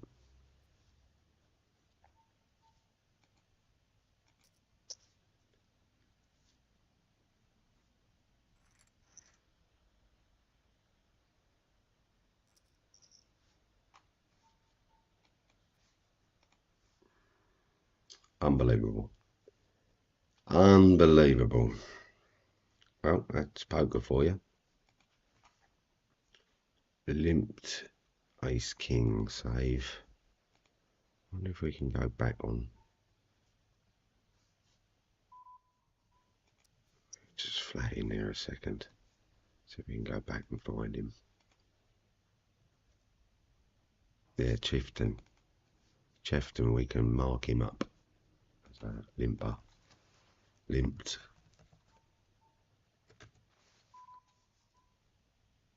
We got here two things that both check round us.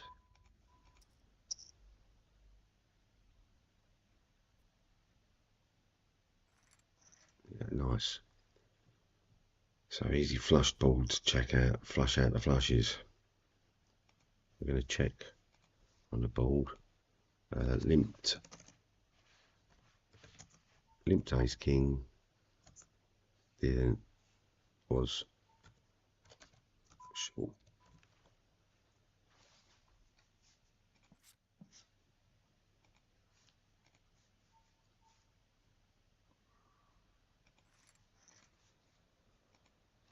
Was short. Stacked. Didn't win.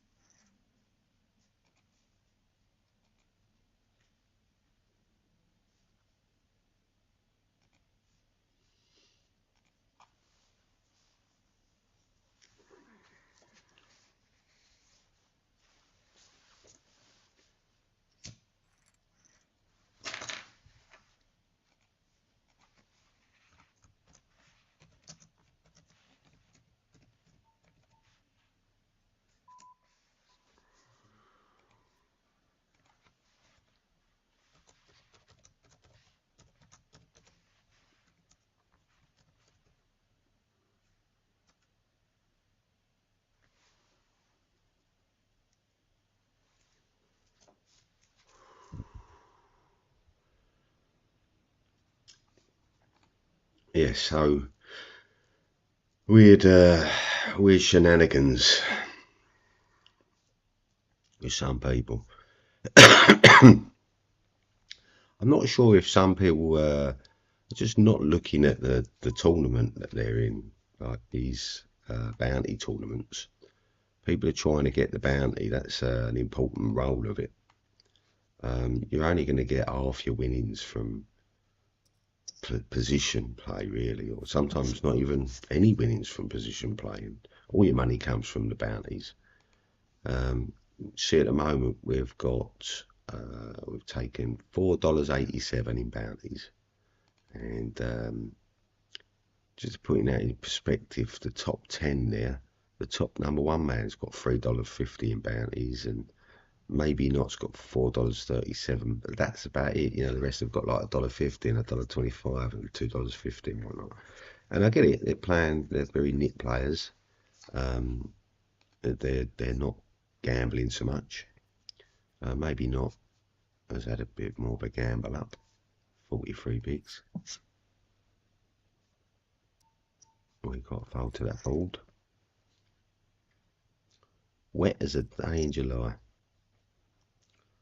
Or wet as December and January at the moment.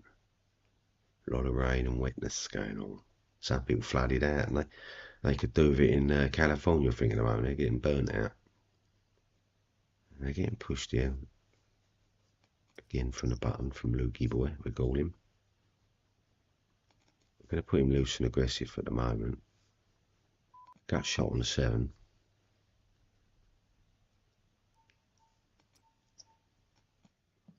Put him on King Queen here, can't we?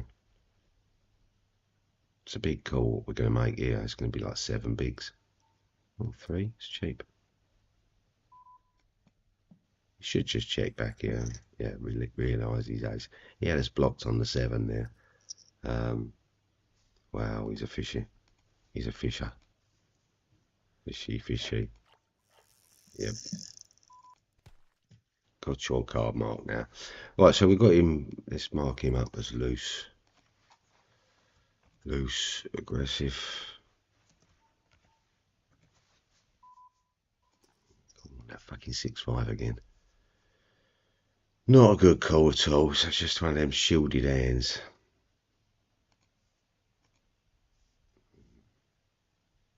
Picks up a middle pin here. Could be going out on this foul swoop. We've only got 21 bigs and a big lot of thing behind us. Any jack, any queen, a call.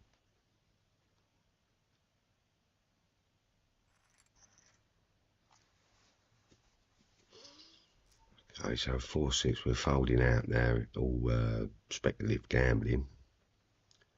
And we're only going to call anything real small, like 3-4 over here.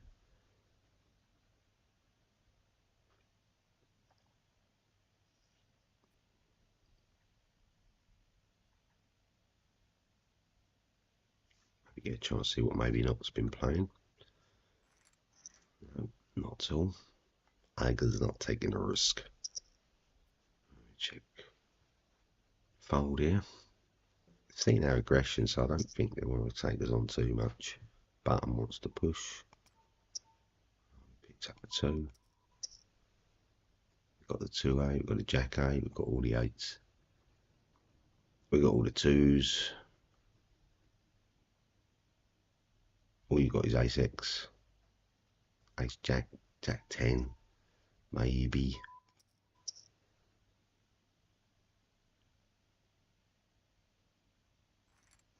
Yeah, putting myself all in there. Which is basically saying I've got no fold equity. What are you doing, calling? So we managed to chip up a little bit there on the bigs. Now we've seen Iger fold to the re-raise. So they raised and then they got pushed by maybe not with a 9 bag and they folded.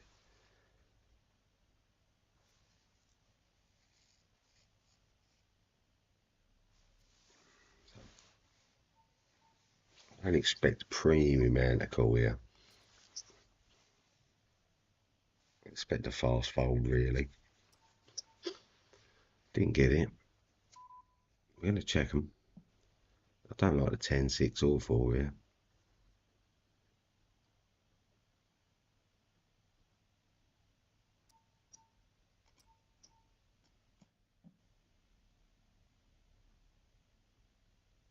10's betting again, big. Yeah. That's where we've got to be with that. Even if they're bluffing us, we've got to be it. We've got to let them have the aggression there when we've checked them. And the only thing we can do is come over the top as a rebluff. But if they've got it, you're drawing dead mainly, you know. Wishing for a king on a river is never a good thing when they're already at trips.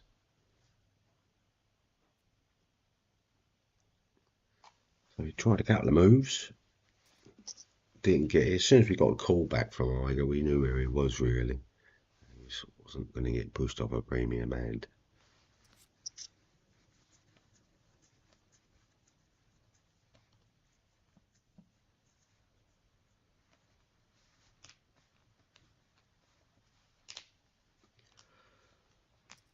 Oh,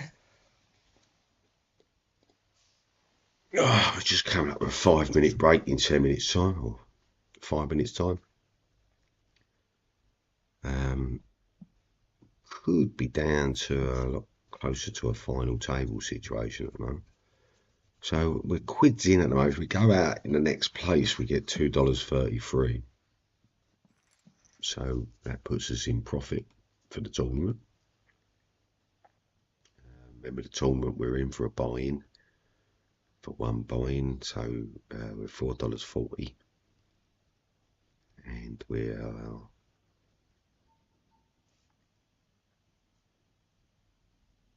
$4 odd.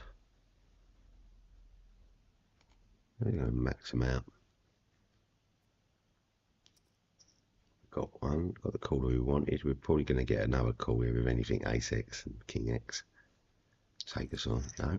Oh, we both got Queen 9. Come on the flush. I think that's looking 50-50.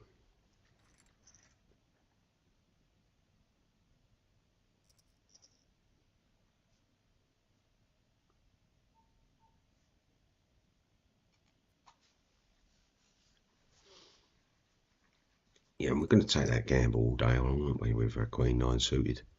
Any suited connector there, really. I'm just going to wait again for something more premium. And we're going to take the spin up with that bet, even though it's only 50 cents. Like I say, we're on $4.87 at the moment, and we're 47 cents up at the moment on the tournament, 47 cents plus here. Looking at coming away with nearly $3 extra in the pocket. But we need to really finish a bit higher if we can. Jack 8, big blind defence position, makes us straight. Not a great starting hand. People do favour a Jack 9, Jack 10 obviously over it. Jack Queen even. Well, we'll take the spin with the Jack 8. We've got to put him on good premium again. Oh, Jack 10.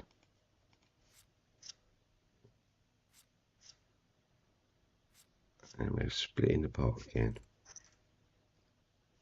Wowee. So he was like the first time, I was like the second time. I wonder how it's going to pan out on the third time.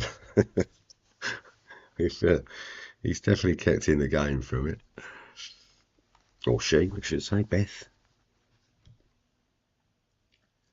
I think we fold out to it.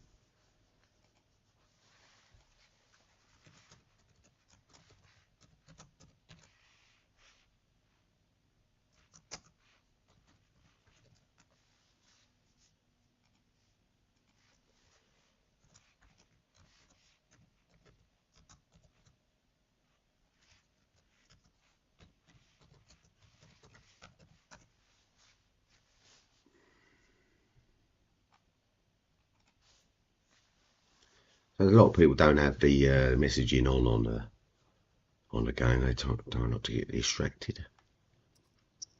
We don't really want a lot of them professionally players coming over and viewing us, really, do we? Funny.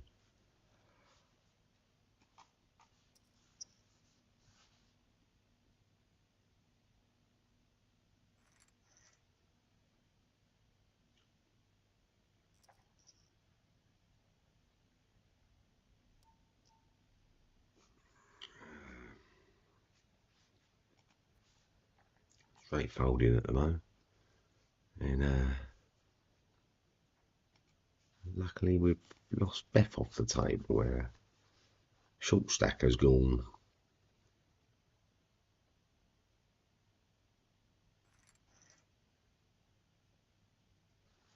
And the next jump is at 90, so we're on another sort of a bubble position where the next person can earn themselves an extra 20 cents. And it might not seem a lot that, you know, it's just laddering up and getting an extra 20 cents. But the mindset is not about that extra 20 cents, it's about laddering up. It's about being able to get another prize, a higher prize in the tournament. And that's where I think a lot of people are at with laddering up. Is because if you do that in this tournament, then what are you going to be like the World Series? I mean, laddering up can be the difference of 10 grand or 20 grand or 30 grand or what. So we're going to commit with a pair of threes. What happens? Expect a push from lag. Nope. Same what I've done with a Queen 9 suited. I think they're maybe a little bit worried.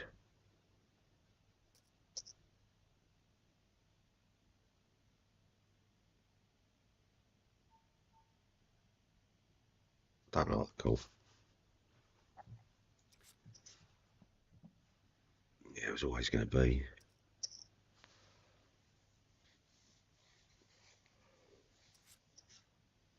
We should really be looking at premium hands at the moment.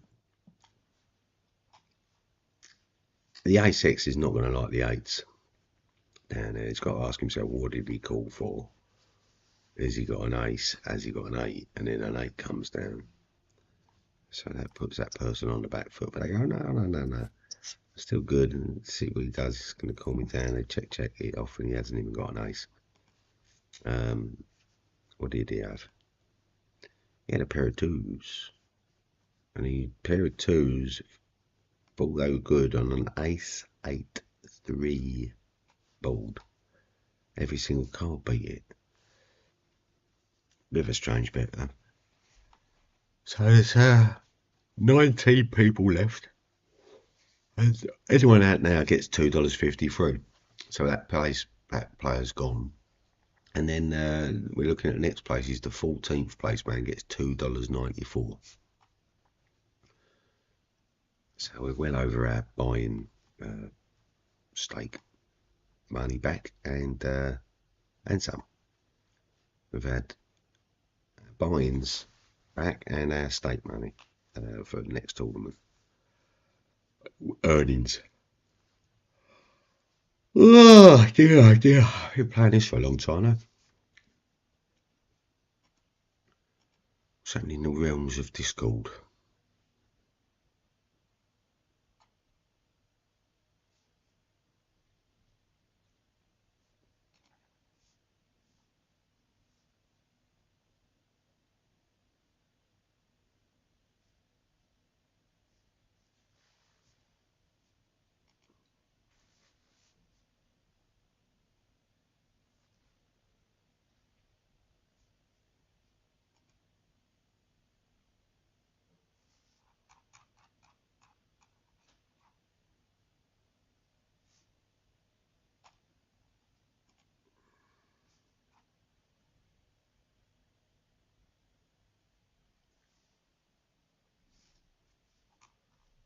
Where's the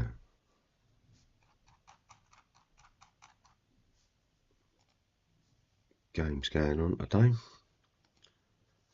In the realms of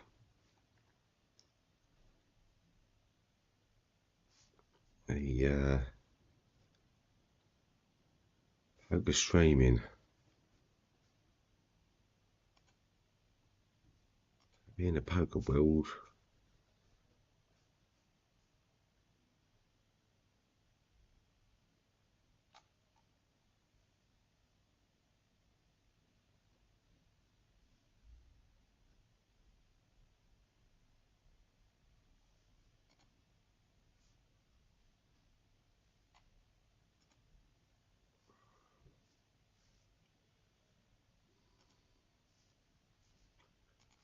We'll copy the link over the Discord. Pop up. Yeah.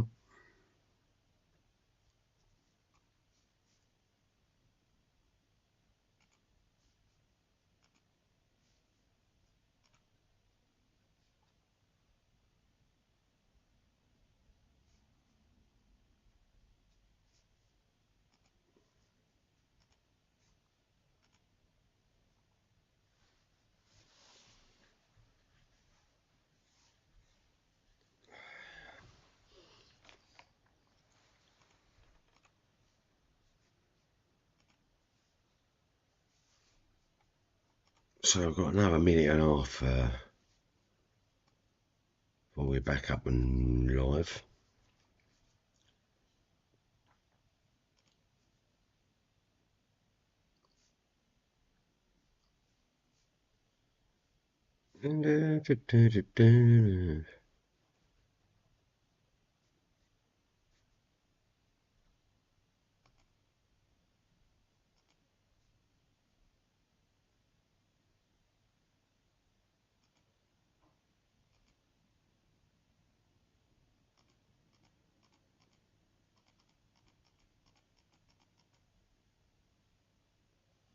Funny stuff.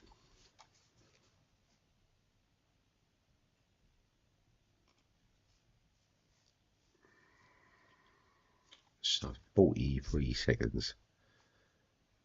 There'll be parts of this you got to fast forward, I'm sure. Tap, tap, tap. Tap right, tap right.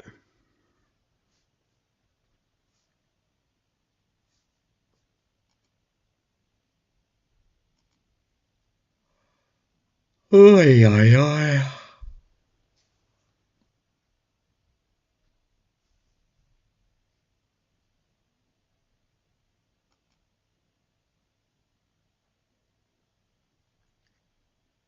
Here we go, here we go.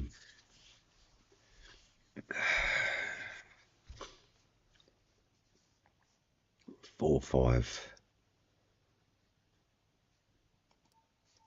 4-5 off to an open. Is a fold. We're really looking for all-in positions. We started looking at from about 25 bigs down.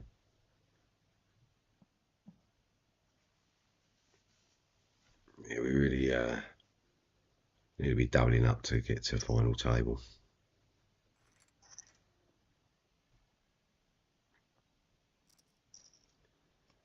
And I'm sure, you know, I'm going to get probably foldings going on when we do have a bet, but it might get a call.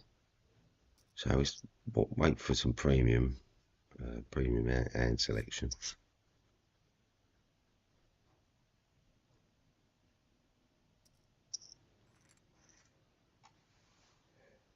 Yeah, oh dear, here's one.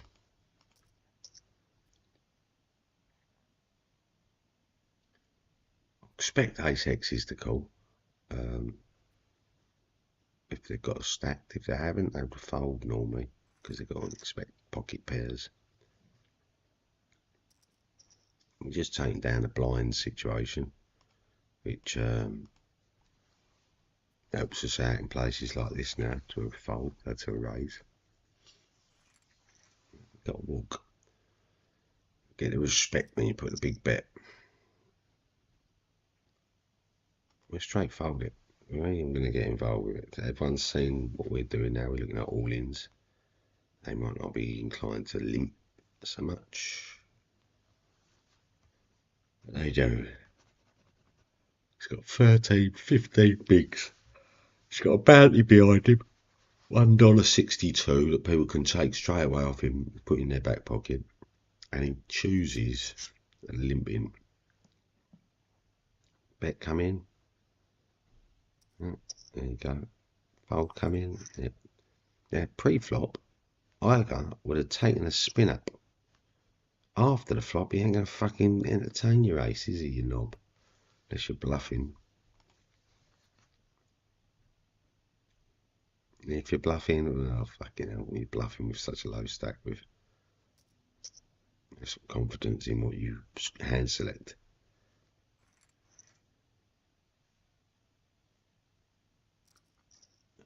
Like this.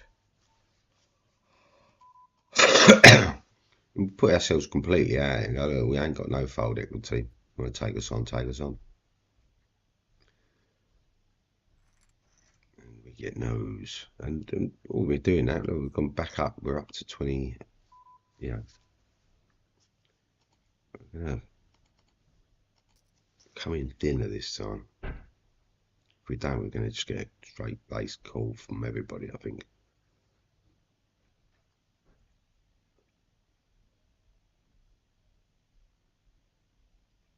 So the thin bet definitely works here as well. If we get an all in, we can call it, can't we? We're going to get pushed back from maybe not. Right? Call an all in here, and we can call an all in here. We don't need to. So we didn't need to risk the whole lot then under the gun, where people are more likely to give us a call thinking, yeah, you ain't got ace king, you ain't got this. I'll call you with me jack 10 or queen 10. We'll be putting him all in now. We've got to put him on an ace, but we'll take the spin up. We're going to half stack ourselves. Yeah, let's do it.